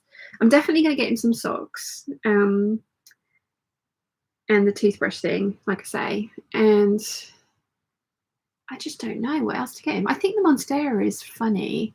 I think that might be funny, and it's quite nice, and it will look nice in his new house. Nimoy says, it's a terrible amount of work, but a pixel art patchwork of a guitar or a favourite game character in shades of grey, it could make it as a custom as cushions if the quilt is too big. He'd like it, but he wouldn't want it out on display. Yeah, he's kind of like, he's got a really big personality, but he doesn't express that through his clothing or his like interiors. It's all just kind of black and grey, and then every now and again a little splash of red. So I'm going to make him the Vogue kind of zip up jacket for Christmas. I haven't got enough time to make him anything before I go this time around. And as I say, I haven't measured him, so I don't want to make anything that isn't going to fit properly. Let's see. Gia says maybe some gaming headphones or a mini fridge to keep his snacks in while he's gaming. He currently lives in a studio that's not any bigger than this room. In fact, it's a little bit smaller than this room, so the fridge is already like right next to him. But I do like the idea of that. Yeah, in the new place as well, the kitchen and the front room are basically the same. There's just an arch between them. He already has really fancy headphones that he uses. He's got the ones that have been molded to his inner ear for gigs, but he uses those for gaming as well. So that wouldn't work, but good idea. Sarah says, your Wilson sounds like a lot like my Stephen. In so many ways, it's a little uncanny. What kind of games is he into? So kind of like the open world games. Although we did just play Hollow Knight, which was awesome. I think I'm going to probably end up getting him a PlayStation game, and it might be one of the ones that I like, but he has enjoyed playing like Red Dead Redemption and the bigger like Cyberpunk open world games, and the ones that I like are those as well. They're just a different, like Monster Hunter and things like that, so I might get him one of those. Let's see. Mim says there will be a new game for the PS5, but it's called Forspoken, but it will come out next year, I think. Yeah, he's only got a PS4. I would love to buy him a PS5. I would be the best girlfriend ever, but I can't afford that, unfortunately. Not at the moment, anyway. Maybe next year. Alison says, if you do make the Vogue jacket, please do a sew along, as I have the pattern and I want to make it for the Italian boy. Definitely going to give that a try. Mim says, or a cool escape game. Yeah, maybe an escape room. He's kind of like my dad, though. Prying him out of his house is very difficult. Could take him to the cinema, go and see the new Marvel Legend of the 10 Golden Rings, couldn't I? Paula says, I'm making the ugly naked guy hobo by Sincerely Jen Patterns. Mim says, a bag for him. Tried that. He's not used it ever. Leslie says, I've got some of the empty advent boxes I'm going to fill with what yet I'm not sure. And I am also on the lookout for that box to use as an advent too. How about aftershave? He doesn't wear aftershave. He's really difficult. This is why I'm struggling. Paula says, EMP have a lot of Marvel stuff that's not available anywhere else, and it's where I go to for my supernatural stuff. Paula, can you email me the details for EMP, because I will forget otherwise, but that sounds like I might get him a t-shirt or something from there. That could be cool. Debbie says, how about designing him his own fake tour t-shirt and getting it printed on Printful? That could be fun. He has got a tour t-shirt from the band he was in. So that could be fun, yeah. Sarah says, lol, Stephen just played Hollow Knight and is currently playing Cyberpunk. Can I suggest a game called Hades? It released recently, but might be right up his alley. Oh, can you email me that as well, or put it in the Peeps group? So says, my partner has similar tastes. I usually get him tickets to a gig or a show. Mim says, did he play The Witcher already? Best game ever. He's just got it and he's just started it. Carolyn says, frame a couple of his favourite but maybe worn out t-shirts. Good fun decor conversation piece. I've actually offered to make him a t-shirt quilt from them, because I think that he would actually use. Because I could always do like a sort of like a dark background. But that's a really good idea. Sarah says, in different vein, if he likes those games and likes Marvel, there's a website called Ancient Treasures that sells Nordic-looking jewellery. The Molnir necklace might be just right. He doesn't wear jewellery anymore. He used to, but he just doesn't wear it anymore ever. Karen says, good morning, Sean and Peeps from sunny Rochester in MN. Minnesota or Michigan? I'm probably asking this every time, Karen. I'm sorry. Anessa says, do you all have a shaving description boxes there? Ooh, that might be good. He has really sensitive skin and he has a very specific routine for that. I would probably need to ask him before I signed him up for one of those, but that is a good idea. Mim says, or a weekend somewhere with him. See, I don't give up. That's a nice idea. Although he hasn't got a weekend free now until after Christmas. Because he gigs at the weekends. I think I'm going to go with the faux monstera plant because it's funny and I will like it. And he won't be able to kill it. A t-shirt, the replacement head for his toothbrush, some guitar picks, and a bottle of wine, and I'll take him out for dinner. I think that's the, yeah.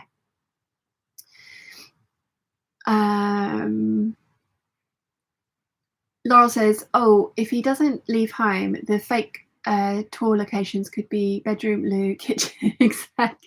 Yeah, that could be hilarious, actually, Laurel. That's a really good idea. Charlie says, does anybody know what I want for my retirement birthday? My left side is paralyzed, so I can no longer sew nor play the piano. I have everything I want, but my children are asking.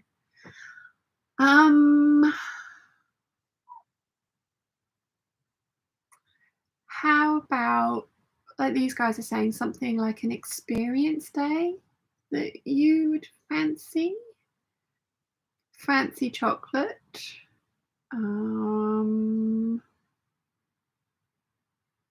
Ooh, how about like a professionally taken photograph of your family together? I don't know. I'm not very good at gift giving, as we have discovered. Sarah says, also, what about a Viking or medieval style tankard, like an old-timey wooden one? Possibly. That could possibly work. Jojo says, prying him out of his house is very difficult. Isaiah Wilson and long-suffering husband are related somewhere along the line, as well as Papa, yes. Prying dad off his rock is like getting a limpet off a rock. Caroline says, my son has very, very sensitive skin and really loved the Harry's Shave subscription. Cool.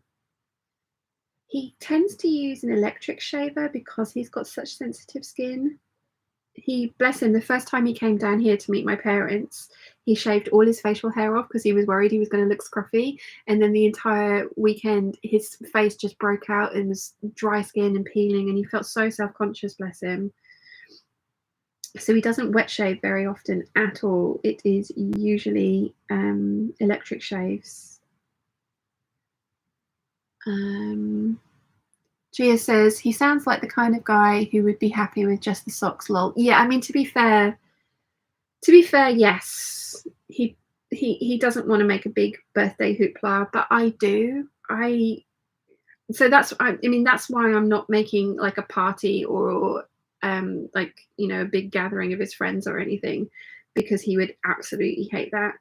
But I want to get him something thoughtful and funny. So I think the monstera, the faux monstera plant, and the things that I mentioned are probably going to be the best, because he'll find it funny. It will look nice in his new apartment. He won't need to maintain it. And given that he's given me a cactus and we had that, you know, that we've got that in joke. So yeah, I think maybe that might be the way forward. Just see myself turning up at his house with a faux monstera plant and he'll be like, what is that? It's like, your birthday present. But no, I mean, he'd be totally happy to not celebrate his birthday at all. Just like go out for drinks and that be it. But I want hoopla for my birthday. So, and I like treating him. I like spoiling him. He very rarely kind of treats and spoils himself. If he does, it's usually because he's just bought himself a guitar and they're really expensive. So he does that like maybe once every 18 months or so. He's currently selling 3 guitars. But yeah, you're not wrong. You're not wrong at all, Gia. Charlie says, love the idea of the photo and the chocolate. Thank you. Yeah, something. Dad always says now he doesn't want things, he wants experiences or edibles for, and that's food. Edibles is something very different, isn't it? So yeah. Rachel then says, I have to go. Have a wonderful day. And Sian, you should write all this down so you have ideas for Christmas. Yes, definitely. Thank you for joining us, Rachel Lynn. Karen says, there are a ton of lovely black and grey gradient quilts seen on Insta all the time. I would love to make one for me. Yeah, Mum made a beautiful one for James and Nia with barge yellow and sort of like grayscale. It was really pretty. And yeah, Wilson would totally like that. But his birthday is in like 10 days. So I can't make a quilt in 10 days. And I don't have the fabric for it. And I haven't got the money to buy that much fabric. But I'm not ruling that out for future down the line. Anna says, does Wilson collect anything? Yes, guitars. I can't afford one of those either. Alison says, Binks the Overlord is meowing at me because he believes it is time for me to go to bed. So good night, Sean and Peeps. Sean, don't forget to provide me your post office box. I haven't sorted it out yet, Alison. I will as soon as I do. Anna says, a creative day experience where he could make himself something, meet somebody well known. Possibly somebody like, for example, he very much enjoys spicy hot food. So his sister-in-law bought him 3 chili plants for a Christmas one year, and they are still in the box in his kitchen. He has not opened them up and made them grow. So he is a very difficult person to buy presents for, but I think we've got some ideas here, Peeps. We have got some ideas, and in the long run, I think a grayscale quilt will be a great idea, because he will like that.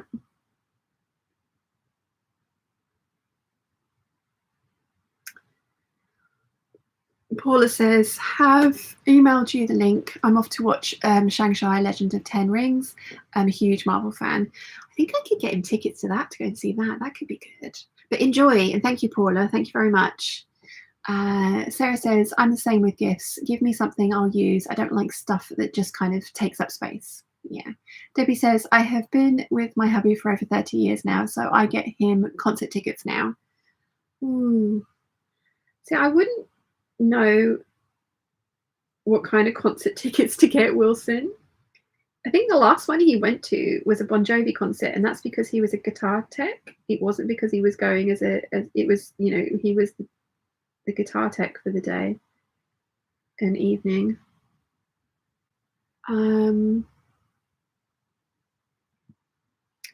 Leslie says, I made hubby a cocktail basket one birthday, all the alcohol, mixers, shakers, and cocktail instructions. He loved it, and I also made him a sweet hamper with all of his favourites. Oh, that's nice. Lottie says, quilt for his 49th. Silly iPad, she's removed them. I think you're going to type them again, aren't you, Lottie? Charlie says, my son and his girlfriend just saw Shang-Chi and loved it, even though she doesn't really like superhero films. Yeah, well, I'd like to go see that. Actually, we could go do that this weekend at some point, couldn't we? Because we've got like 10 days together.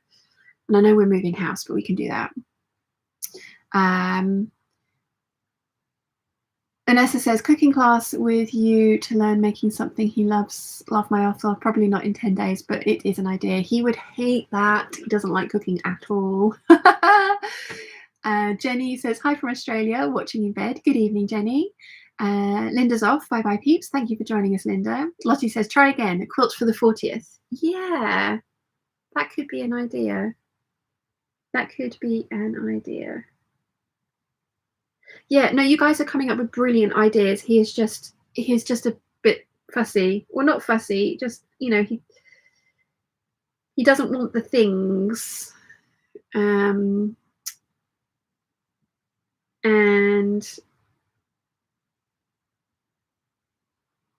yeah, I'd love to take him away for a weekend, but again, that's the weekend he's moving house.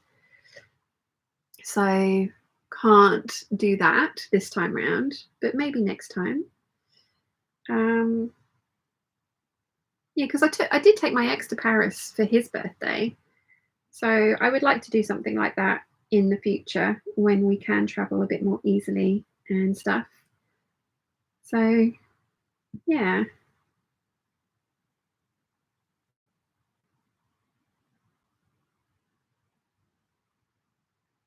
Yeah, I think t-shirt game, toothbrush, picks, and a foam monstera plant are going to be winners for this birthday. And then I'm making him the hoodie for Christmas, or the zip up top for Christmas. and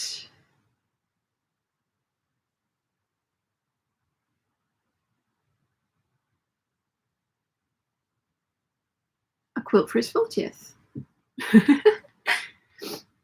Anessa says, I'm thinking this must be how people feel when they want to get me a present. I should probably apologize.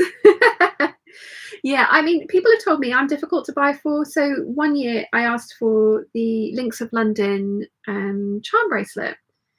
And so that was great. And my boyfriend, my then husband, got me the charm bracelet and a couple of charms. And like, you know, I sort of told everyone else, like, oh, I like this charm and I like this charm and I like this charm. So that worked for that birthday and Christmas. And then next year they were like, what do you want for your birthday? I was like, oh, I'll have a charm for my bracelet, please. They're like, oh, we got you that last year. It's really boring. It's like, no, that's the point. It's supposed to be making your lives easier. Okay, third panel is done. On to the fourth, by the way, if anyone's keeping score. So yeah, I was kind of like, oh, okay. Because I thought that was a genius idea because, you know, all the charms make me think of the certain person that bought them for me, and they're not too expensive, and it's always a really easy thing to get. But yeah, they were all like, oh no, I don't want to get you that again, it's boring. It's like, oh god, well, don't complain I'm difficult to buy for then, because I've given you ideas. Hi. Now it's just like, please may I have fabric, or please may I have fabric vouchers.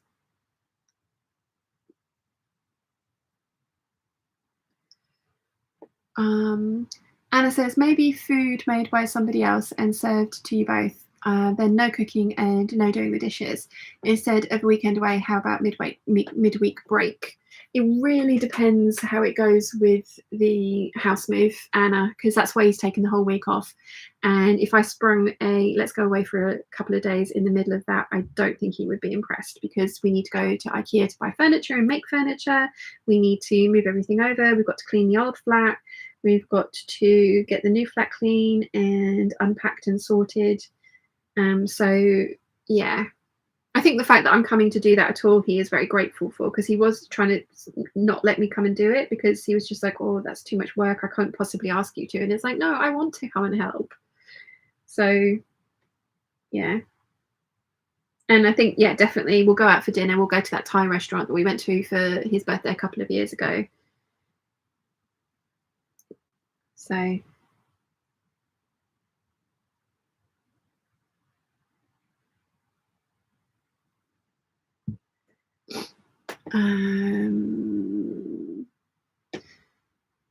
Laurel says, lol at Anessa. Sarah says, I find knits so intimidating. The only time I've messed with them was to make a surgical onesie for my cat, and it was a total disaster, because I would love to make a hoodie for Stephen, but that makes me so nervous.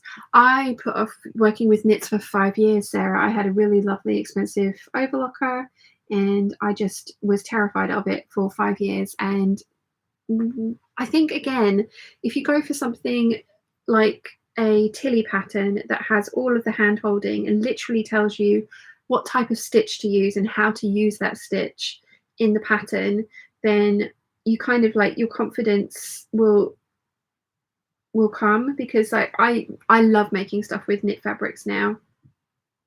But yeah, to begin with, I was utterly terrified and put it off for 5 years. So I totally know where you're coming from, but it's definitely worth getting into.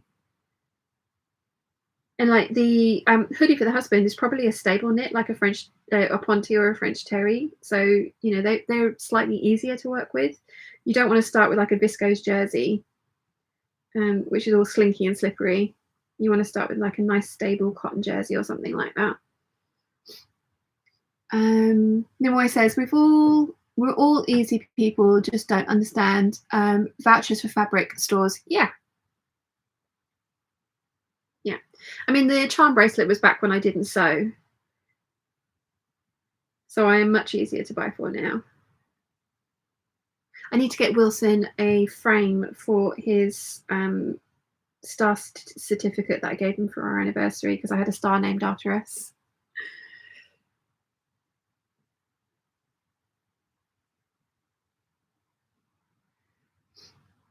Caroline says, I have a charm bracelet, but I also inherited my mum's so many memories. I've got 2 gold ones from my mum, and I think one of those was my grandmother's, and then I've also got my silver one. I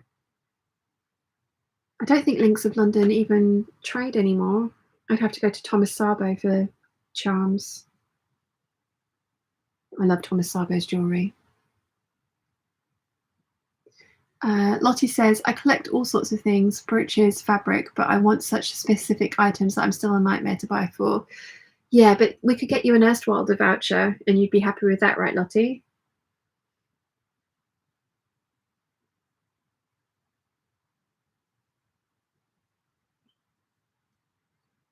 Anessa says, my poor son tried so hard to think of something he could get himself so it wouldn't ruin the surprise. And after finding him crying about it, we decided he would pay for having patterns printed. Oh, bless. Marta says, I have been asking for Pandora charms for years from my mum. I love getting them from her. Everyone is a beautiful memory. Yeah, that's why I like charm bracelets as well, because it is just so lovely. Carol says, my niece just said that she would like a silver charm bracelet, gift sets for quite a while. Charms for her are easy, gifts are not. Yes. Lottie says, something helping me move would have been the best. Someone helping me move would have been the best present they could ever give me. And haha, yep, you know me so well. The Erstwilder voucher. Yeah, I mean, I'm helping Wilson move because I want to spend time with him, and he's got all this time off, and he doesn't get very much time off. So I'm going to take advantage of his holidays whenever he takes them, and I do want to help him move. And you know, like we've talked about, this is somewhere that Wilson and I have talked about living together in the future. So I kind of really want to be there when he gets the keys, and I want to help him put the furniture in and stuff. Especially the bed. I would really, really like the bed too, because at the moment his bed is wedged into a corner, so I have to clamber in and out of it. I would really like the bed to have like access on both sides. So yeah. Mim says, then the next weekend or something during the week, because the memories will last. Yeah, I'm not ruling out taking him away, definitely. I'll do that at some point. Definitely.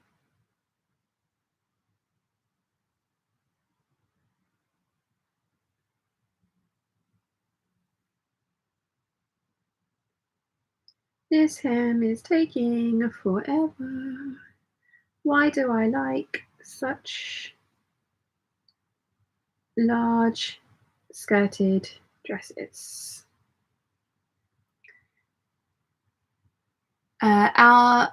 Our FA is here. Hi, hello, welcome.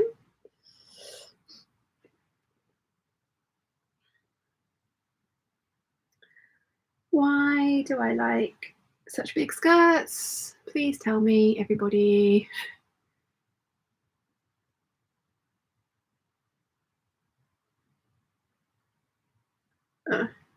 Wilson's always really good at buying me gifts. He always gets like funny gag gifts.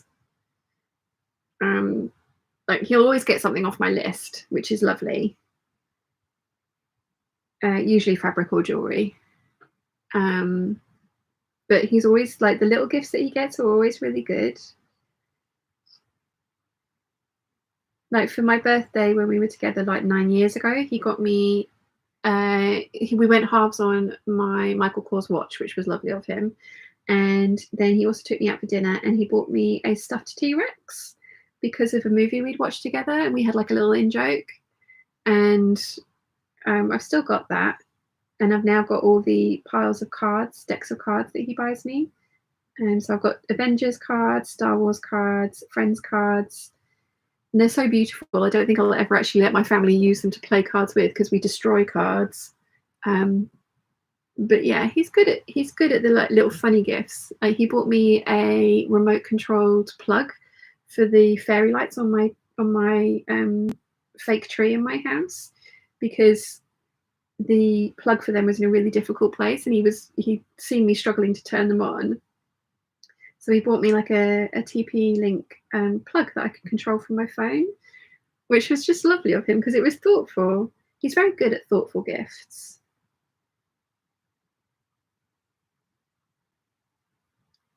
Let's see. Nimue says, because big skirts are pretty and swishy and twirly. Yes. Yes, I will be very pleased once it's done, but the actual doing of this. Anessa says, because they are beautiful, Sean, and comfortable too. Yes, Anessa, that is also very true. Charlie says, because big skirts are gorgeous and totally worth it. Yes. They are. They are. They're just always curse them when I'm at this stage of the make.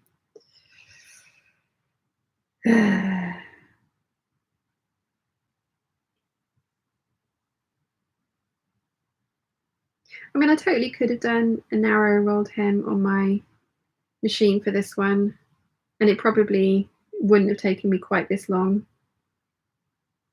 But there's no visible top stitching anywhere else because of how I finished the rest of this dress. So I kind of wanted to avoid it if I could.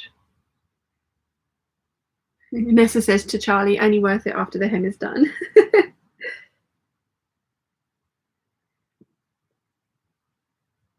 I think I said I was on my 4th panel, didn't I? So 3 more to go after this. Because I've lengthened these skirt panels as well, so I've made the hem even bigger.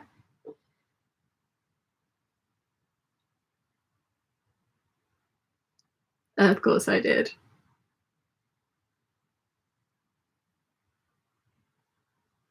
I'm trying to decide if I want to do my Savannah viscose, if I want to make an Eve dress or if I want to make a Doris dress. I'm kind of tempted to do the Doris dress because, which is the one that I'm doing now, because I really, really like it. And it doesn't take too much fabric. It takes about the same as the Eve dress. So I'm not sure if I want an Eve or a Doris. I can't have both because that would be excessive. I mean, I have 23 meters of this fabric to work through.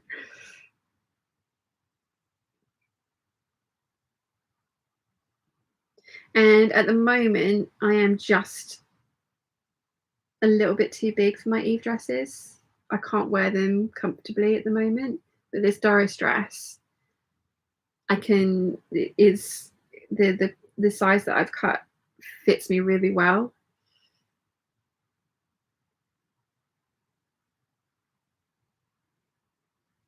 So I'm thinking, do I make a Doris? I probably will need slightly more than 3 meters of the fabric because it is a directional print. But then this was a directional print, but this was 150 wide and the Savannah is 140 wide, I think. Nimue says, I was still hemming a full circle skirt when I should have been on my way to a wedding. I sat at my machine singing, just keep sewing, just keep sewing. We weren't noticeably late. Lol. Very much lols. Just keep swimming. I've still got that stupid Ryan Reynolds song in my head. I'm sorry if it's gone and anyone else's, and I've now reminded of you of it, and it's come back. Sorry, not sorry.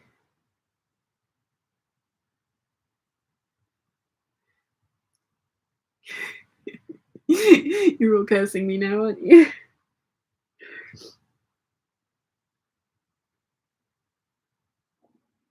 Oh, my tummy's rumbling.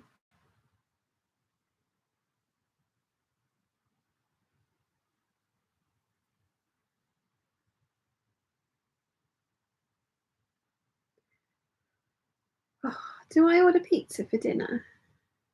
We had a pizza this week. I shouldn't order pizza for dinner. Laurel says, damn it, Sean.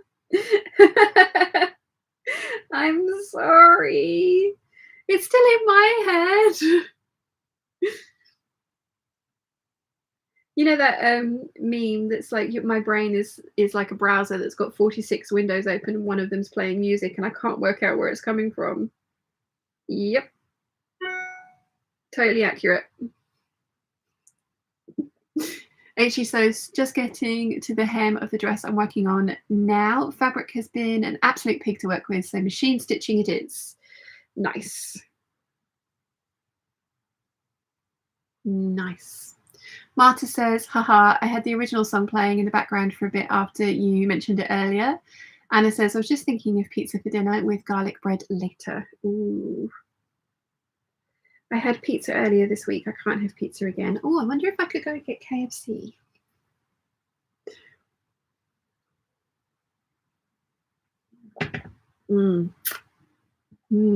Sarah says, I've been eating keto low carbs for 9 months and I just discovered that local pizza place has a cauliflower crust. So exciting, and it was so delicious.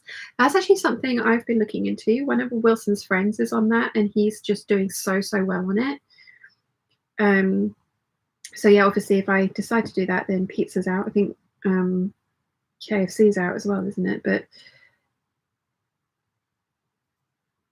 I need to do something.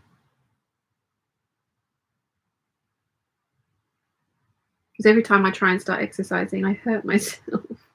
And I have tried to be a lot gentler this time around. Going to have a look into some Tai Chi. We talked about that last weekend, didn't we?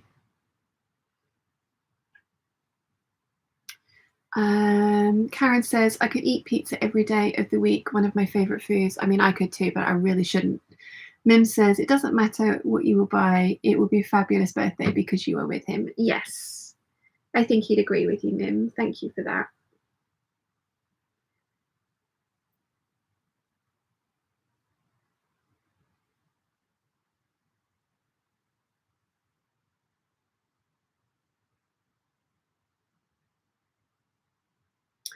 Yeah.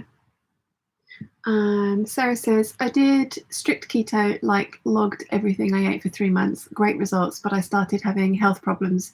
So now just low carb, no bread, grains, potatoes. Yeah, that's what I'm thinking, is that it might be a good idea to kind of kickstart my system and then go on to super low carbs. Because I always feel better when I eat like that.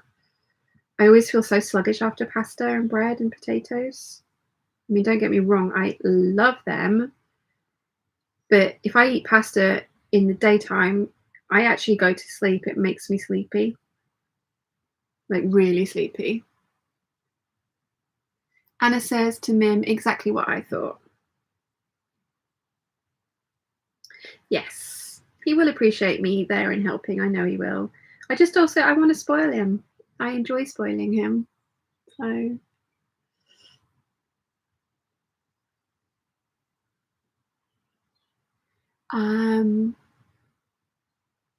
Carolyn says, yes, keto is not meant for long-term use, very hard on the body. Yeah, you can turn your blood acidic, can't you, if you go too far? So you do need to be careful.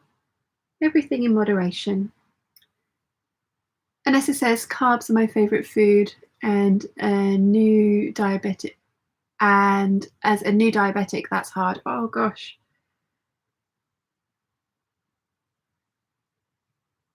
Debbie says, it's our wedding anniversary on Tuesday and I have no idea what to get Mark. He's like Wilson, hard to know what to get him. Have a star named after him with your ship name, Debbie. Wilson really liked his. We're going to frame it and hang it up in his bathroom, in his new place.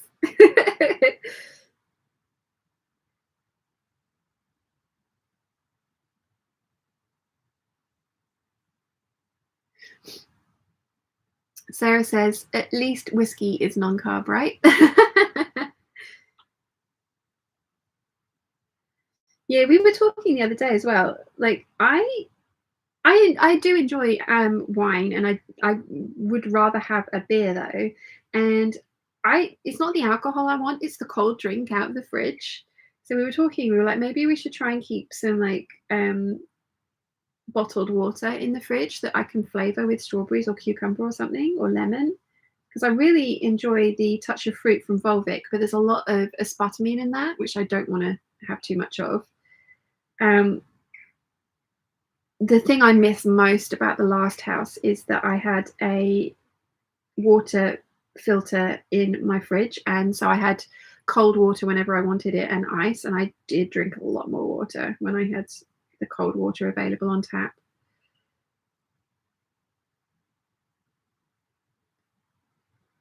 No.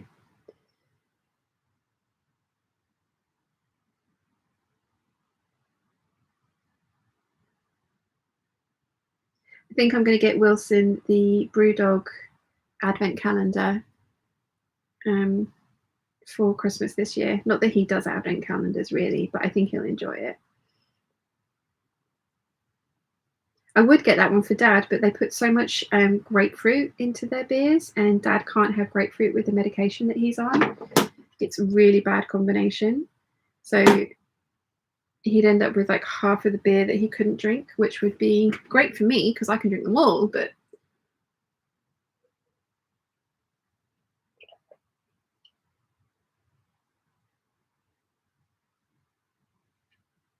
I do think that would be a little unfair. Right, I've done 4 panels. I've got 3 more to go. Let's just catch up with the chat. Sarah says, is that a UK thing? Here it seems like everyone keeps a Brita in the fridge or has a fridge with a water dispenser. We don't have room in our fridge for the Brita filter Mum has. She doesn't really like cold water either. So I've been I bought a couple of the Volvic fruit flavoured waters and then kept the bottle and like refilled it. And that worked, but those bottles weren't great. So I've got like some glass kilner ones, but they're packed away. And the one that I unpacked from my kitchen boxes was the one that I'd had olive oil in it, so we can't get that clean enough to put drinking water in it. Yeah, I miss having my water dispenser. Taramis says, I've just sat down to eat a very early dinner and didn't eat lunch, and I'm so glad I'm already eating, or you'd all be making me want to take away. Sorry. Yeah, my tummy started to rumble, so I'm thinking about food. Charlie says, just had our 36th wedding anniversary. We have always bought useful joint presents. This year it was a fancy long-sleeved oven gloves. Ooh, very fancy. Actually, they might be really good for Dad for Christmas.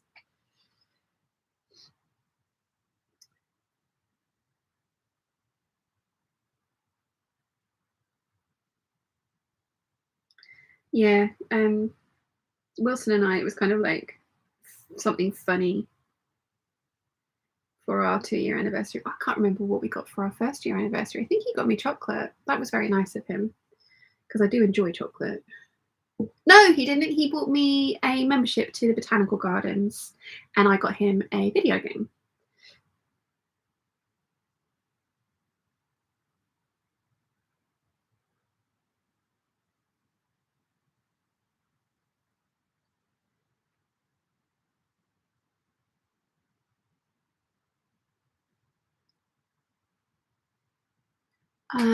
Laura says IKEA should have nice pictures for keeping chilled water in the fridge. We've had one for years. Yes, Wilson and I did talk about that. We're going to get some when we go because he needs a chest of drawers as well.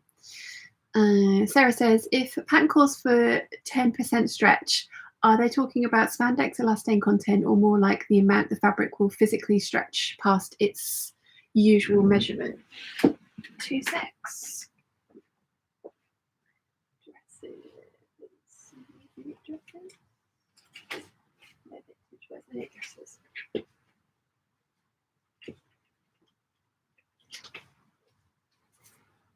Okay, so depending on the pattern that you're using, and you can also buy these as little rulers so that you can take them out with you shopping, but depending on the pattern you're using, there's like usually a little thing like this, and it's like, it says here 4 centimeters of crosswise folded knit must stretch from here to here. So it's actually the amount that the fabric will stretch, so 10% extra stretch in it. Does that make sense, Sarah?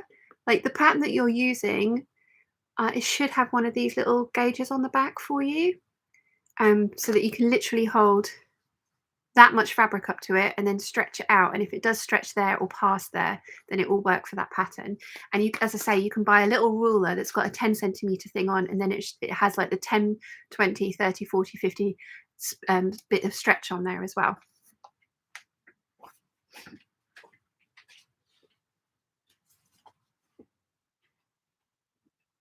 There you go, some little useful nuggets of information today.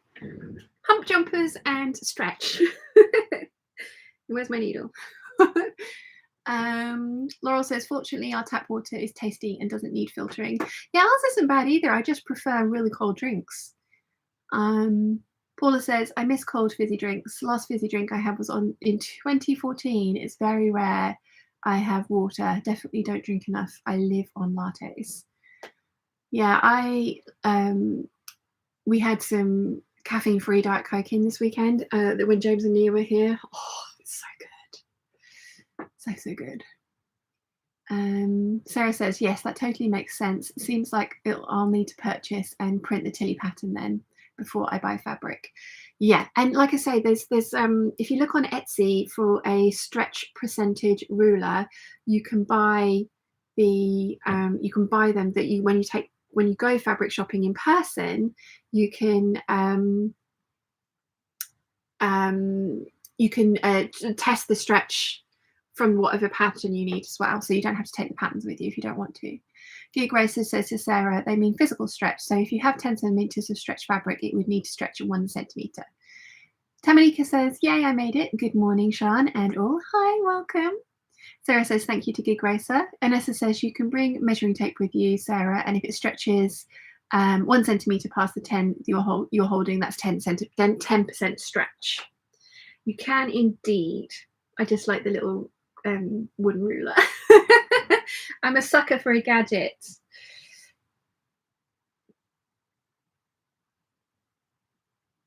I am a sucker for a gadget. For sure. Right. So I'm on panel number 5 of 7.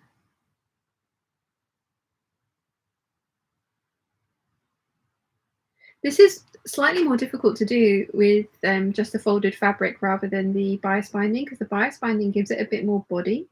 This is just very floopy. Very floopy indeed.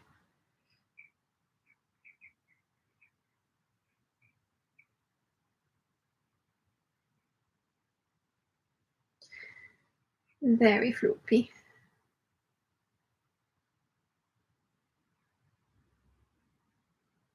I'm not going to go and get KFC tonight. I'm going to make myself a salad.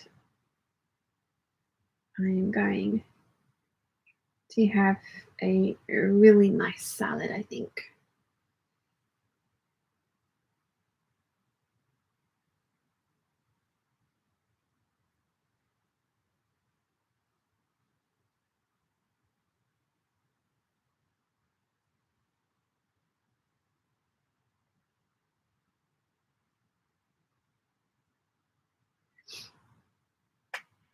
Tamanika says, we use a Voss glass mineral water bottle in our fridge to keep our tap water cold. The Voss water bottle is delicious.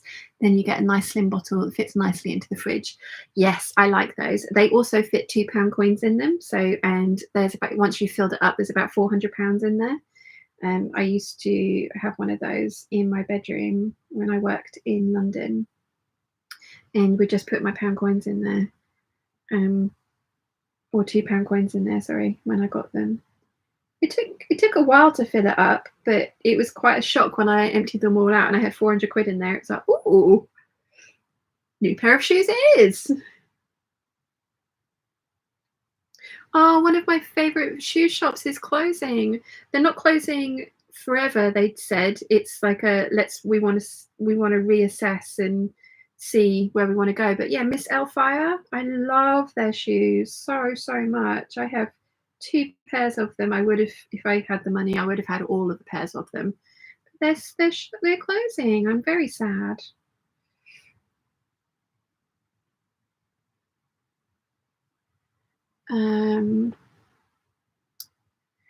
Nimue says, have you guys heard of the air up bottles? Are those only a German thing? You add sauces for different smells, and that tricks your brain into thinking it's Coke as you drink the pure water. I haven't heard of those. That sounds very cool. I bought some of the water drops, like tablet things, because I really enjoyed the fruity water, and I will quite easily drink like 2-3 liters of fruity water in a day. Whereas like drinking just plain water, I found quite difficult when it's not ice cold from the fridge. But I haven't found one of the water drops because I got this selection pack. I haven't found one that I love yet. They're nice, but apparently they're much better if they've been chilled as well. So I think I'm not doing them any favors. But no, I've never heard of those.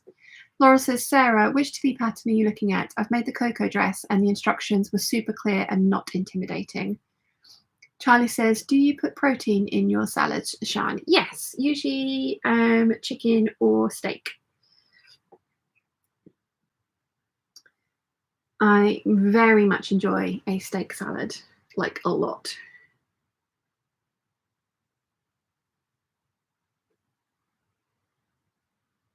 Sarah says, I was looking for inspo on Pinterest and was blown away at how many skirts there are that have obviously stretched on the bias and were hemmed unevenly and photographed anyway, like not intentionally. Yeah. Yes.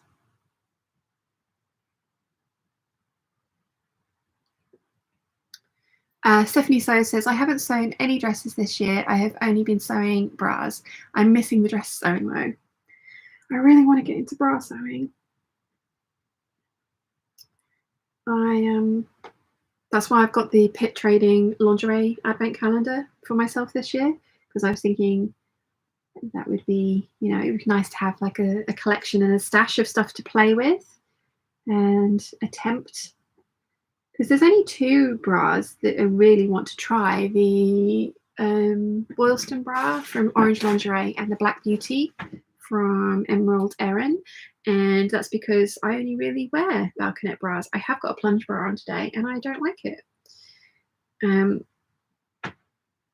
So yeah, I want to, once I've perfected the fit, then I can just make loads of them, because I have loads of scraps and stuff that would be great for those. So I don't think I could totally abandon dressmaking though for bra making. Are you planning on doing any dresses, Stephanie? Are you thinking about going back into dress sewing?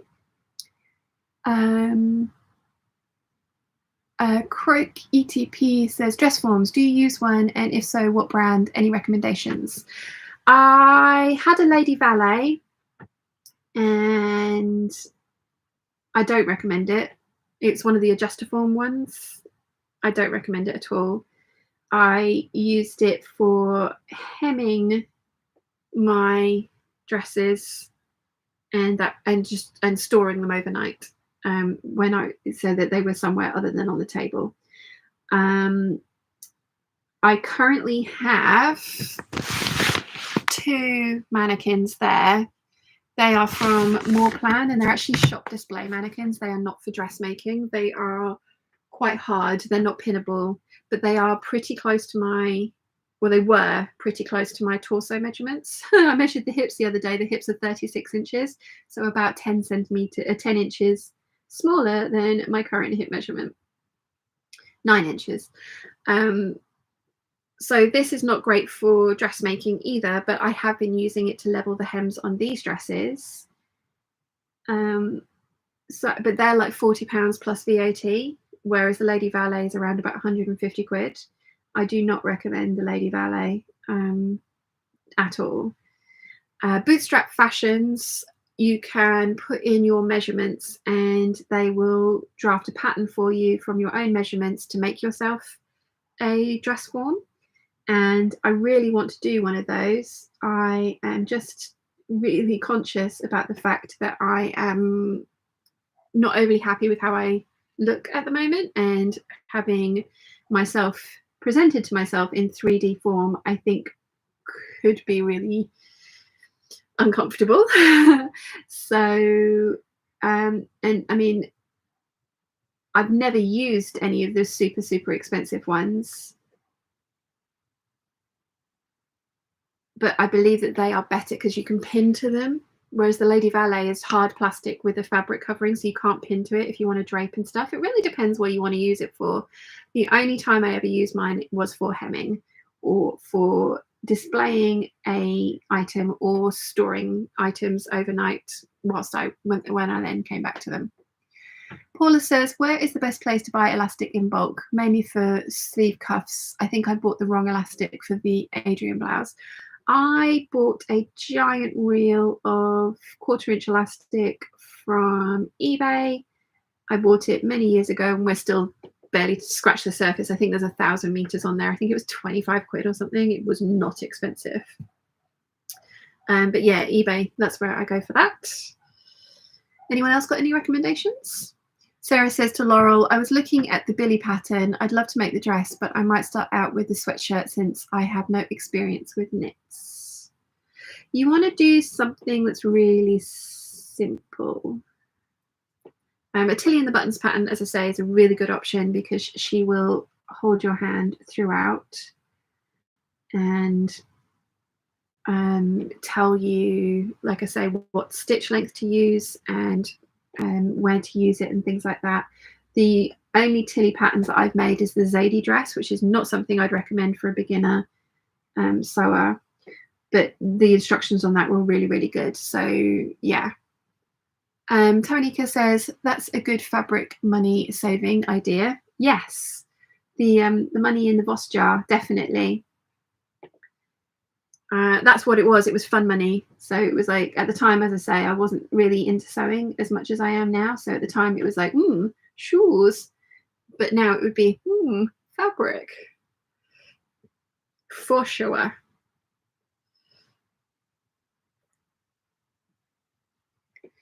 TY says, good morning, Sarah. How are you? And Gin and Pin says, I'm back from shopping. Water. I have a lovely carafe and glass for my bedside table. I don't trust my cats not to drink my water overnight. No, Chiana has her own pint glass.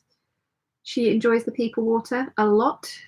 She likes it even more if it's really far down the pint glass and she has to like choke herself to get at it. She's a very strange cat. Because usually, I was watching Jackson Galaxy's video yesterday about water fountains. And he was saying, you know, how like they like water fountains because they don't get whisker fatigue from sticking their whiskers in. And usually if their whiskers bend back, it means, oh, I'm not going to fit. So, but Chiana just shoves her entire head in. But yes, Chiana very much enjoys the people water. So I have a pint glass on both sides of my bedside tables for her and then one for me as well. Much to Mum's disgust because there's always a lack of pint glasses in our house because basically the cat's drinking out of them. She likes the people water. Rose Dust says, yay, you're still on. Good morning, afternoon from Seattle. Good morning. I'm attempting to finish at least one item today. I was thinking I was going to get a couple done. I mean, who was I kidding? Stephanie says the Pitt Advent Calendar is such a cool idea. The shipping is too high to California, though. Yeah, it was $30 to the UK, which is high. It is a lot of money. The calendar, including shipping, worked out to be £96, which is an awful lot of money. I do appreciate that. But I can justify it because Vlogmas and, you know, interesting advent calendars to open on camera. So, you know, technically it's a work expense, which I realize is not something that everybody can use. TY says, good morning, Sean. Hello, good morning.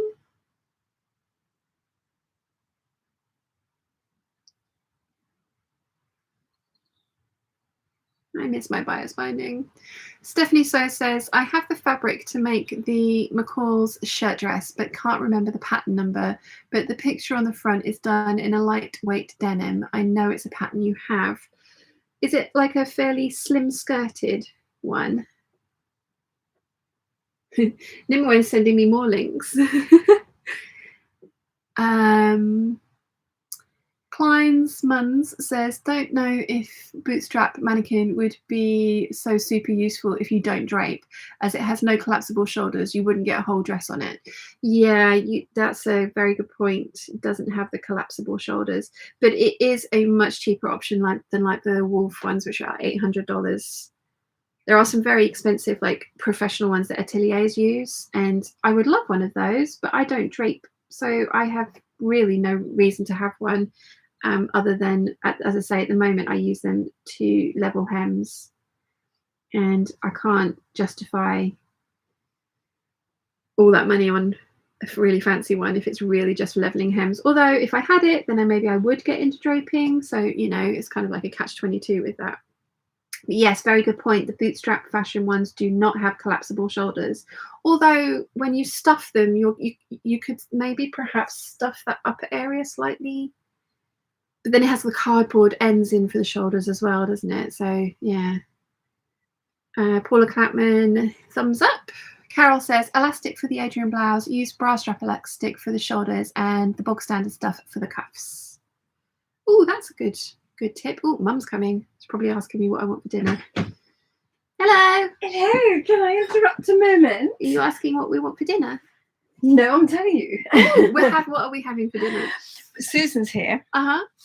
And the starter is smoked salmon and asparagus, Not for me, which I'm happy to bring down. You don't even want the asparagus? No. Sure? Yes. Okay. And then it's slow cooked lamb, oh, roast potatoes, broccoli. Uh-huh. So you'll like all that. Uh-huh. And that would be about 5:30, 6. Is that? Yeah, that's fine. I mean, I'm trying to finish one dress today. Oh, the Peeps as well. We've decided. Do you want to say hi? Because they can all hear you. Hello. There we go. Hi. Put it back a bit. We've yeah, I'm not a fan of smoked salmon, and I don't want asparagus by itself. But thank you for the offer. Oh, stupid dress is the wrong way around. Yeah, but yeah. I've got to go back. I know, 2 seconds. I've got to tell you. Got the potatoes and.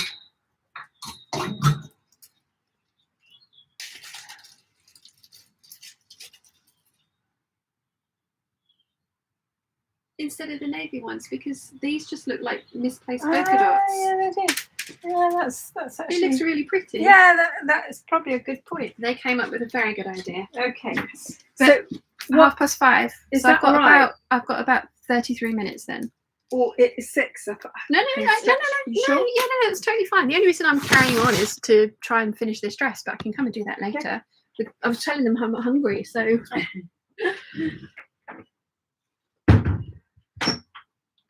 Right, where did we get to?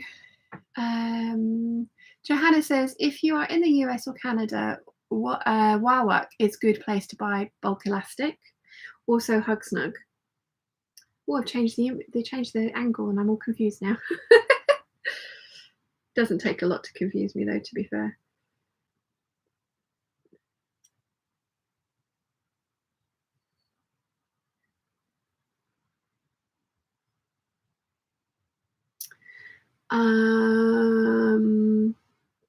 Una's here. Wow, you're still here. I've not been well this weekend, so sewing plans went out the window. Managed to do 2 pattern alterations yesterday at least. Now just to hemming Hub's tea. Love that dress you're wearing, Sean. Oh, thank you, and I hope you feel better. Stephanie sews. It says yes, not a full skirt, and it's maybe a little short for your taste. Buttons all the way down. Nimue, Olivia, Lottie saying, Una saying hi to Mum, Laurel saying hi to Mum, and Caroline as well. Hide and Silk says to Paula, I bought bulk roll on eBay, made a few Adrians now, super easy, and can get an Adrian and a t-shirt out of 2 meters. Paula says, hello Sean's mum, can I come for tea? So Lily Bell says, hello everyone, just made it. Gin and Pin says hi to Mum, and Jojo says, delicious, dinner sounds yum, I'm on my way. It does sound rather good, doesn't it? I'm glad that I didn't mention that I wanted pizza. Or KFC. Right. So I'm on a countdown now, see how much I can get done. I am nearly at the 6 panel mark. Nearly. Eesh. Why is my thread misbehaving now? Come on.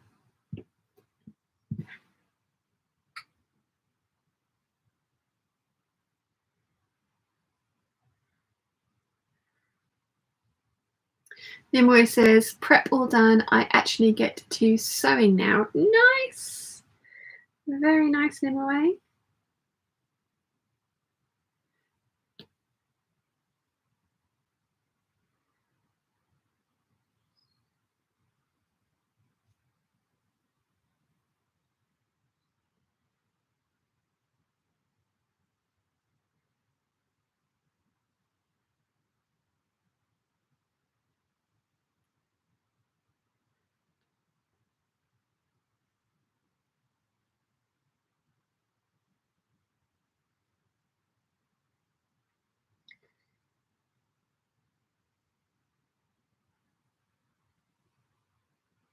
Sorry, I've gone really quiet now. I'm trying to concentrate on getting this done.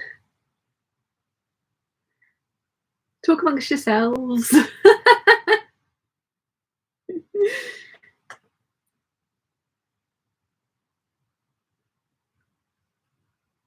Now, I'm not a fan of smoked salmon, so I won't take any away from them.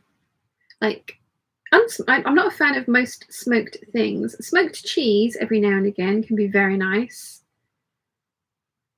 but there's no point wasting smoked salmon on me because it's just not my favorite. Why is my thread now getting tangled? Come on.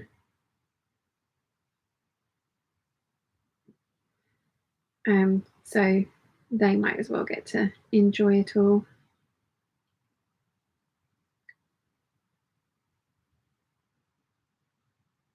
But the lamb does sound very yummy indeed. Paula says, first time ever making a top. I made the Adrian in viscose jersey. We'll try it again in a cotton jersey as my domestic machine did not like it. I'm going on an overlocker course to see if I like it. Oh, that's a really good idea, Paula. TY says, I really enjoyed catching up your live stream, Sean. You're welcome. Thank you for joining us. Kathleen says, finished my newsboy cap and posted. It's the beginning of some fall sewing. Yes, nice. And Croc ETP says, thanks for the dress form insights. I mean, that's my opinion on them. I am not a fan. I know other people do like them, so you know, don't just take my word for it. But yeah, I just thought the adjuster form was a waste of money.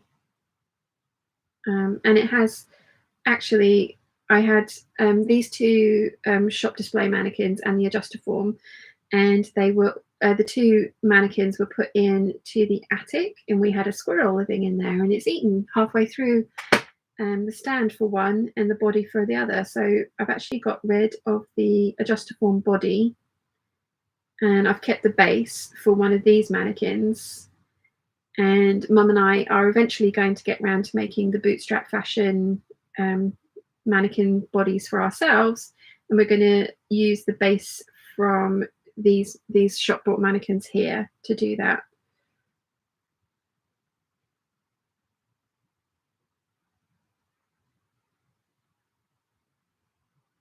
But the upper proportions of this torso are pretty good for me.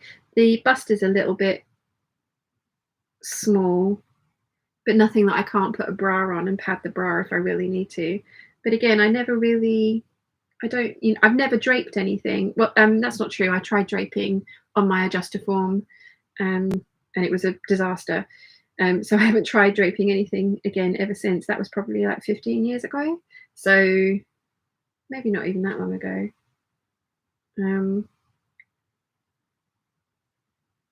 Yeah, that one bad experience has just been like, no. So I should definitely try it again. Anna says, I do not like the smoked salmon or anything smoked. There was me saying about my pizza, your dinner of lamb yumminess way outranks my pizza. I don't know. I mean, you have to, there's nothing better than a good pizza, definitely. But I am very much looking forward to Mum's lamb because it will be lovely.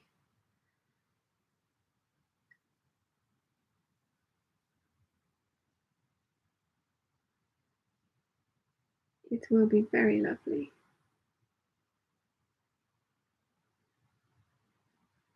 Okay, just finished panel number 5.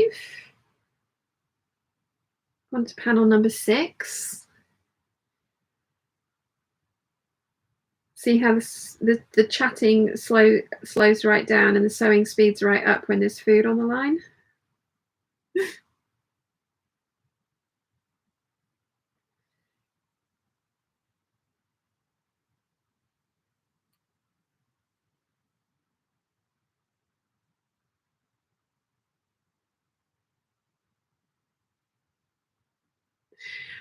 Yeah, I don't know what else to say now, really. Didn't get to the t-shirt patterns to look at those. I might do that tomorrow. I mean, I don't know why I thought I was going to hand hem 6 dresses in a day. That was never going to happen, was it? I will probably get 2 done because I will take one up to finish up in my room later this evening. And then tomorrow is going to be spent hand hemming everything so that I can film on Tuesday. As I say, I've got the intros and outros for my hemming video, or my hem leveling video, my lookbook to film. So shall be busy. Gin Pin says, I've started running my thread through beeswax for hand sewing. It helps stop the thread tangling up. I have beeswax, I just never think to use it. I should get some out, shouldn't I? Debbie says, after the previous talk of buttons, I have just won a bid on some vintage white buttons on eBay. Sean made me do it. Debbie, if you can put them up in the Peeps group so we can all have a look, that would be lovely. Laurel says, the Italian restaurant in our neighborhood used to serve a pasta with lamb meatballs, fava beans, and saffron cream sauce, and all of this talk of lamb has me craving it. Oh, nice. Very nice.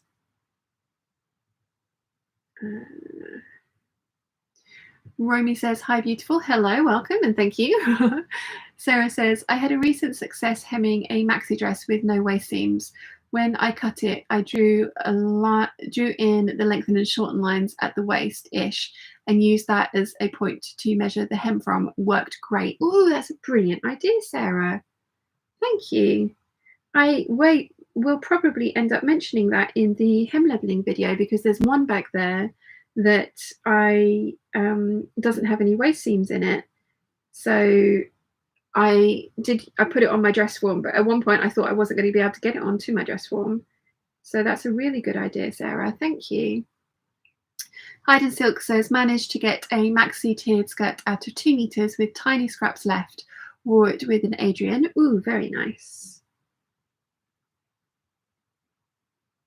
Yeah, my lemon dress, I love how full that skirt is with 3 meters of fabric in it for the dress and the skirt and the bodice. I think it's really pretty. Paula says, when you use bias binding for seams, can I ask what type do you use? I'm watch the Simplicity 8445 sew along. That one I used this 20 mil satin acetate bias binding that I got from eBay. It's double fold. Again, you could make your own for sure, but that's the one that I used. And again, in my frequently asked questions section on my website, which is under the About Me tab, I think it is, then I link to the 2 eBay shops that I usually get my binding from. I haven't checked them in a while that the links are working though, so I will check and re-upload the links if they're not working. Una says, ooh, I love lamb. Yes, lamb is my favorite. And Ramon Garcia says, I meant look like a Kourtney Kardashian. My bad. Okay. Jojo says, right, my love, I have a fab time hanging out with you, but I have to bow out for today. We need feeding too. Not sure I'll make it to the Isle of Wight in time for Jane's lamb, so I'm going to have to cook something for us. Jojo, yeah, it's a good sort of like 5-hour trip from where you are, isn't it? So you might be a little bit late for the lamb. I think I'm not going to get the last panel on this done this evening with you guys. I'm going to finish up this thread that I've got going on now and call it, because I've got 20 minutes left. So I will come back down later and just finish this dress off. And then I will bring up another dress to go and sit with Chi and do some sewing. Although I do need to be really careful when I sew with Chi in the room, because whenever I have any little bits of thread left over, she decides to eat them, which is really not good for her intestines. It can be fatal, so I need to watch that. Una says, I'm back, got interrupted. Yes, don't blame you, I'd be off for dinner too. Hayden Silk says goodbye to Jojo.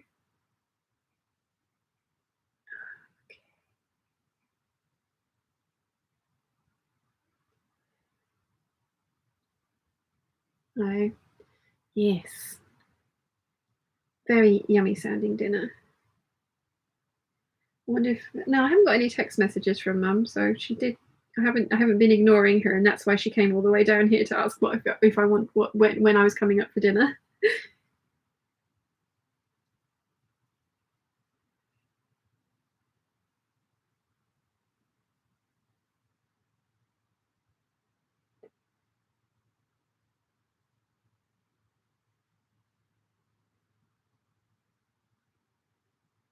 Has anyone gone to see Free Guy at the cinema? The Ryan Reynolds film. Sorry, that song is still in my head. The movie is brilliant. I took Wilson to see it when I was up there last. It was really, really good.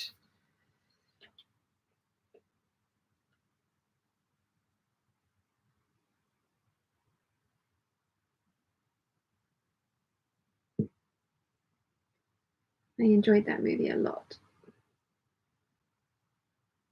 But yeah, I'm nearly done.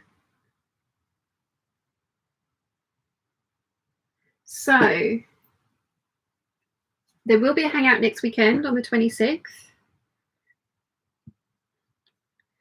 I'm not sure what I'll be doing. Probably making t-shirts if my plan goes according to, or if everything goes according to plan.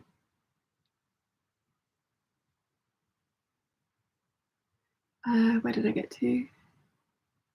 Romy says you are, oh, yeah, okay. No thanks, don't need those kind of comments.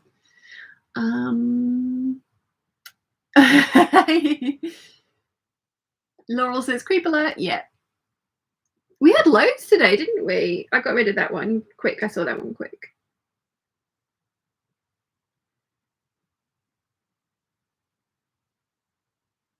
Yeah, I was thinking the other day, actually, I was like, oh, I haven't had any kind of like weirdos on my live hangouts for ages.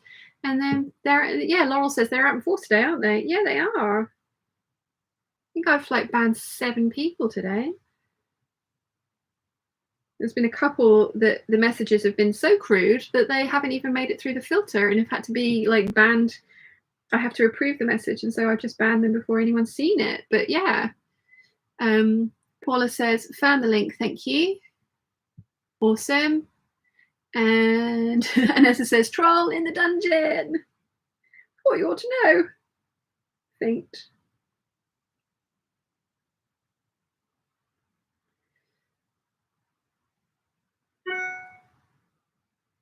Troll in the dungeon.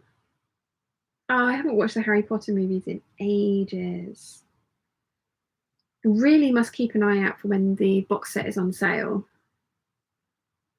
I don't think they're on Disney Plus, are they? Because Disney owns, doesn't it own Harry Potter now?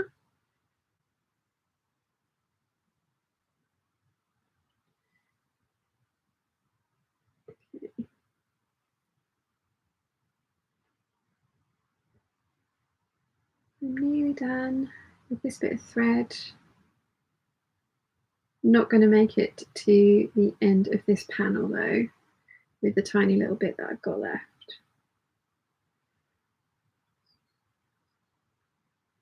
I'm looking forward to being able to wear this dress though. I think wearing this dress will help me decide if I want to make a Doris out of my Savannah viscose or an Eve. Because I do love my Eves, as you know, but like I say, at the moment they're a little bit too small for me. And Paula says, I thought Harry Potter was Warner Brothers. Oh, yeah.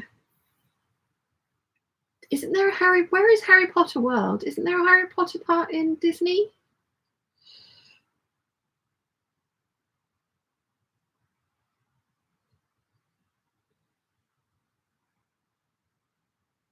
But no, I need to keep an eye out for a deal on the box set of Harry Potter movies. Because they're like I say, I listen to the audiobook constantly, and the Harry Potter movies are also something that I can throw on and then just kind of ignore whilst I'm working if I don't have a audiobook that I'm currently listening to. Okay, so I'm going to just finish off this thread. So I've got like that much of a panel left to do and then a whole other panel. So I will get this finished this evening, but unfortunately I won't get to finish it with you guys because there is food and I'm hungry. So I'm going to go and eat the food. But very much looking forward to being able to wear this dress. The hem needs a damn good press. Obviously needs to be finished as well. So I'm going to come do that later. But yes, it's been fun. Let's see. Charlie says, I'm wondering if it's all the same person. Oh, God. That's a very sad and boring life, isn't it? It could be, though. Deanna says, thanks, Sean. You've been amazing company while working in sewing room. Amazing what you can get done whilst listening to the chat. Usually I don't get to thank you for such a fun time today. Oh, you're welcome, Deanna, and thank you for joining us. Tara Miss says, I went to Warner Brothers studio tour a couple of weeks ago. It's so good. Ah, that's where the Harry Potter is. Thank you. CT Travis says, I purchased the box set of Harry Potter for $49 at Target. I'm located in Los Angeles. Nice. Universal Studios has Harry Potter. Thank you. Debbie says, I think Harry Potter is Warner Brothers. Debbie says, creeps like that need to learn that if you want a Morticia, they have to up their Gomez game. I love that, Debbie. That's awesome. Una says, okay, managed to hem both sleeves and I need another rest. I shall catch up on the replay over the next sewing times. Look forward to seeing all your finished makes, Sean. Bye all. Thank you for joining us, Una. Jacqueline says, Sean, your output is incredible. What are your working hours each day, or how many hours would you put into sewing each day? It really depends. Like, my output for the last month and a half has been appalling and I have made 2 things. But then I haven't sewn very much either. I tend to try and do an 8-hour day, but I usually do a 12-hour day because it's also my hobby and something that I just love doing. And then I have to edit everything as well. So yeah, between 8 and 12 hours. I definitely work more than I should for like what I get paid. But again, I don't mind that because I love what I do and I'm trying to grow my channel. So yeah. And then that evens out because then I'll have like months like this where I've done pretty much nothing and I've taken quite a lot of time off. So it does all even out over the year. Tara says, enjoy your dinner. Ramon says, it's a beautiful dress. Thank you. Gin and Pin says, Greatest Showman is on tonight. I've never seen it. Oh, enjoy. It's really good. Christine Allen says, bye. All lovely to chat. See you next time. Sarah says, what a lovely dress and fabric. Enjoy your dinner. I will, thank you. Nessa says, Warner Brothers is owned by Time Warner. Carmen says, have you ever tried sewing bra cups? I haven't, and I would like to because I have some dresses with cutouts that I think they would work really well for. Lottie says, thank you. Nimoy says, enjoy the food. It was a lovely afternoon. Sarah says, it's true. Old hangout videos have become one of my go-to for something to watch, listen while sewing. It's always a lovely time. Oh, thank you, Sarah. Charlie says, gin and pins, not sure how you missed that film until now. Enjoy. Deanna says, take care, see you next week. Next weekend. Bye, Sean. Bye, Deanna. Paula says, enjoy your tea. Jacqueline says, thank you for that. I'm so impressed. Thank you. CJ Travis says, enjoy your dinner. Crazy Real Vintage Thrifter says, I too want to thank you for a great time. We'll probably rewatch while I am sewing. Thank you. Laurel says, thank you for the chat and bye, everyone. And Anna says, thank you so much as always. Think of me with my meek pizza. You will enjoy your pizza, Anna. Thank you very much for joining us, everybody. We will be back, all of us, next Sunday, the 26th. At midday, British summertime, and I've no idea what I'll be doing, but hopefully something interesting. So I shall see you all then. Thank you for joining us, and let's try and end this gracefully.